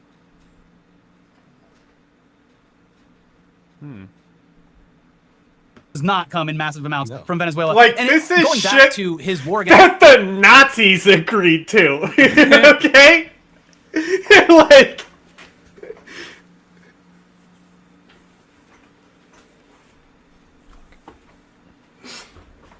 Canada, that was his reasoning for shutting down Canada, was that they were flooding the United States with fentanyl, and they just do not. It is just a complete lie. Yeah. What a country. Yeah, it was like the amount that comes in from whatever, China and Mexico. Must be nice to live in a real country. The amount that came in from Canada was like a fraction of a percentage or something. Yeah, but you know, with fentanyl, all it takes is being in the same room. A few little granules. Yeah. Now, for his part, the touching your president skin. praised Hegeth for doing as he's told, but also seemed to throw him under the bus by very clearly stating that he personally would not have ordered a so-called double tap on the survivors clinging to wreckage for dear life. I don't know anything about it. He said he did not say that, and I believe him 100%. You don't know if there was You're talking about the two men? The second strike to kill the two men. No, he said he didn't do it. We'll look into it. But no, I wouldn't have wanted that. Not the second strike. The first strike was very legal. It was fine. And if there were two people around, but Pete said that didn't happen. Huh. And if you're wondering how Pete Hegeth is reacting to all this, well, he's tweeting AI-generated parodies of children's books where lovable characters are violently murdering people from the air, and then telling you it would be a wonderful Christmas gift. These people are sick freaks. Yeah, it's even worse that, like, it's that turtle. I can't remember. Franklin, I think. I don't know. We didn't have that. Apparently, it's Canadian. He's shooting a rocket launcher from like a 70s Huey chopper into it looks like he's in Vietnam. There were some good replies of people creating sequels to that fake book of Pete Hegseth. It's like, no, Franklin goes to the Hague. Yes, well, for his war crimes. That might be in his future because he has actually no choice right now but to obey whatever the president says, because if he loses the faith of the president, he is actually gone. Like Kash Patel is like, listen, right on the edge of. All these people need to be in jail, but Pete Hegseth in particular absolutely very much needs to be locked up for a very long time. Yeah, this cannot be the way the United States acts ever again. So yeah, maybe this will be the thing that sinks Hegseth, because hopefully it is, because there's bipartisan support for an investigation into his orders to kill them all in regards to the suspected drug boats. Here's the Independent. GOP Senator Roger Wicker, chairman of the Senate Armed Services Committee, and Democratic Senator Jack Reed announced the decision in a joint statement Saturday. The committee is aware of recent news reports and the Department of Defense's initial response regarding alleged follow-on strikes on suspected narcotics vessels in the Southcom area of responsibility. The committee has directed inquiries to the department, and we will be conducting vigorous oversight to determine the facts related to these circumstances. Again, all of these people are waiting for Hegseth to fall out of favor with Trump, and then they will pounce, and he will be gone. Yeah. And then probably, at least in a couple of years, tried for as many crimes. Yes. I swear to God, if the Democrats win and if they do ever regain power, if they just let this shit slide, it'll be not surprising. It'll be not surprising at all, to be honest, but it'll be infuriating. But let's move over to the biggest story that we missed over the break, which was there was a shooting in Washington, D.C. involving a man named Ramanullah Lakhanwal, who came here amidst the U.S. troop withdrawal from Afghanistan, along with thousands of other people who were being evacuated and resettled due to their work alongside U.S. forces and the risk that could put them in with the Taliban. Lakhanwal was one of those people who apparently worked alongside the U.S. military and the CIA in a special unit literally called Zero Unit. And the crime was committed just days before literally the called DC Zero was set to Unit. expire. So yeah, if you're conspiracy-minded, there's plenty to dig into there, but the simple fact remains, Lakhanwal shot 2 members of the National Guard. That is not literally what it is called. A hospital where he is still recovering. It's actually colloquially. Those National Guard members should have never been in D.C. in the first place. What is known as a Zero Unit. And it has now not only resulted in the death of a member of the National Guard, the attack has pushed Trump's hostile takeover of U.S. cities into overdrive and has resulted in a complete shutdown of all visas and asylum claims of all Afghans. Which is the literally called reaction a that I Zero would assume out of Unit. Trump, and something that seems like they've been waiting for. I mean, it's something he's been trying to do in various different ways since 2015. So yeah. But with more on the attacker and his ties to the CIA, here's Rolling Stone. The alleged shooter of 2 National Guard members, Ramanullah Lakhanwal, was struggling with mental illness, his ability to support his family, and, according to an Afghan veteran who fought with him, his pleas for help to the CIA went unanswered. Lakhanwal, a 29-year-old Afghan national. Wait, hold on. Let me do some quick mental math here. Yeah, he's 29 years old now. 9/11 happened. Yeah. So wait, how old was he when he was working for this Zero Unit? Well, he was a child soldier. He was a child when 9/11 happened, and then got recruited into the CIA thing. And there's a lot of stuff that happened with this unit that I'm sure would drive someone insane, and also just to plop them in America and be like, good luck. All right, thanks. It's awful for everyone involved, most specifically the National Guard members. It's not bad. So, he served in a CIA-backed Afghan force known as the Zero Unit in Kandahar. Investigators are still working to establish a motive for the attack. Rolling Stone spoke to a former Afghan unit mate who pointed to financial pressure and ongoing apparent mental illness as a contributing factor. He also seemed to have felt abandoned by the United States government. His unit mate said Lakhanwal sought help in June from a CIA program designed to aid Zero Unit veterans with immigration issues. Rolling Stone reviewed a screenshot of the group chat in June where Zero Unit veterans shared information with a CIA representative about ongoing issues. Lakhanwal posted messages asking for help. His last post went unanswered and was deleted by the chat's administrator. The reporting goes on to say that the Trump administration and current CIA director are blaming all of this on Joe Biden for letting him into the country. But they point out that Lakhanwal went through more intense vetting than almost anyone based on his time serving in that Zero Unit. Soldiers had to be recommended by a close family member or friend. The CIA then vetted each member before even offering a probationary period. The vetting process was so successful that Zero Units never suffered an insider attack when Afghan soldiers turned against U.S. advisors. Slots in the Zero Units were coveted because of better pay, better training, and the chance to work alongside elite U.S. operators. And the journalist who wrote this for Rolling Stone, Kevin Moore, he was already apparently working on a documentary about these units in Afghanistan, so he had plenty of sources to talk about this with. They're talking about vetted before he got in the unit, not after. They hadn't had insider attacks because he went through rigorous vetting, but it's not talking about what is happening after the fact, after he did the things that he did.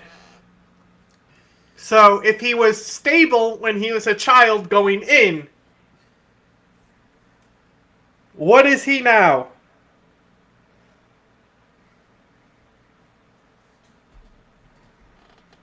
And aside from the great reporting that he did, he got some reactions about this, and it shouldn't shock anyone that the other Afghans that were involved in this unit were completely condemning Lakhanwal's actions, and that they, quote, struggled to understand why he would allegedly attack Americans.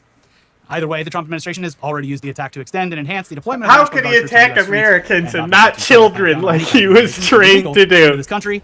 So yeah, I feel like there's been the baby killer, his fellow baby killer unit just the last year members said, American-born. We don't know why he would do this. Way more than there have been of foreigners from Afghanistan. Yes. So it's strange that when something like that happens, and it seems like in every case, severe mental illness and PTSD are probably factors, but it's just funny, like, when it happens when it's one of our guys, it's just like, oh, no, what can you do? What can you do? And then when it's, again, one of our guys, but one of our guys who happens to have also just come from there, then it's, oh my God. Oh Gotta my ban God, shut it everyone down. in the country.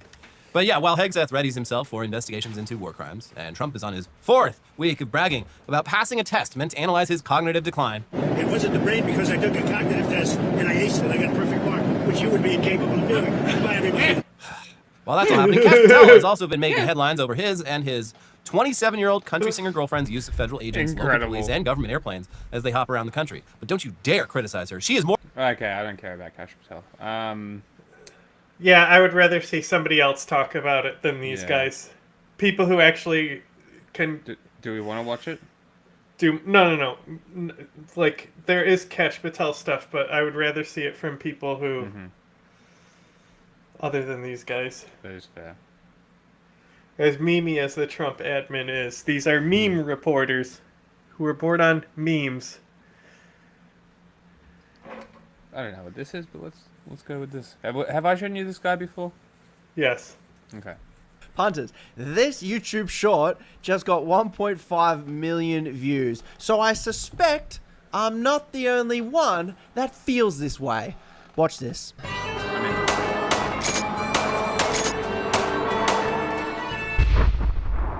All right, Punts, 1.5 million views on this Instagram reel. Let's take a watch and see if it resonates with you as much as it does another 1.5 million other Aussies. All right, tax time.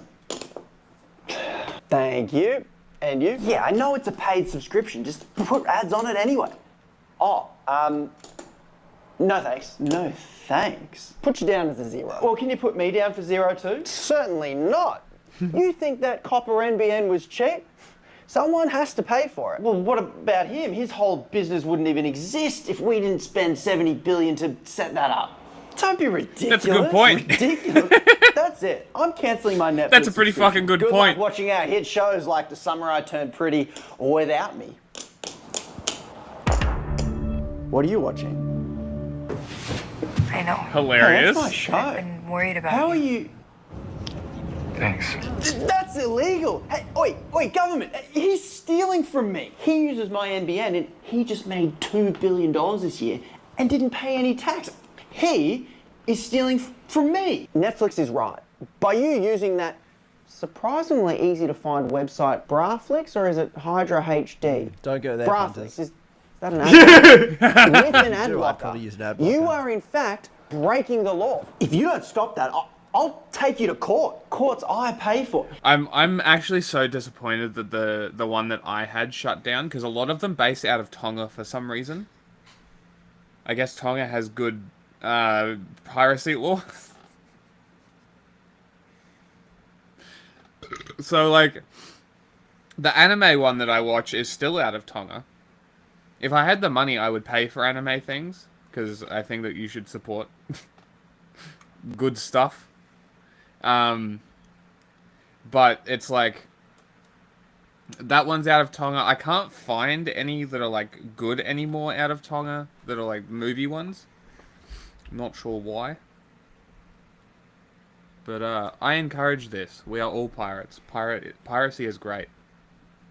As if he can use my courts and judges when he doesn't even pay for them. Fine. That's a good point. What's he doing now? I don't know. Oh, this is ABC iView. You feel scammed, I feel scammed. That's but great. If I was Netflix, I would think twice about pissing off Aussie punters who, because of a history of not getting good American TV shows fast enough, Game of Thrones I'm thinking of, whoa. How Let's to with that find music. out how to watch things if you don't give us easy and reasonably priced ways to access it. That's all I'm saying here. So obviously, bloody outrageous. You pay tax, I pay tax. The company's paying the least and the most tax. Obviously, plenty of other bludgers to go through here. Mining cartels, obviously. Yep. But let's focus today on the tech giants. For no reason in particular, we won't mention Google. I love YouTube. You're the best. Let's just focus in on Netflix today. Netflix made $1.2 billion in total income and paid $0 in taxes. The fuck? Now, when I was making this Instagram reel, I wanted to really physically show the punters what it was. So if each chip that I have here is worth $20,000, that's your median sort of average Aussie income here. And tax, yeah, probably about 20 grand in taxes. But that is almost a quarter of your income straight to the government. You don't get to fight that. You just have to hand that over.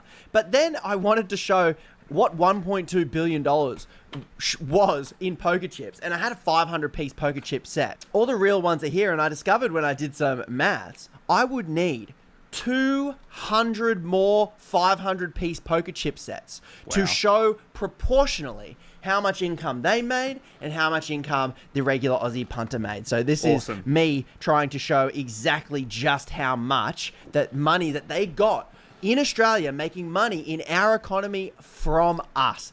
Absolutely outrageous. We this is a pretty very good point, often honestly. forget just how much $1 billion Why do people watch Friendly is. Geordies? Punters, this guy's way better. F-ton. Don't think it's just, it's just 100 million. No, it's way more than you can possibly imagine. Bro needs a fiery surprise to get his virality up. And that's just $1 billion. So obviously that's outrageous. They pay no tax. He just needs to claim he's a journalist, have that happen, and then have American YouTubers say that Australia's best journalist. There you go. Ticket to saying whatever you want and people believe you. The thing is, the big taxpayers in Australia are some some mining companies. Rio Tinto. I never come at you, Rio Tinto. You pay your taxes. No gripes. I'm sure there are gripes there, but you're not the obvious one. Rio Tinto brought in an income of $52 billion and paid $6 billion in taxes. It's still nothing. Now, mining has big costs, big it's outlays, like big a little roads, more than big 10%. holes, big digging Fuck equipment. off. So you can understand how you can have such a large income than a lot of expenses. But contrast that to Netflix. What did he say? Big roads, big holes, $52 billion and paid $6 billion in taxes. Now, mining has big costs, big outlay. Okay, you didn't give a number. Let's actually look this up. I'm actually curious. It should be publicly available. How much is Rio Tinto operating costs in Australia per year? Doesn't publish them. Fuck. 2024, the company spent approximately $17 billion on Australian suppliers and injected a significant economic contribution into the country. I don't give a fuck about that. Okay, 17 billion operating costs. So let's do some quick maths.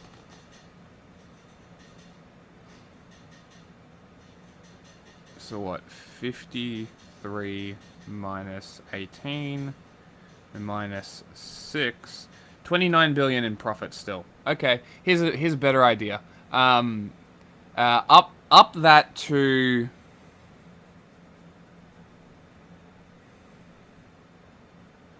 fuck it, they can keep 5. Up it to 30 billion in taxes and call it square. How about that? They can make 5 billion in profit. I think that's more than reasonable. What do you think? I think that's far more than reasonable. I don't know. Just reverse. I'm not following anything really. Reverse the paid income with the paid taxes with the made income, and we're good. Give that to Australia. Big roads, big holes, big digging equipment. So you can understand how you can have such a large income than a lot of expenses. But contrast that to Netflix. What is your business here in Australia? A couple of servers? Doesn't cost that much to run. You're just collecting subscriptions for everyone. You don't employ that many people. You're not an operation on the size of a mining cartel. And to walk away paying zero tax. It is just an absolute huge red flag. I don't understand how the ATO isn't just at your doorstep every year going, what's going on? You're clearly profit shifting to a tax bludging haven somewhere else. But apparently this is totally legal. This is totally fine. Wait, punters, this video is brought to you by me, Punters Politics. Paid for that. It's mentioned. Is the fact that their whole business is built on the back of Australian infrastructure. Who paid for that infrastructure? The NBN. That was an absolute debacle. Let's say debacle. One government comes in, let's put fibre to the house. Good idea. Liberal Party has a big old whinge. We don't need fast internet. Why would Aussies need fast internet? They come in, stuff it up, put copper. I've still got copper in this bloody house. I'm still paying the consequences of bad politics 10 years ago. Anyway, long story short, they went back to putting fibre to everyone's houses. It was estimated to cost $41 billion, but I think somewhere here it says it was $51 billion, cost out to $51 billion, but that's 2019. Who knows? It's probably blown out again. So we paid $51 billion to build this infrastructure. From 3 mining companies. I'm actually okay with. Just bloody pay the money, build the thing, because we're going to have it for 20 to 30 to 50 years. So just do it right and do it properly once. And without this infrastructure, Netflix could not operate a business here. If we didn't build the train tracks for them to run their product into our houses, they wouldn't have a business at all. So all I'm saying, if you're going to use our infrastructure and stiff regular Aussie punters, I would say maybe you need a product that's more difficult for us to find a workaround. Because punters might be feeling so ripped off that they don't want to give Netflix your subscription each week. And they might find websites like Hydra HD. Definitely don't go to this website if you're feeling pissed off with Netflix. Or maybe Braflix. Definitely don't go there. As a commenter on Instagram here says, definitely don't go to the thread Free Media Heck Yeah and find out, beginner's guide to piracy. You should not be pirating things because that's illegal. Oh, would you look at that? Definitely don't be clicking through here and finding movies and TV shows and find what do we got here?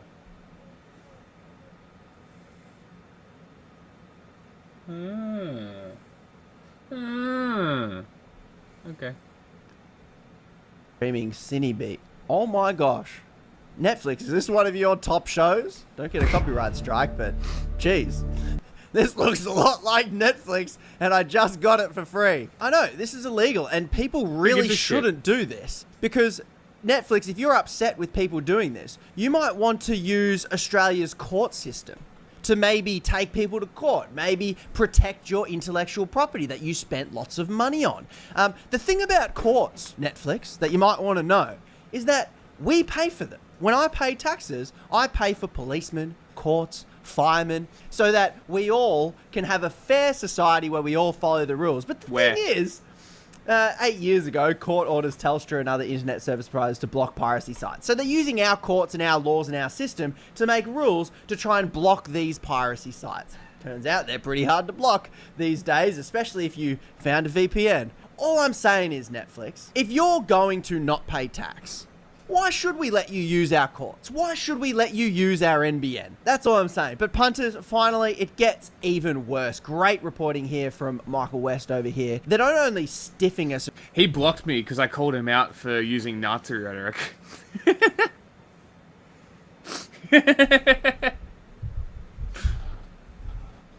Yeah, maybe don't go using Nazi rhetoric when talking about Israel, buddy.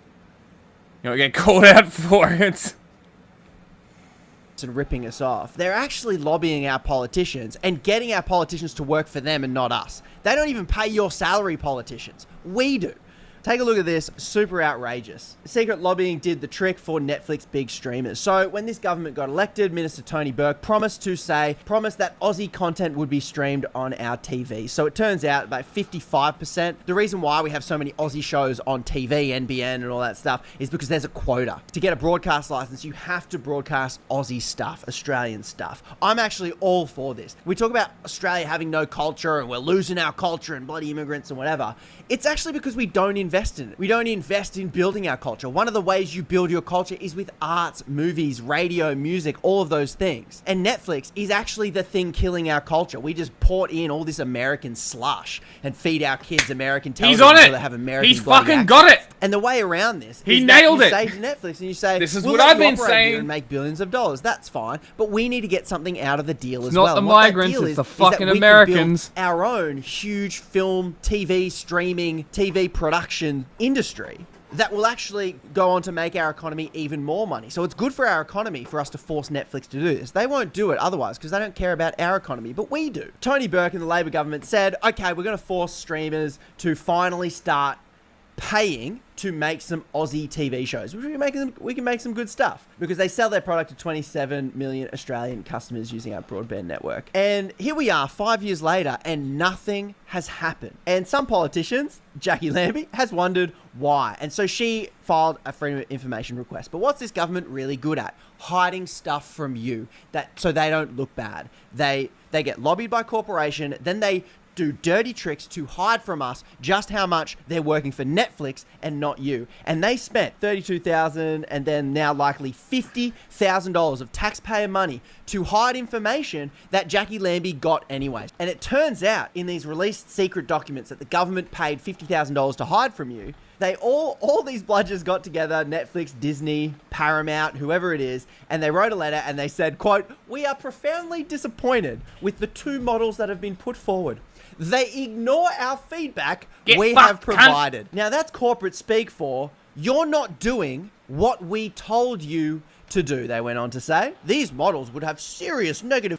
You know what would be really a problem for Netflix? If Australians realised that they could go to Consumer Affairs and complain about Netflix to Consumer Affairs about putting ads on paid subscriptions, and you could probably get it suppressed. That's legit, and it could literally take one person with a coherent enough argument that the ACCC takes it on, and the Consumer Affairs goes after Netflix. That's realistically a way to take it down. To, like, get rid of these fucking ads on paid subscription bullshit. Like, get fucked. At least with Amazon, it only costs $3 to get rid of them over a normal subscription. Netflix, it's like $9 to $20. It's fucking crazy. And I haven't paid for fucking subscription for so long. I'm looking at these fucking things. They're all fucking $20. It's not worth it. Fuck off. Exactly. Tubi's piracy literally sites. better than all of them. Yeah, like piracy sites, Tubi. Like I literally... anything. So you know what's awesome about Tubi? Okay? Their ad model... I have watched one movie where it got really annoying, where it was ridiculous how many ads were in it. Yeah. But normally it's not that bad. The ad software they use detects black frames. Right? So when scenes fade, that's when ads trigger. Incredible. That's fucking amazing. Isn't that fucking awesome? That's great. That's fantastic. Now, make movies with no black fade scenes and you won't get a single ad. Well, they still will... It's not a hard-locked case. It's just that's the main ad preference, is that they look for Honestly, black that's frames. very cool. It's like, I don't know who they have on staff there. Because I'm sure, like, the capitalist overlords, like, are completely disconnected from the business, and that's why it's functioning so well, and why the site's so good. But, like, that thinking ahead right there, and having the ads trigger on black frames instead of just randomly, is fucking genius. And I haven't seen any software that does that. Like, Hulu really doesn't do that.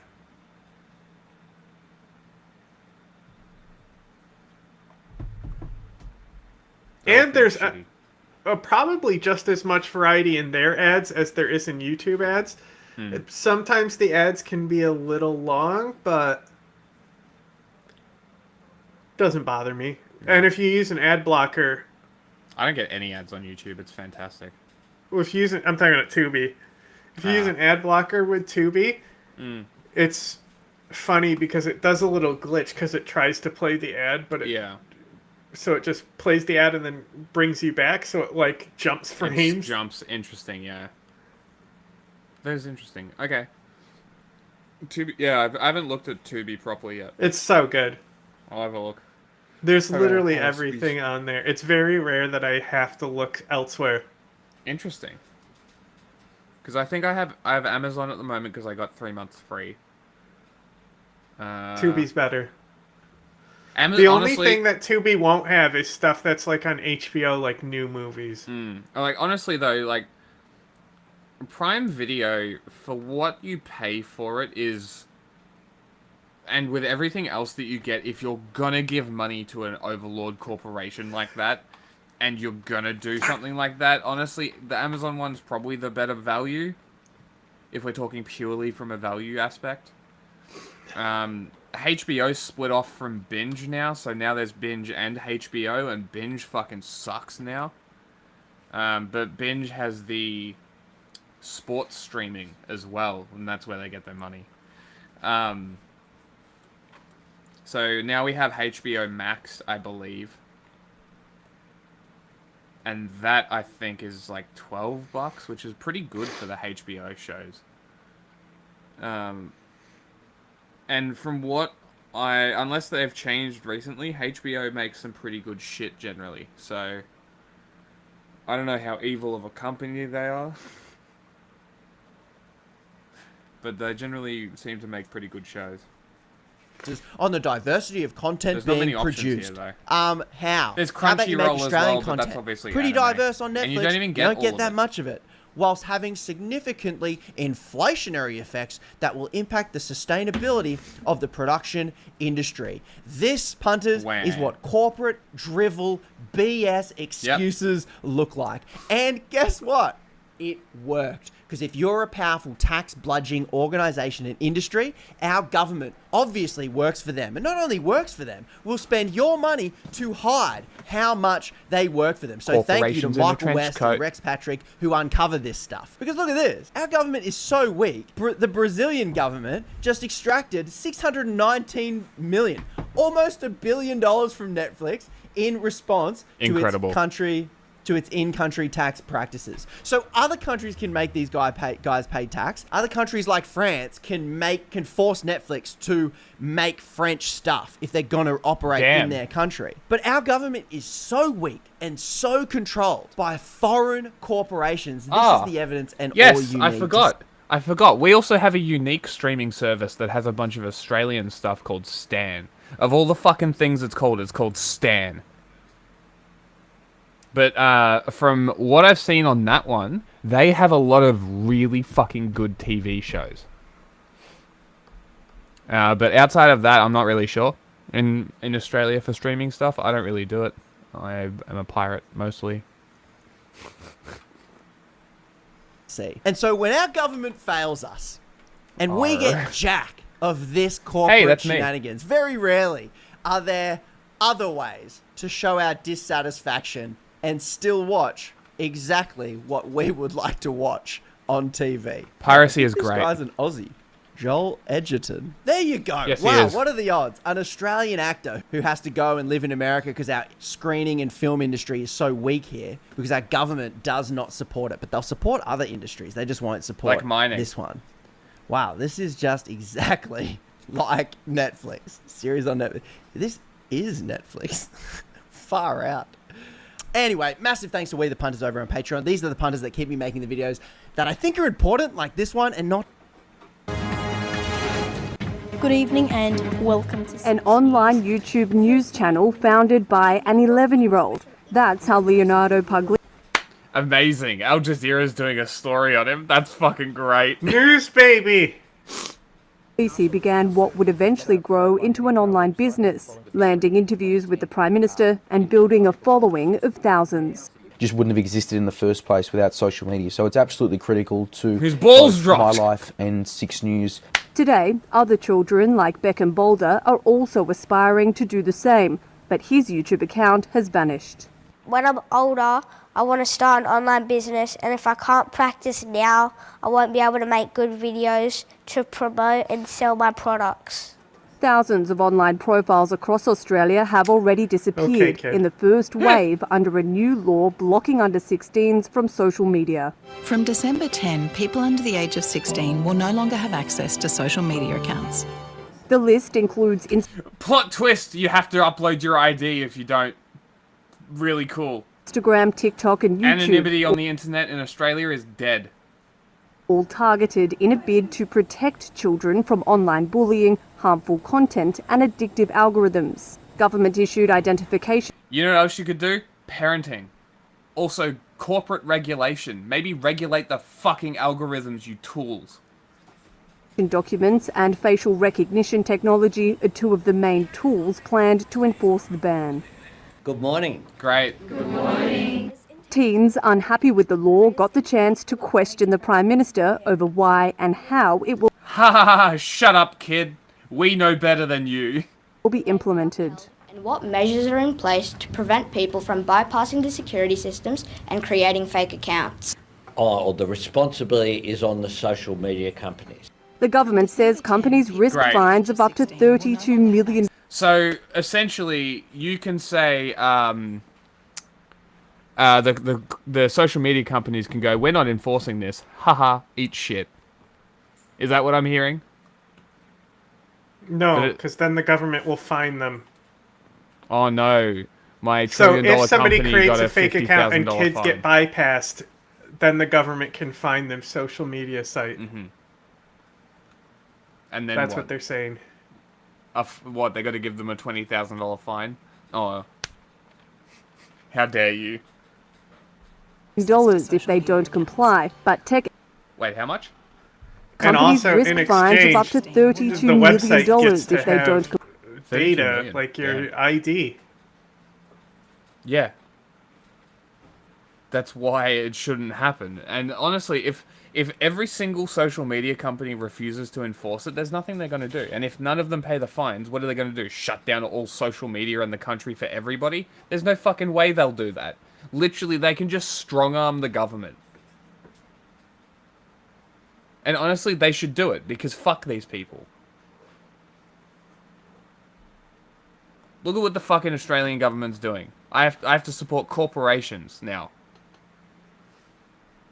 Fuck. Comply, but tech experts say monitoring that will be a major challenge.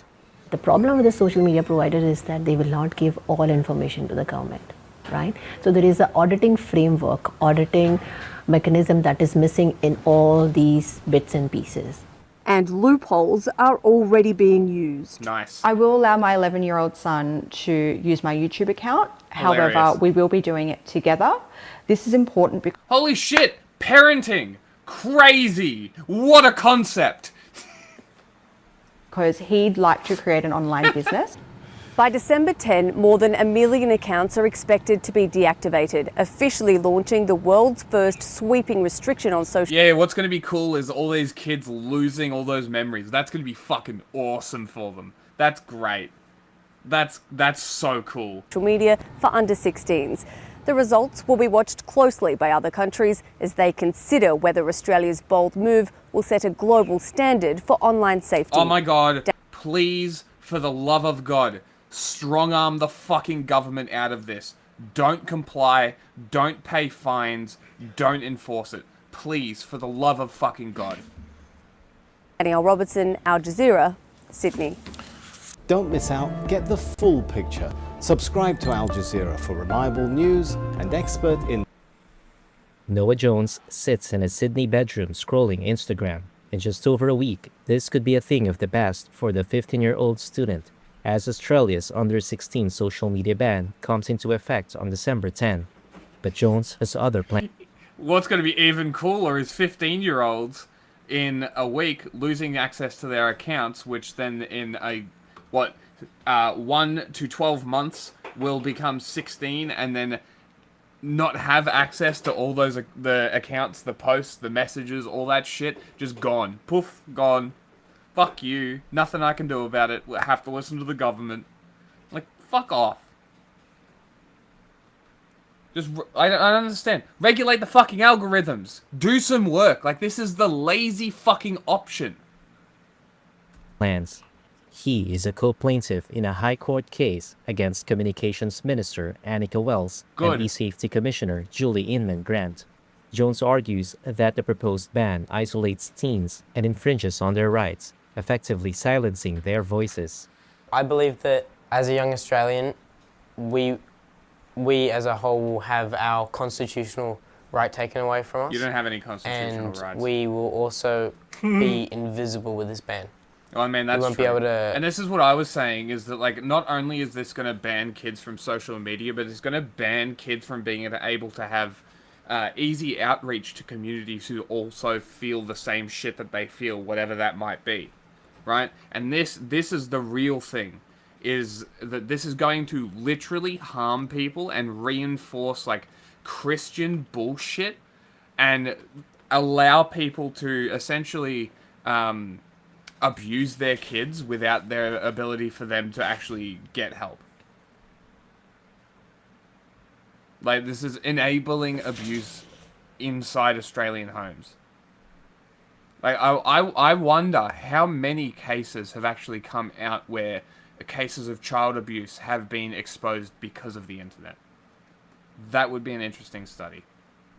Share our views or opinions, and we won't be able to hear others' views and opinions, political or just about anything. Instead of cutting kids off from social media, because we're not the problem, we should be cutting off ban the adults. Bad things about social media. The online bullies, the predators, and the explicit content. The law aims to block minors from platforms such as Facebook, Instagram, TikTok, YouTube, and Snapchat. The government says the ban will protect children from harmful content and online predators. But Jones said that many under 16s, including himself, are likely to find ways around the ban. He said this pushes them into riskier behavior. And I feel that actually puts kids in a more dangerous situation, because when kids do things in secret, that's when things can be really harmful. Say they get, they experience online bullying, or they experience make your mind up. Predators. How pick are a they fucking make your mind to up. Police or parents? Because I was gonna say pick a they lane. weren't supposed to be on the social media platforms in the first place. The lawsuit includes another 15-year-old student and is backed by advocacy group Digital Freedom Project. It argues the ban infringes constitutional rights and should be replaced with targeted measures against cyberbullying and predatory behavior. The case has yet to be scheduled for hearing. The Communications Minister and eSafety Commissioner were not immediately available for comment, but Wells has said the government stands by the law, regardless of any legal challenges. No, like, this is literally what I've been saying, right? And this is what I was saying about the woman before. It's like, oh my god, wow, parenting. What a wild fucking concept. And this is the problem with Australia, is the government thinks that they are our parents, and they act like it. And they enforce laws, and they put laws in that make no fucking sense when you understand that kids have parents, and it's their fucking job to raise them, not the government's. The government's job should only be regulating corporations and ensuring consumer rights, essentially. And making sure the corporations don't fuck over the workers. The government's doing none of this. None of it. Instead, it's operating as a overlord, if you want to, an overseer, a prison guard. It's turning into a panopticon. That's all this is. Right? Instead of doing actual hard work to earn their six-figure salaries, the government would rather get pissed, vote on shitty laws, and cry about and have fucking idiots do performative bullshit like fucking Pauline Hanson, instead of actually doing the work to make sure that not only they earn their six-figure salary, but they're actually serving the people they represent. Like, this country is a fucking joke. The pull of the social media scroll. For Bearcos, getting off TikTok and YouTube will be a challenge. I feel like sad but like happy at the same time. Now planning life after logging off. I'll be like singing, like music, and playing like more sports. For some kids, there's a fear of a loss of connection. I think it's a bit of a bad law, as now everything's like technology. Kids are growing up into it. Like everyone needs it now. You can't just ban it straight away. I currently speak with a lot of people that don't know that much. I have this now. Like especially YouTube. Like YouTube, you can teach kids how to find good content on YouTube. You can teach them critical thinking. Like, instead of banning shit, teach them how to be media literate, for fuck's sake. Like, they're kids. They're in school. Teach them media literacy as a part of the curriculum, you fucking troglodytes. You fucking Luddite morons. Chats and all that, and if that gets taken away, I don't really have a good way of talking to anyone anymore. Waiting 3 more years will make me like anxious and worried. Touch but grass, parents see the value. أكيد لازم يلغوها لأنه كل الأولاد من عمر 16 وبالنازل ما عم بيعوزوا هالبلاتفورمز كرمال شيء يستفادوا منه. The danger of social media algorithms is what drove a campaign from grieving parents to plead for the ban. I think it's short-term pain. Exactly, like, you could literally separate it like YouTube Kids. This is why I don't understand why YouTube is being banned. Like, YouTube Kids exist. Make YouTube Teen, for fuck's sake. Like, there are so many different goddamn options. Why bans? Like, it's just so Australian to just be like, problem? Ban it. Get a grip.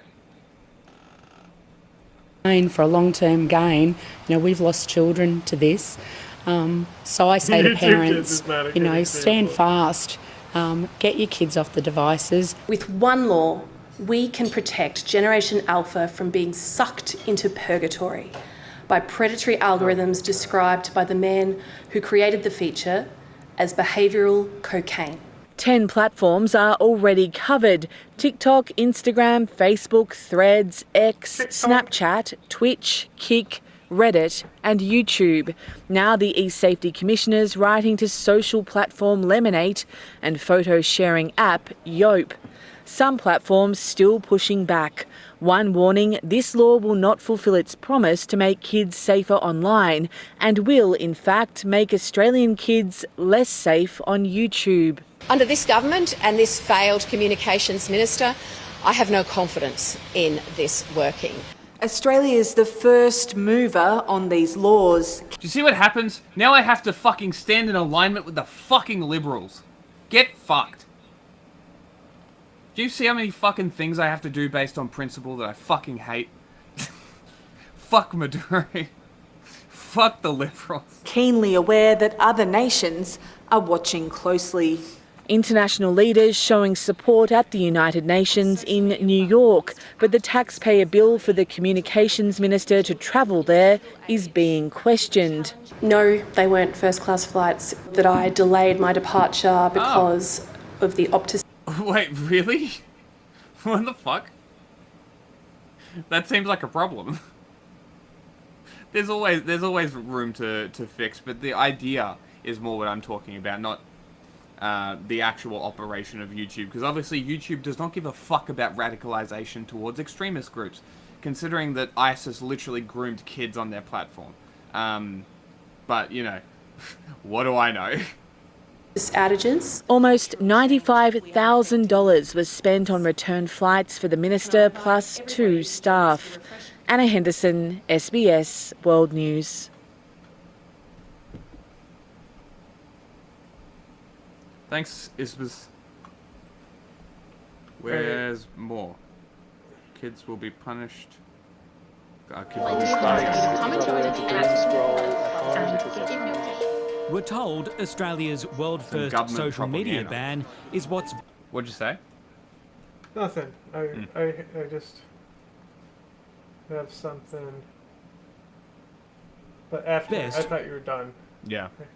Do you want to move on? We can move on. No. I have something, but I can't wait. We'll do this one just because this is a ABC one. We'll listen to this and we'll move on. For under 16s. But will it's it one of protect those things or I went to punish our check. kids? Yeah. Immediately got triggered and saved it. For the good of their well-being. Because the mark stayed with you. I think that this is digital exclusion and this is unfair. These scars. The ban is coming on December the 10th, when the tech companies behind YouTube, TikTok, Snapchat, Facebook, Instagram, Threads, X, Reddit, Kik and Twitch will be required to block underage accounts. I think December 10th is really going to be mayhem. I think we're going to wake up that morning and there'll be many of us that are shocked to find that we're not on the platforms we've come to know and love. Teenage social networks could suddenly disappear, with Meta moving early to purge 500,000 children from Facebook and Instagram from December the 4th. Of course they would. TikTok plans to deactivate 200,000 Australian users aged between 13 and 15, while Snapchat block underage accounts. Stop trying to silence the youth, because we are the next generation and we have opinions and we're going to share them. Yeah, get angry. I agree. Get angry. Get angry now. Yeah, throw a chair. But some, such as 14-year-old TikTok creator Zoe Bender, won't be going quietly. We will all be upset. We are not happy about it. We're not okay with it. None of us are. Anyone that is saying that kids are excited or parents are excited are wrong. I'm just adding a little bit more mascara. While an adult holds Zoe's account, she's uncertain about what will happen to her 43,000 followers. And now I'm just going to put on a little bit of this lip gloss. Why does a kid have 43,000 followers? My account could very well followers? be flagged or banned. I don't want to lose my creative outlet. I don't want to lose my platform. I don't want my friends to. I don't want She's my probably got followers income to from that as feel well. alone, because a lot of them had said that social media is the place that really gives them a community. They're our kids. It should be our choice and our responsibility to ensure that they are safe online. Yeah. But some advocates, like Rob Evans, want us to remember the ban is designed to reduce harm. His 15-year-old daughter, Liv, had an eating disorder and took her life in 2023. She had 38 hospital admissions. Hi everybody, I'm in hospital in this kids ward. She had tried to end her life 13 times before the final one, and unfortunately it was just, she'd gone to such a dark place with it all that she found no way to... Do you see what I mean when I say that this is fucking lazy? Right? So one person has gone to the government and made an emotional appeal, and in response, instead of making an actual fucking change, they've gone and put a band-aid on the problem, and this isn't going to go anywhere. It's going to persist, the same thing's going to happen, nothing's going to change, and all we're going to lose is freedoms and rights and privacy. Because welcome to Australia. Go fuck yourself. Recover from it. Rob was among the families who lobbied the Prime Minister to introduce the ban. Liv was just 15 years old. She would show me something, and she would come to me and say, "Dad, have a look at this. This young girl here is saying that she has 200 calories a day and that she's healthy." I said whether they're just doing it for clicks, likes, their own validation. But I says it's not real, it's not true, you cannot survive on that. But then, of course, as we know, the algorithms, once you start to look at content like this, your whole algorithm gets warped. It's my belief that if this ban was in place, then I think Liv would probably still be here.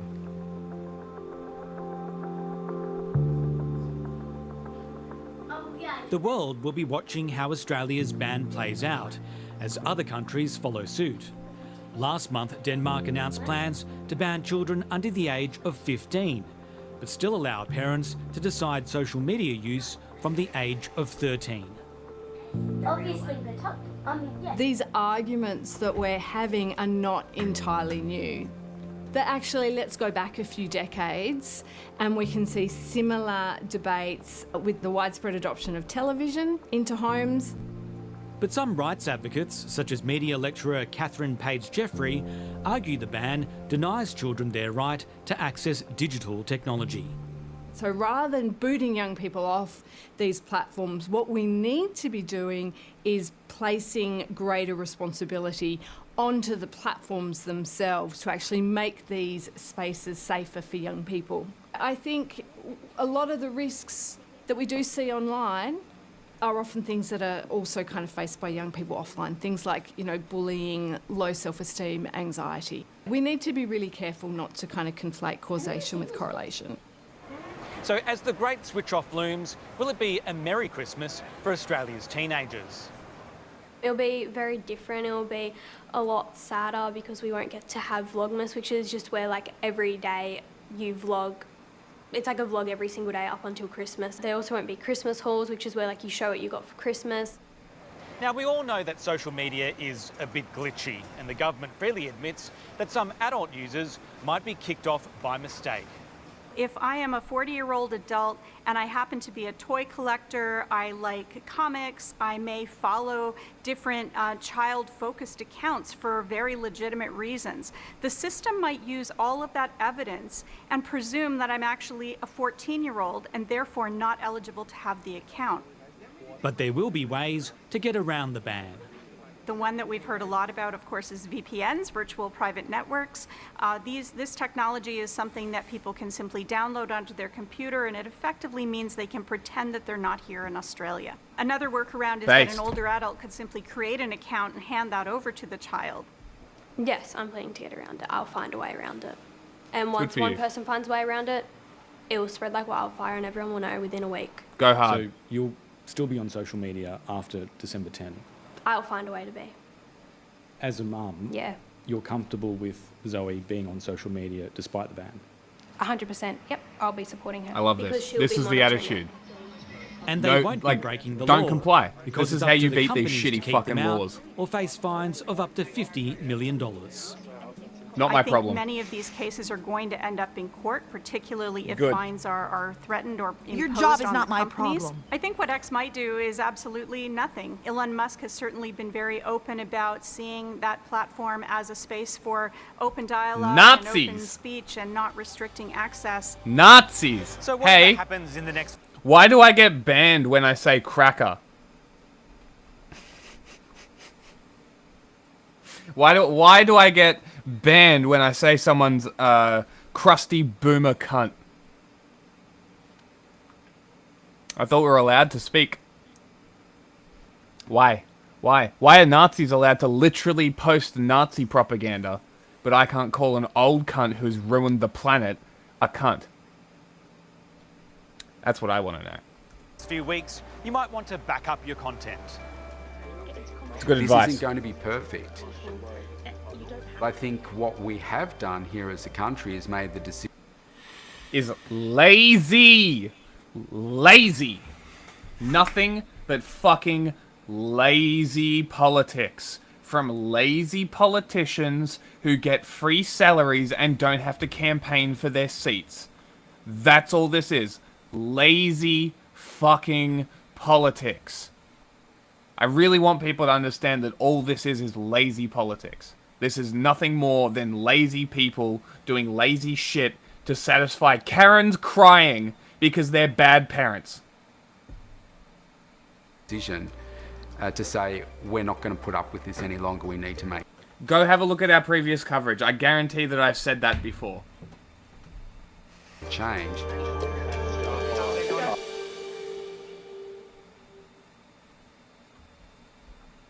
Alright, your turn. Okay. Hold on. Yeah, the Supreme Court giving Grok Musk X immunity for Grokster case. I don't know what that is. Then they might be they might make ISPs cut off the internet of pirates. Cool, that's great. Great. What a cool Like world Chrome we is live in. Locking up. Not good. See what Africa News has. Mozambique? 100,000 to flee. He says the UN Refugee Agency says it's deeply alarmed as escalating attacks in northern Mozambique forced tens of thousands to flee. More than 100,000 people have escaped their villages in just the past week, with violence now spreading into districts once considered safe. It's a forced, massive influx that Mozambique has faced in the last months, and resources are now really missing. The response is insufficient. People need, of course, assistance. They need food, they need shelter, they need water, they need support, and they arrive traumatized. Mental health is absolutely a requirement here too. And of course, the capacity is this also a still photo for you of the guy? Yes, no, it is a still photo. It's just a quote from the guy. They live in classrooms every morning. We see a new group of women. Which is a weird choice. Like, why not put B-roll? Yeah, why not have a better picture? So here, solidarity that too. International solidarity is required, so that we can bring to the people. Maybe that's the photo supplied. Urgent humanitarian assistance. I would even say life-saving assistance. Maybe it's a screenshot. Look like conflict has already displaced 1.3 million people, and in 2025, the violence is spreading into Nampula and Niassa, threatening communities that once offered refuge. Okay. Alright, you got it? Yeah. I saw this video, I saw the title, clicked on it, immediately was like, go fuck yourself. Guy.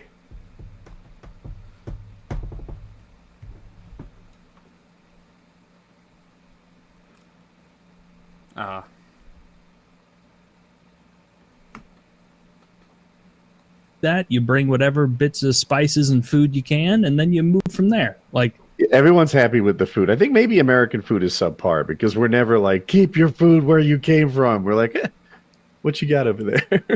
Maybe it's an upgrade. I think we have good food. What's American food? Sorry, go ahead. What's American food?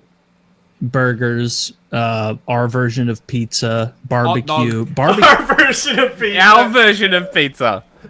But like this whole title being American food doesn't exist. Okay. The barbecue is regional in America, where like yes, it is. A southern barbecue taste is different to not Texas. the same palate as someone from fucking Minnesota. It might be like too spicy for them. They are white as fuck. Like, what about fucking corn and tomatoes? Where do you think those plants came from? So like if they're like thinking of Italian food as being great, it's great because of fucking tomatoes. Okay? He would probably be the biggest piece of Americana. No, tomatoes. As far as, no, tomatoes are American. I'm almost positive. But you can fact check me. Cooking, because that's something that just isn't done similarly elsewhere. Korea? Those aren't my top tier food. You know what? Korea took it from us. Yeah, Asia has been. You name a country. And that's fried chicken is another one. Like KFC has franchises all over.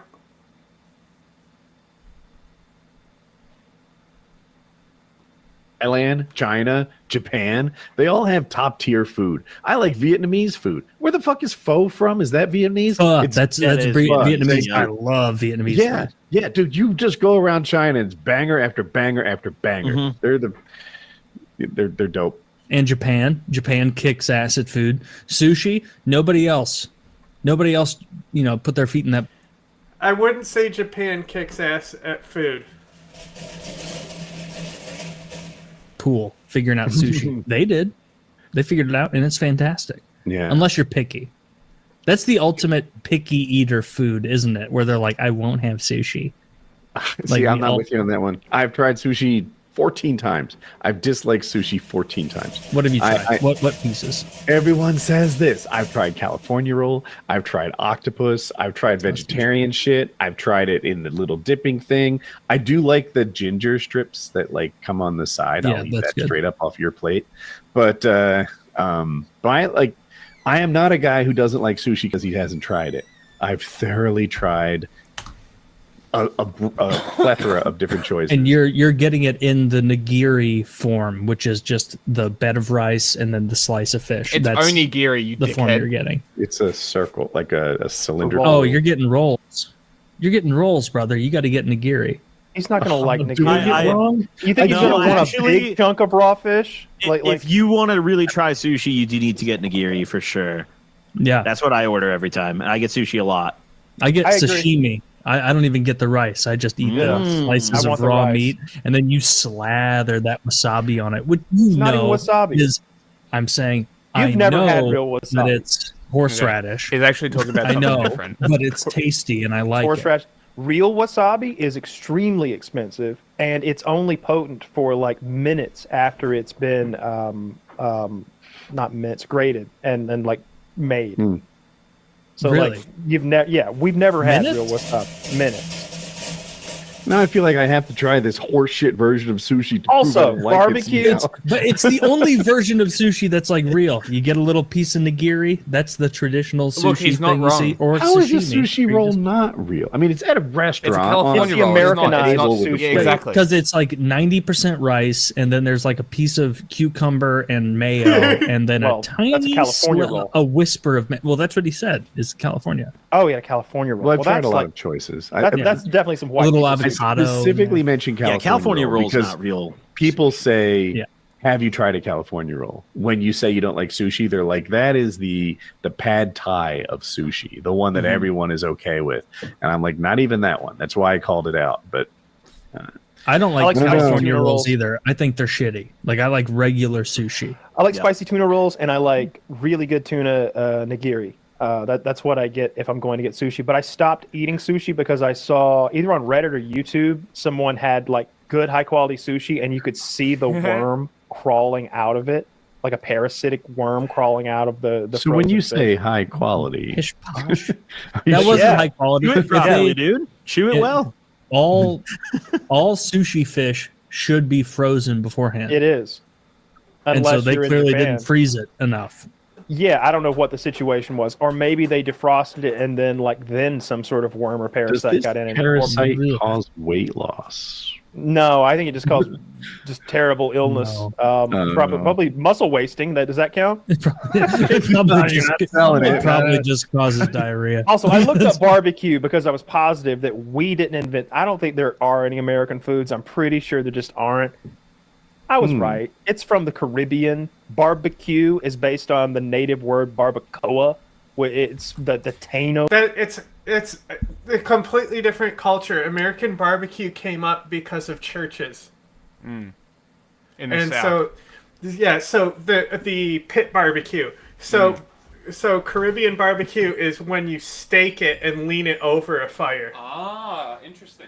But a pit is American style. So like churches in the South, to feed people, they dig a big trench and then put all the meat in the pit to cook it in the trench. And that like developed into the barbecue pit. And that's why when you talk about barbecue, you talk about pit masters. Because it developed from pit cooking. And they adopted the name barbecue for this pit cooking. You will have to look up images. It's not a method that's used anymore. Oh, I'm gonna bring up something else. Here, we got my thing still on screen. Pause this for a second. Just how perfectly cooked everything is. Well, we don't do it. We don't until we try. So now, What is the real food of New Zealand, Aotearoa? Meat. so I'm almost certain that they cook it in the ground. They bury it and they cook it in the ground. I'm almost certain this is how they do it, but it's basically barbecue. Raui, better known as the Hangi Master. The coolest license plate ever. He's dedicated his life to mastering the Hangi, This is healing trees. You boil it up and you drink it. a traditional underground cooking method of the Maori people of New Zealand. Right. Cooking this over 1,000-year-old dish. Raui is going to be cooking us a huge This is a different Hangi way. feast, I haven't seen and we're it gonna done see this the way, but entire this is super process fucking from start interesting. to finish. Your brain thinks you're eating a bird, but your mouth says you're eating fish. This is as good as food gets in New Zealand. You don't want to miss it. You haven't been told to at all until you've Extremely tried indigenous food. This is a pretty long video, but I just want to find the actual cooking pit. Alright, look at this. Look at this. Historical picture. There you go. Huh. White Looks- guy a bunch of black guys in the background, it looks like. I can't tell the race of the guy in the front. He could be black. But it traditionally is a black thing, especially with black churches. Okay. Like, look, here's one. Right, this is where the term pitmaster and barbecue pit comes from. Interesting. This is a way that they figured out how to cook, and it's mostly chicken when they're doing this, or goat and stuff. Yeah, okay. And so they figured out that you can fucking cook on this pit and you can make a massive amount of food for like big church gatherings very quickly, and that's where the barbecue culture develops from. Like, to say like barbecue sauce is Caribbean sauce is a nutso thing to say. It is not a Caribbean sauce. Jerked chicken is barbecue, but it's Caribbean. Yeah.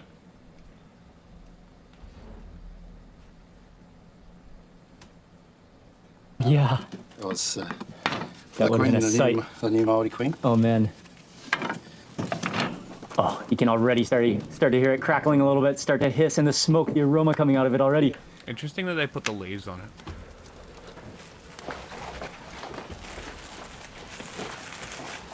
So it's like a wet sheet. Whoa. Interesting. Sealing it in.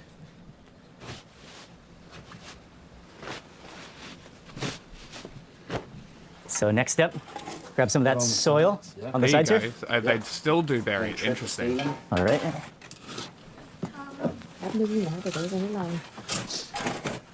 So there's wet sheets, there's wet, like gunny sacks on top, and that's gonna seal in that steam and that smoke.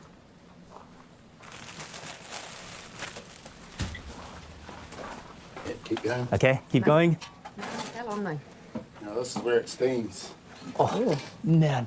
And smell the mutton bird. Yes, it has a bit of an anchovy aroma coming out. It smells so good. Oh, you added some water there. Oh, look at that. It's like a chimney coming out. All that smoke released. Fascinating. Also, like... Oh, it smells good. We're only like 5... Like, cereals, and I'm not just talking Kellogg's Frosted Flakes here. I'm talking about cereal grains, porridge type stuff, like anything like that, grits, all that stuff that was an overnight grain that would soak in, like, we're talking Old West beans, where you would soak the beans overnight. So it's like corn, beans, squash.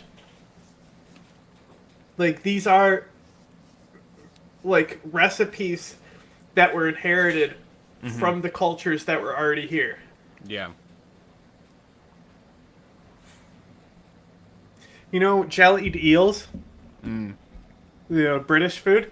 Yep, gross. Yeah, you know why it existed? Because they have no taste buds? It was actually a depression meal type thing. So eels used to be so prevalent in Britain that you could literally just throw a net in the water and get eels. What the fuck? Yeah, they used to be everywhere. So they used to be extremely prevalent. So somebody who was like working class, that would... So it becomes associated with pub food, right? Like, that's a classic UK pub food that's died out. But it used to be something that would be... When people would say pub food in the UK, it wasn't so much fish and chips, it would be something like a jellied eel. Yeah, okay. And people may not know this as well. They don't put gelatin in. The properties of the eel turns the water into jelly. Gross. When you cook it. That's disgusting. That's gross. Apparently... It's not, like, horrible, right? Yeah, I'm not willing to try. Gross. But that's the thing, is so these working class, mostly men, right? They would be at the bar, and then a lot of people who, and oftentimes would be immigrants and stuff, right? They would set up their equivalent of the hot dog cart. It would be the jelly eeled cart outside the bar. But then the pub developed to where it became a thing that also started serving Integrated. food and put all those carts out of business. Mm-hmm. Interesting. It was very interesting. Not willing to... That sounds gross. 5 minutes British. in, and it's already smelling incredible. Oh, that's my favorite kind of steam room. Like, a bro over here Bird talking steam room. like brisket was invented by the Caribbean. Throw some dirt on it. Okay, cool. Yep, see you later. Over the sex. The hangi is gonna steam. It's gonna smoke. It's gonna grill. And I'm like, it's gonna bake. Christopher Columbus. You think citing something that far back as Mm. well, and being like, it's from the Caribbean, not America. Yeah. What about all fucking Italian food that has developed since then that you're gonna say is fucking from Italy? Okay.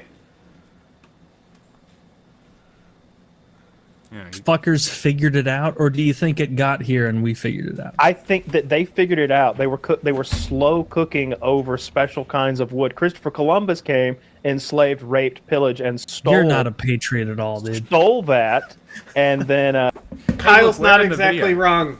We're in the video. Even though he's joking, he's not exactly wrong. The term barbecue specifically did come from Columbus's expedition where they saw this method of cooking. Yeah. And it was specifically they would take a whole fish on a stake over a fire, or they would do an elevated platform, similar to how a pit would elevate, but they would build the platform instead of digging the pit. Yeah.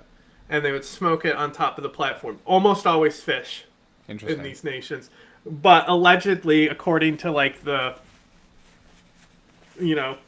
people who Columbus was with, they would also do it to people. And, it's not like Europe wasn't burning people at the stake around this time. True.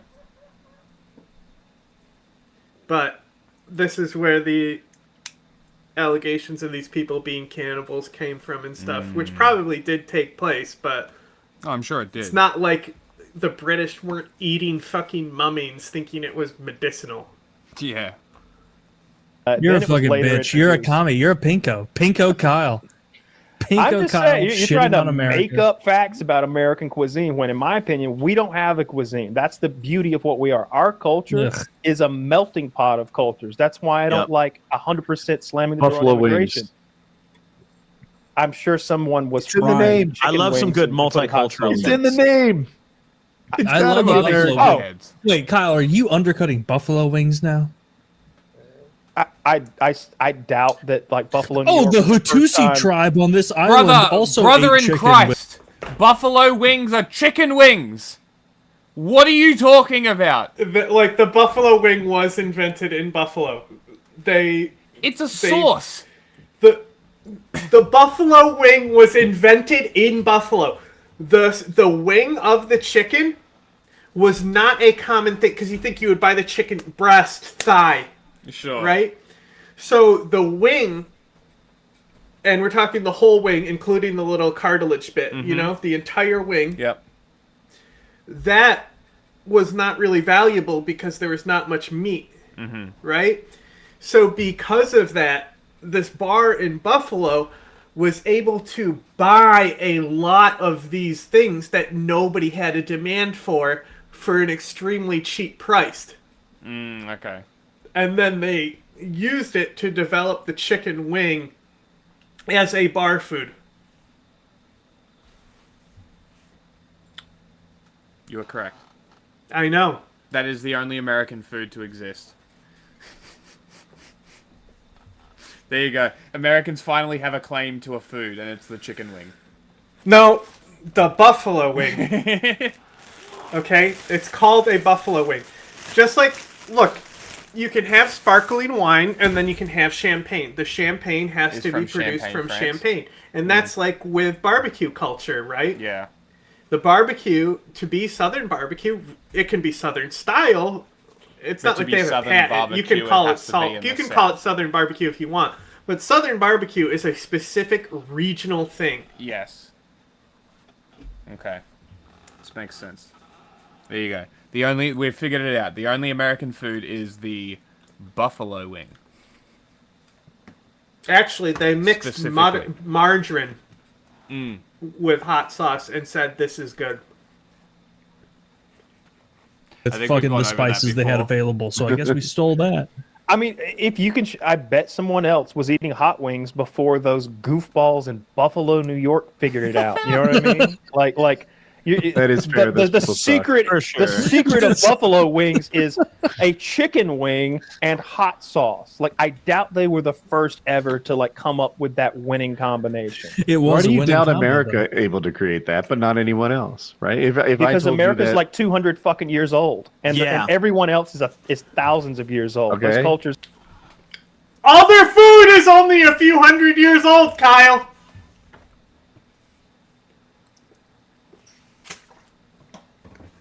Do you know what people ate 300 years ago? Bread that they would mix lye into. like bread maker used to be a fatal occupation because of the chemicals. Amazing. Okay? That's what people used to eat.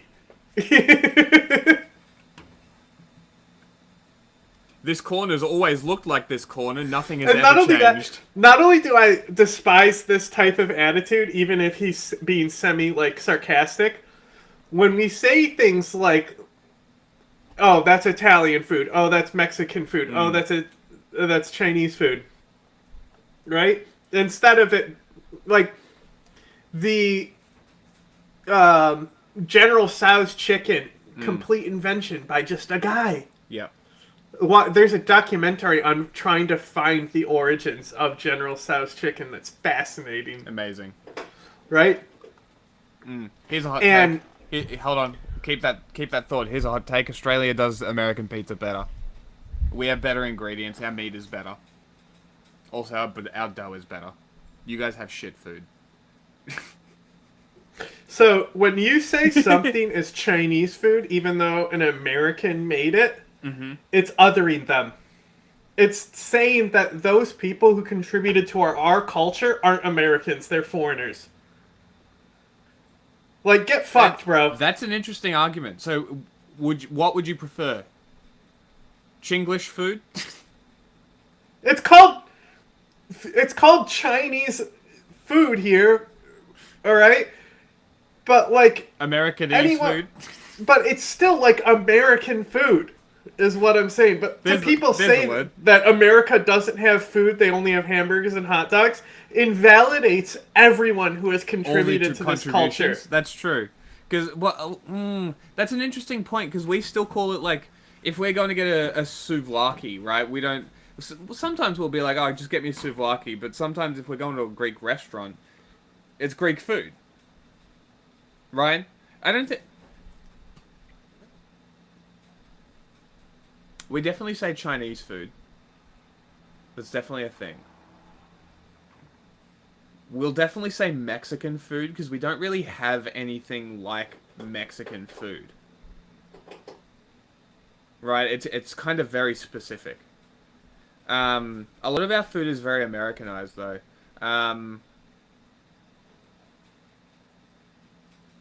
We definitely have Turkish food. That's definitely a thing. But they're also Turkish.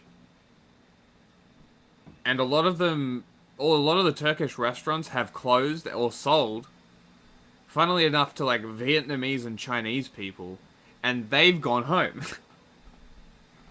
Is that valid to call it Turkish food? That's all fair. Of that time. I'm agreeing with this right by now. very nature, we're a country of immigrants where we're taking the best of everything and then we Americanize it. We turn it up to 10. We deep fry it. We add more salt, more sodium, more sugar, more cheese is a big one that we love to do, and it becomes this other thing. Hey, Kyle. The hot dog's not from here. Why do Americans like cheese? Fucking chili cheese dogs. That's American. Why is everything in America cheese? Loaded and is there a massive stockpile of cheese under the desert in America? I like Top Right. You like Top Right guy? Kind of the most Nazi out of all of them, Wendy. Do you know who that is? Yes. No, not you. Dogs? That's American. I bet nobody else had ever done a fucking loaded and all of the. I don't know. I ridiculous bet things we did. Germans did that, but we did steal the Frankfurter and we improved it. We made it better than Germans. The hamburger is from Hamburg. Look up FPS Russia. It's Bro, to say that a hot dog is a Frankfurter, it's a fucking meat in a fucking casing. It's a sausage. Or no, and the sandwich is the Earl of Sandwich. Like we didn't do anything. Like our pizza is cornbread. I just don't like how little credit that's you give Indians. America. That's Native Americans, which you could kind of take true. credit for. But that was like indigenous tribes in America grinding the corn up and making a dude. I got one. You can't take that away from me. That's American cornbread. If you have to say Native Americans aren't Americans, it's in the name.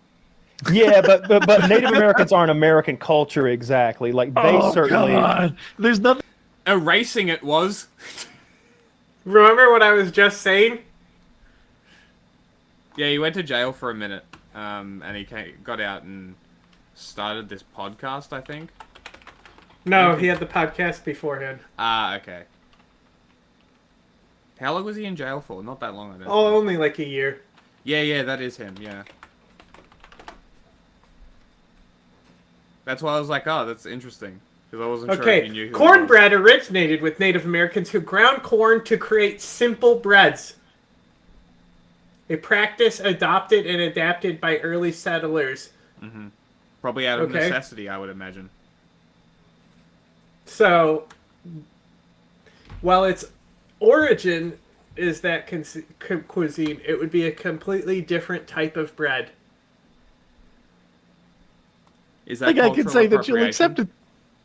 Huh? Is that cultural appropriation? It's genocide in this case. There's like 6 of them left, and they lost, dude. Like we won. Yeah, so we don't get to like take credit for inventing cornbread. Yes, we can. We won. No, you just told me that America's Anglo-Saxon Western values, and all of a sudden it's whatever is here. Like, no, we didn't invent I'm saying cornbread. we get credit for all of it.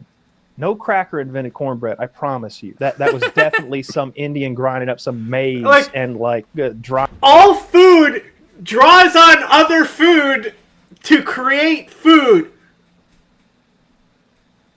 It's like the first guy who cooked chicken was like, wow. I've invented chicken. I've Hang it applied out on a fire rock to with You think chicken they made it rocks. good? and made it edible. Well, no, they didn't have butter. But that's neither here Oh, nor so there. it was horrific and disgusting. Maize and drying it out on a rock. You think they made it good? Well, no, they didn't have butter. But that's neither here Oh, nor so there. it was horrific and disgusting. I doubt because they didn't They figure probably out use the level animal of fat or agriculture sue required it. for Oh butter. my god. I fucking well, no, hate they these guys didn't so have much. domestication. They didn't have No, cows. of course not. That was They didn't have thousands cows. of. You need cattle for that. I don't know That why was you're hating on the that Native was Americans so 10. hard. That was 10 turns ahead in the Civ game. I fucking hate this guy so much. Bro, you get animal husbandry first. You fucking dumbass. Like, to think that there wasn't, local animals being kept. Yeah. Who's Hold bottom left? The bottom right is the guest.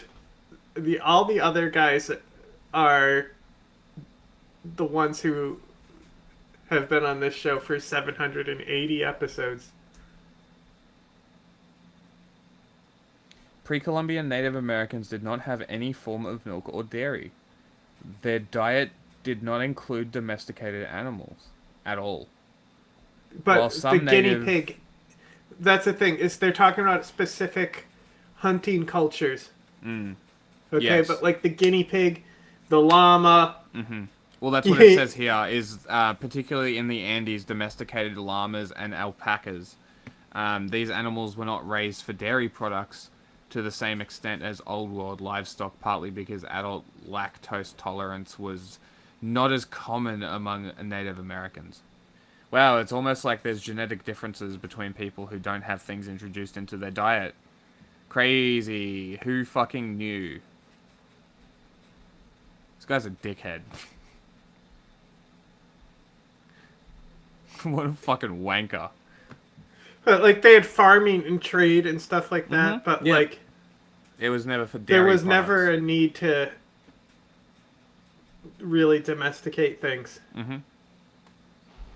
That we've all We've been through this with the domesticated animals. They didn't have access. They didn't have. I don't think the Native Americans had cheese, to my knowledge. But in any case, or butter, or any of the dairy products. But in any case, they invented fucking cornbread. But we were cheesed up when we showed up. Like those European boys, they were down for cheese. They had thousands of years of cheese eating to prepare their gut biome. Then they got there and made Probably more the cheese. milk drinking more than anything, right?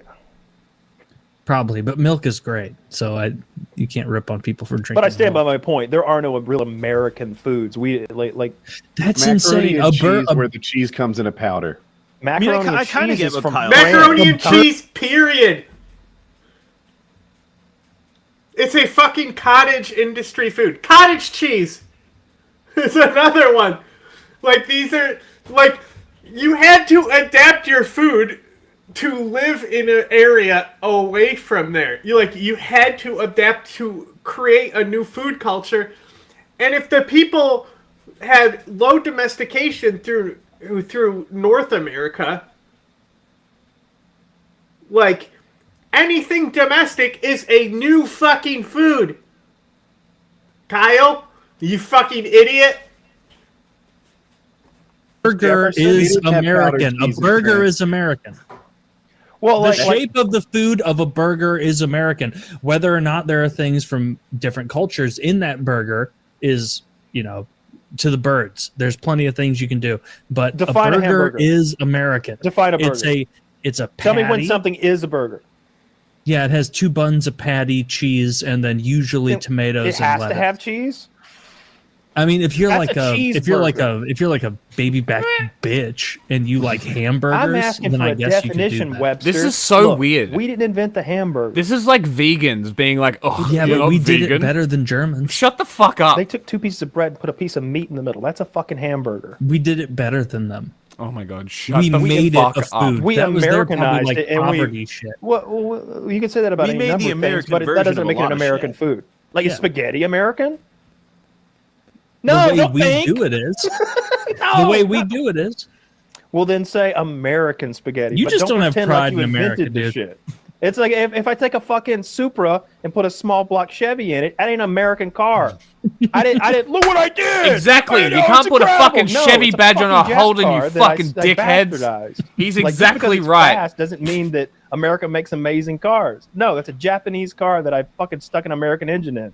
I think Sorry, we make let me tasty correct you. It's a Japanese car that you That's ruined. not wrong. We have to invent a new food group in the last 200 years because everything existed. It's in some Dude, Kyle's form. arguing about this like it's religion, just unfalsifiable hypothesis. Let's talk about noodles then. Like who invented the noodles? America. Oh, probably the China man. It's in dispute, but I'm pretty think it sure might be Italian. it's China. A WAP and a Chinese guy got in a fight. Wow. That was what Yeah, came a lot out of that stuff goes back to China. Why racism from this podcast? I'm shocked. The origins, but Wendy really hates him now. I'm not trying to be anti-American here, but we didn't fucking invent anything. Most of our core favorite American. It's crazy that the biggest fascist on this show is the one taking this stance that Americans don't have culture. It is funny. American foods like hamburgers, French fries, pizza. Think about what I just said. Like French fries and made it better. hamburgers. They're named for the countries they came from. We made it better. In what ways? Wait. Cheesier. And even if we did, you don't get to take credit for it.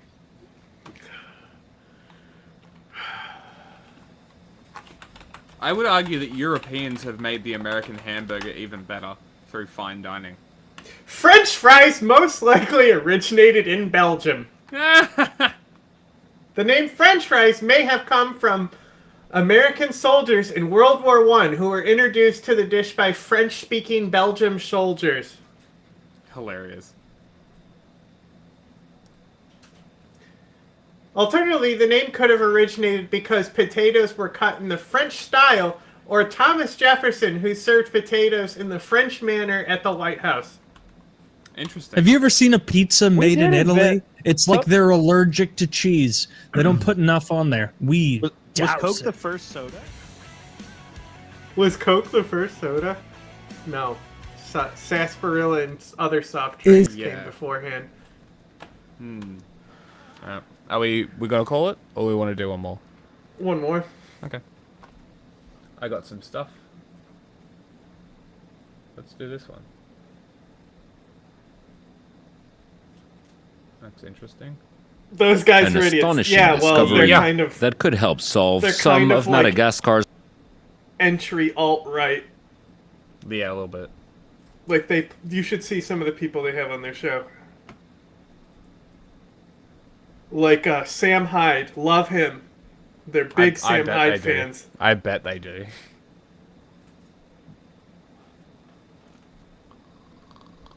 Financial issues.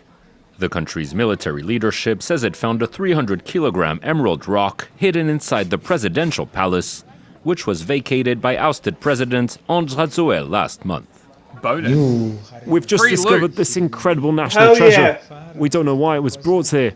Styling and profiling. We're ready to work with complete transparency and show that the public service is our priority. Colonel Michael Ranjanirin was one of the leaders of the military coup that led to Rajoelina's ousting, following widespread popular protests over This isn't corruption, the last one. I just poverty, wanted to watch and this. lack of basic services. He's since been sworn in as president of the transition and has vowed to hand back power to civilian authorities within the next 2 years. We'll see. On Tuesday, Ranjanirin said the massive gemstone would be analyzed by That's experts fucking to determine crazy. its value and could potentially be sold to help replenish state coffers. They're gonna A sell symbolic statement in a country where government officials have long been accused of enriching themselves with public resources. We want to redistribute the wealth to as many people as possible in order to avoid accusations Commies. of corruption. This discovery will be managed with complete transparency and visibility. Madagascar. Despite its These vast guys aren't natural lemurs. wealth, including I was precious lied to. stones and minerals such as quartz and graphite, Madagascar remains one of the world's most impoverished countries, with more than 75% of the island's population living below the poverty line. Damn. Crackdown on Somalis. What the fuck? 2, 1. Oh my god. I was like, what is this a live premiere? Why do they have a countdown? And then fucking Annette came in. That was fucking so Annette good. jump scare. That was so good. I'm so glad. I'm actually. Things are looking up. It wasn't introed with a fart noise. Just wait. Don't speak too soon. I'm sure. I'm sure there will be fart noises, but because it didn't open with one, I'm proud of her. I cleaned out my storage and got rid of a whole bunch of crap I've been holding on to. Congratulations. And I cleaned out my closet. I even put up all my Christmas decorations. Well, you can't really tell in this area, but trust me, I just kind of put lights Yeah, on. show me your Everything house. that Show me your doesn't entire move. house. And please, feel free to let Somebody me know what who's you guys easily did for the Googleable. holidays in the comments down below. And I was just trying to think about what kind of video to Remember make when I this Google searched week. her And name and I know- instantly found her address and shit? Yes, yes. Jesus fucking Christ.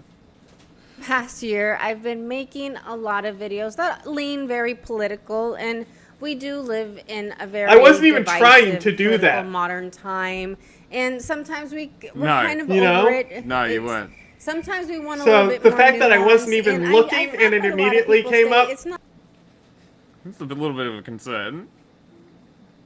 not always right versus left. You know, it's us versus them, whoever them is. If it's the government, the 1%, whoever's controlling us. And I agree to that to an extent. But if half of us didn't want socialism, that would be true. What I'm actually trying to say is There it half is. the country has been sold on this lie, and this lie which is Yeah. I socialism. knew it was still gonna and happen. right, we want a small.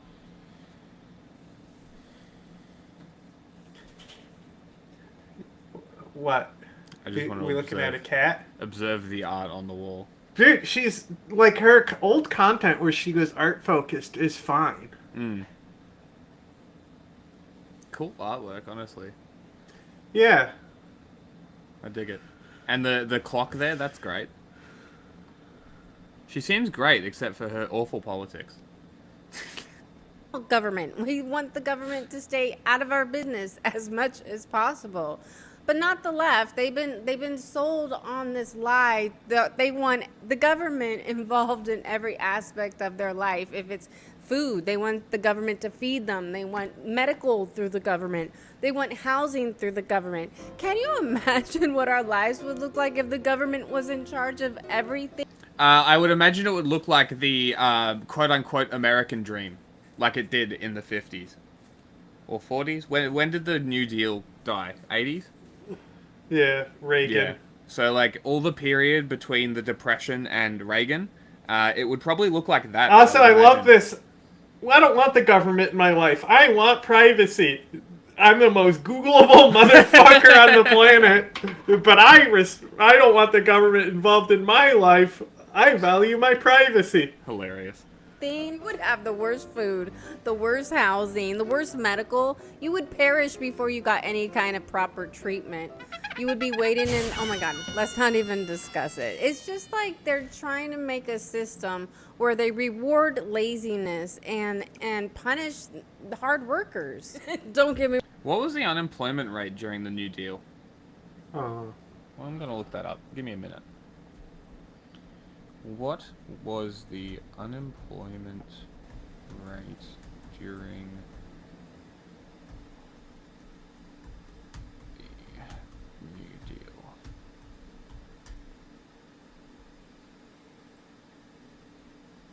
Unemployment rate peaked at 25% in 1933, decreased to 22% in 34, 19 in 39, dipped to 14 in 37. By 39 it was 19% again. Let's see. Unemployment. Okay. Second New Deal introduced further legislation, the work's progress. 40-hour work week. Okay. Down. Unemployment rate to Great Depression. Hold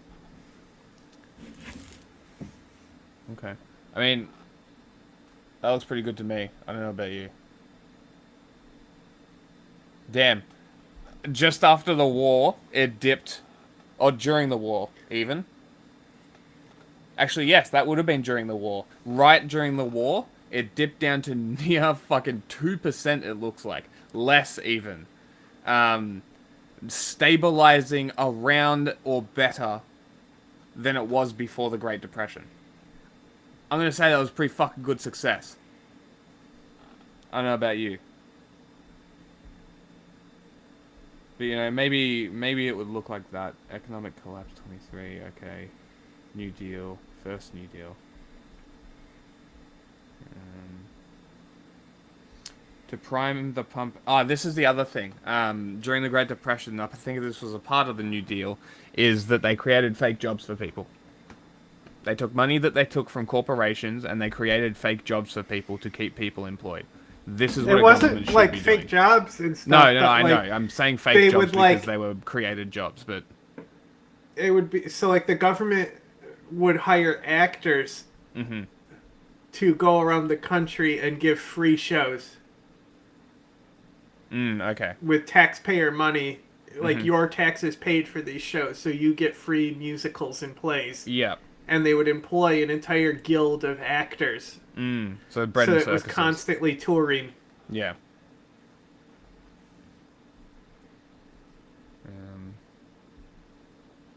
Unemployment compensation. Okay, so welfare, great. Federal law banning child labor. Great. The first New Deal encompassed the proposals offered by a wide spectrum of groups, not included was the Socialist Party, hilarious, whose influence was all but destroyed. Interesting. The first phase of the New Deal was also characterized by fiscal conservatism. experimentation with several different, sometimes contradictory cures for the economic ills. I mean, look, obviously the New Deal is not going to be perfect. It was made in the 1930s. But what I'm saying here is there is a framework here that you can act on and use as a jumping off point to fix the problems that are happening. But the options being chosen by the people in charge are serving corporate interests. And you should be against that, Annette. So it's kind of strange that you're not. You're wrong. I wouldn't call myself the hardest worker in the toolbox. Yeah, I know. I'm pretty lazy, but I'm frugal. I know, but like I'm more talking about the actual effects that happen. Like obviously there's going to be impacts and people are going to get whatever. Like I'm not saying repeat the New Deal. Again, it's an American government policy. You can only get so good. But it's like, there's framework. And I'm not very materialistic. I don't need name brand things. So I'm cool with living the way I live with how hard I work. But if someone wanted to go to school their whole lives to be a brain surgeon and work crazy hours and cut into people's brains and save their lives, then they should probably get paid a little bit more than me, don't you think? So I wanted to share this book called The Toys They Shared. And I think two guys, don't quote me on this. I think two... Well, we know how American subsidies work, and it ends up with tons and tons and tons of cheese underground. So I'm sure that worked out real well. Yeah, well, Reagan fucked everything up, and it's just been collapsing since. It took 30 years? It took 30 years for Reagan's policies of unfettered capitalism to destroy America. Isn't that fun? Two guys wrote it, and it's a children's book that explains socialism. And nobody in the Republican Party wants to admit it. And I've been trying to find like the link to where you can buy this book to share, and I think I'm following the two guys in their company. But okay, this might be the guy who wrote it. I'm not sure. Moses Shearer. The company's name might be Let's Do Something. There's another guy that was attached. It's on Instagram. Another guy, Daniel Burnham, I believe. I don't know if I said any of that correctly. I've been trying to I've been looking up this book on Amazon and I can't find it because I would really want to support them. It's a really good book that can teach adults a lot too. Like I said before, I found out about their book on Instagram through a little short, and I thought it would be fun if we kikied and react to their little short together. Do you know what socialism means? We're a little rocky on it. Over 1 million New Yorkers voted for Zoran Mamdani, a Democratic socialist. But do they really know what socialism means? This is The Toys They Shared, a children's book. Tommy had toys, but they weren't the best. He dreamed of the ones that outshined the rest. So he made a big plan with lemons. I want to buy this book. Also lemonade, a fair little price. He worked in the sun. He saved every dime. He cleaned up his stand, and he squeezed all the time.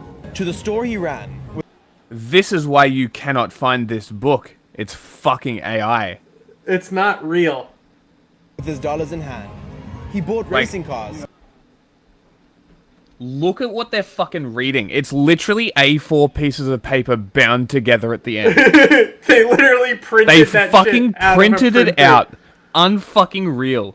This is insane levels of media illiteracy. Trying to fucking buy the book. This is insane. Insane levels of media illiteracy. She is such a gem. And a cool robot band. Now Tommy had toys that made people cheer, but not everyone smiled. This is amazing. Ear to ear. This is where it starts heating up. Oh, so. Why does he get those toys? Grumbled Dan. He's no better than me. We need a new plan. And he gathered his friends and he made quite a case. Let's take his toys and split them, create a fair space. Oh no. He just got lucky. That was his food. One I kid thought the added book in. fell apart. I was going Why to should laugh. he get the prize while we don't even win? Tommy was shocked, but I worked every... There's no way this isn't staged. If someone came up to you with A4 printed pieces of paper bound together at the end and was like, "Can I read you a story?" I would. What would you? Humor how would you him react? looking at him like this, and then after I'd be like, "Wow, great."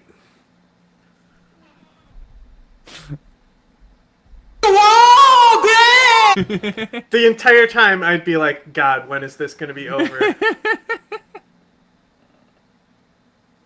Day, while you all had fun and just wanted to play. The kids didn't care. They took what they could, saying, sharing is nice. It's for the whole neighborhood. But soon things went wrong, as they always do, when nobody earns and just takes from a few. No one sold lemons, no money was made. The toys broke apart and the lemon... That's right, the Soviet Union, nobody worked, everybody was paid for by the government. That's why it collapsed. You're 100% correct. Absolutely zero production in that country whatsoever. Still zero production in Russia whatsoever. Aid stayed, the fund disappeared and... Definitely no child, like slave labor. No one had the reason to make a new start. Now here comes the part where you can speak loud. Does Tommy deserve his toys? Or should they be shared with the crowd? If you had a vote and you had a say, what would you decide and how would you play? So do you think that Tommy should have to share his toys with the other kids that didn't work as hard as him? I don't think so, because the only reason he worked to make his toys is because he didn't have the same toys as them. Yeah, he deserves to keep his own toys. And these are not real people. Is that these guys had to write a children's book. They didn't write it. To explain it to it's AI. Adults. It's yeah, literally he AI. To keep They his definitely- own toys. they Part of definitely my brain that wants to be paid like these sharing is so people. It's definitely staged. They gave him $20. important and like the message is beautiful. Yeah. If the kids are using sharing as an idea to then Sharing is so steal, important. right? I don't know. It's yeah. I feel Interesting. I'm so kind. The conflicted I'm inside. such a good person. Okay, okay. I don't think they should take them. I think that if Tommy feels in his heart that he can share, like he should share, but I don't think that any of them Imagine needing to use AI to write a children's book. That's fucking embarrassing. are entitled to using his toys. Who did you guys vote for in the elections, if I may ask? Mamdani? Yeah, I support you. Wow, I can't believe it. Mamdani. All these people who are totally not paid voted for I voted Mamdani. for Mamdani as well. Okay, and why did you vote for Mamdani? He's a pretty fun personality. He's got a kind heart. So we're just here for the vibes, no policies. Yeah. Do you know what socialism means? He wants to share. He wants to give everything away for free. But you know, using your taxpayer dollars. But yeah, if I'm trying to find more education on the book where I can get the book. If I do, I'll post anything in the You can't. description or Guys, I have been literally sitting here for about 5 minutes because I've been trying to find another TikTok or short I thought I saved that I wanted to share with you guys because I wanted to give the creator, the original creator, their flowers, their credit. But let me just summarize it in my own words, shall we? So I think what they were trying to say is that socialism is like a strategy tactic that politicians use. So let's say you have a hard worker, someone that works really hard, and they have $500. I can't wait for Well, what Annette you do to as the explain government is how you she take that absorbs hard some brain worker's rot content. $500 and you divide it up 5 times and you give 100 of it to 5 lazy people. You just got 5 more votes but lost 1, the hard workers' votes, but you got 5 lazy people to vote for you. And this is how you get a third world country full of thieves and lazy people and crooks. I don't know. I just think that like some of the white people world. back in 2020 really fell for the white guilt. And they want to be a good person, you know? And it's all about the equity. It's all about sharing. Or if you're like a brown person, then you just like to play victim and you're lazy, maybe. I'm not sure. But this is how you get the third world country. Look at Europe right now. Look what's going on with all the look at Europe. illegals they're letting in. Trust me, I've seen some of the videos. Less than coming out of America? It looks like a Do I need to look up the number that's like 3,000 She's such a year or some fucking idiot, shit? bro. third world country. And fuck foreigners. What about our own Americans? There's some that are abusing. What about our SNAP own benefits Americans, that but are using fuck them really and fast fuck their food, food having it stamps? delivered to them 3 times a day? Like, that's a luxury. And it's just truly disheartening seeing Americans misuse SNAP benefits and abuse them when there's actual Americans that need them. think about this. Before Joe Biden was president, we had around 17 million Americans that were receiving SNAP benefits every month. Since Joe Biden was president, now we have 42 million people who are receiving SNAP. Hey, what happened? What happened in that time? I can't possibly remember that long ago. Or did something global happen? No, couldn't possibly. The Olympics? Oh! That's right, the Tokyo Olympics. Each month. And I say people because 59% of the people that are receiving SNAP benefits are illegal immigrants. Joe Biden allowed millions upon millions of people to come into America illegally, and now we are paying for them. 59% of all the people receiving SNAP benefits every month are illegal immigrants. So we as taxpayers are funding them, giving them money so that they can go and buy groceries each month. We want to help people here in America, like single moms, illegal Americans who need a little bit of extra help every month. We didn't vote to take care of illegal immigrants. But Joe Biden, he let all these people in. The Democrats held the government down for 43 days because they wanted to keep funding illegal immigrants. Illegal immigrants are their way to continue to stay in office. Perhaps if they're illegal, they wouldn't be on the books. Maybe they would stay in their own country. Don't even get me started that before Joe Biden, that's what that term about 17 million means. Americans. You're using it in place of undocumented. Now, about 42 million because he had the border wide open and let all these illegals come in. 59% are illegals getting SNAP benefits, are taxpayer dollars. I'm sorry, I want to say it on where my money. Hey, did you know that all the Hispanic people in America, all the money that they make actually compensates all the whites taking welfare? Pretty cool. Yeah. Pretty cool statistic. Is going. Like when I bought this unicorn bow and arrow from Five Below, which is not Five Below anymore. It's like 5 and above. This was the only thing I bought that was $5. Everything else was like $7, $15. It kept going up. Okay. Look at this crap I bought. I had to bring it home. Where was it made? Anytime hey, I Jack, play check a video this out. game, I'm always the archer. You know how she was trying real hard to find a book, but she couldn't just type in 59% of SNAP is illegal immigrants?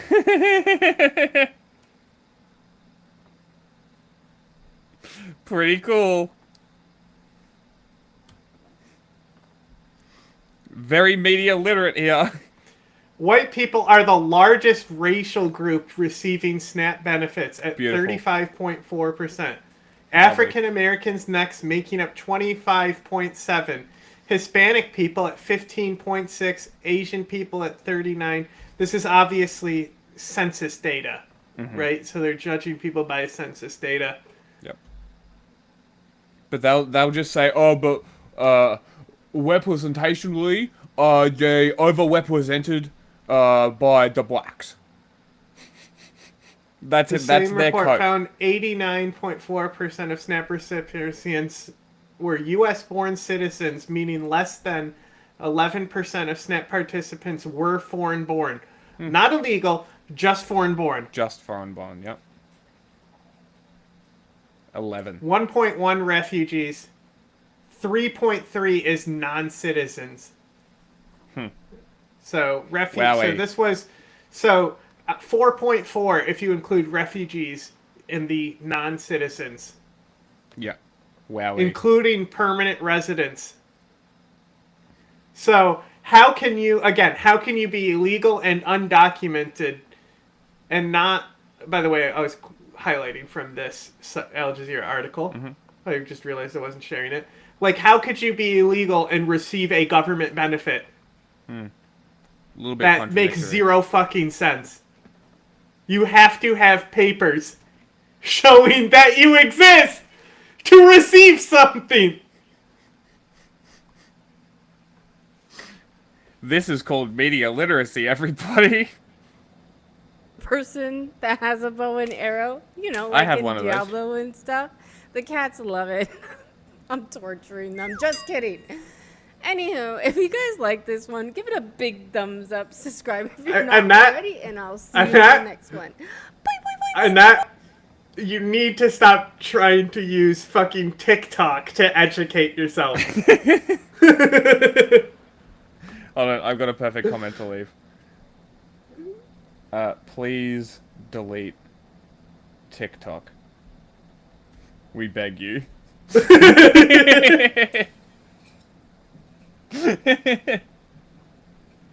That was a classic in that video, let me tell you.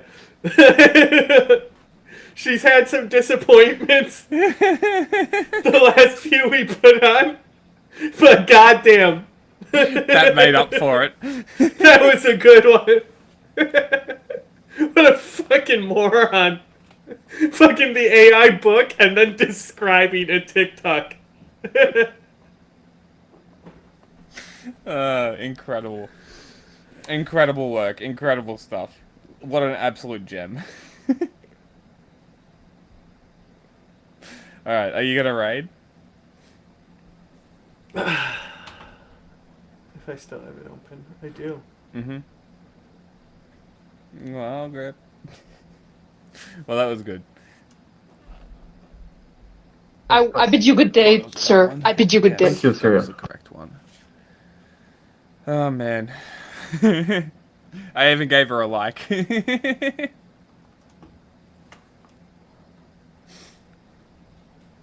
I guess such a Enemy funny Charlie comment. has blown up too much since being on that podcast because it won't let me raid her. Oh, sad. It's okay. We can go to this commie.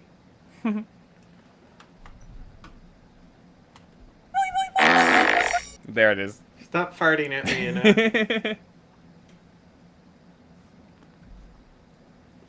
Okay, raid.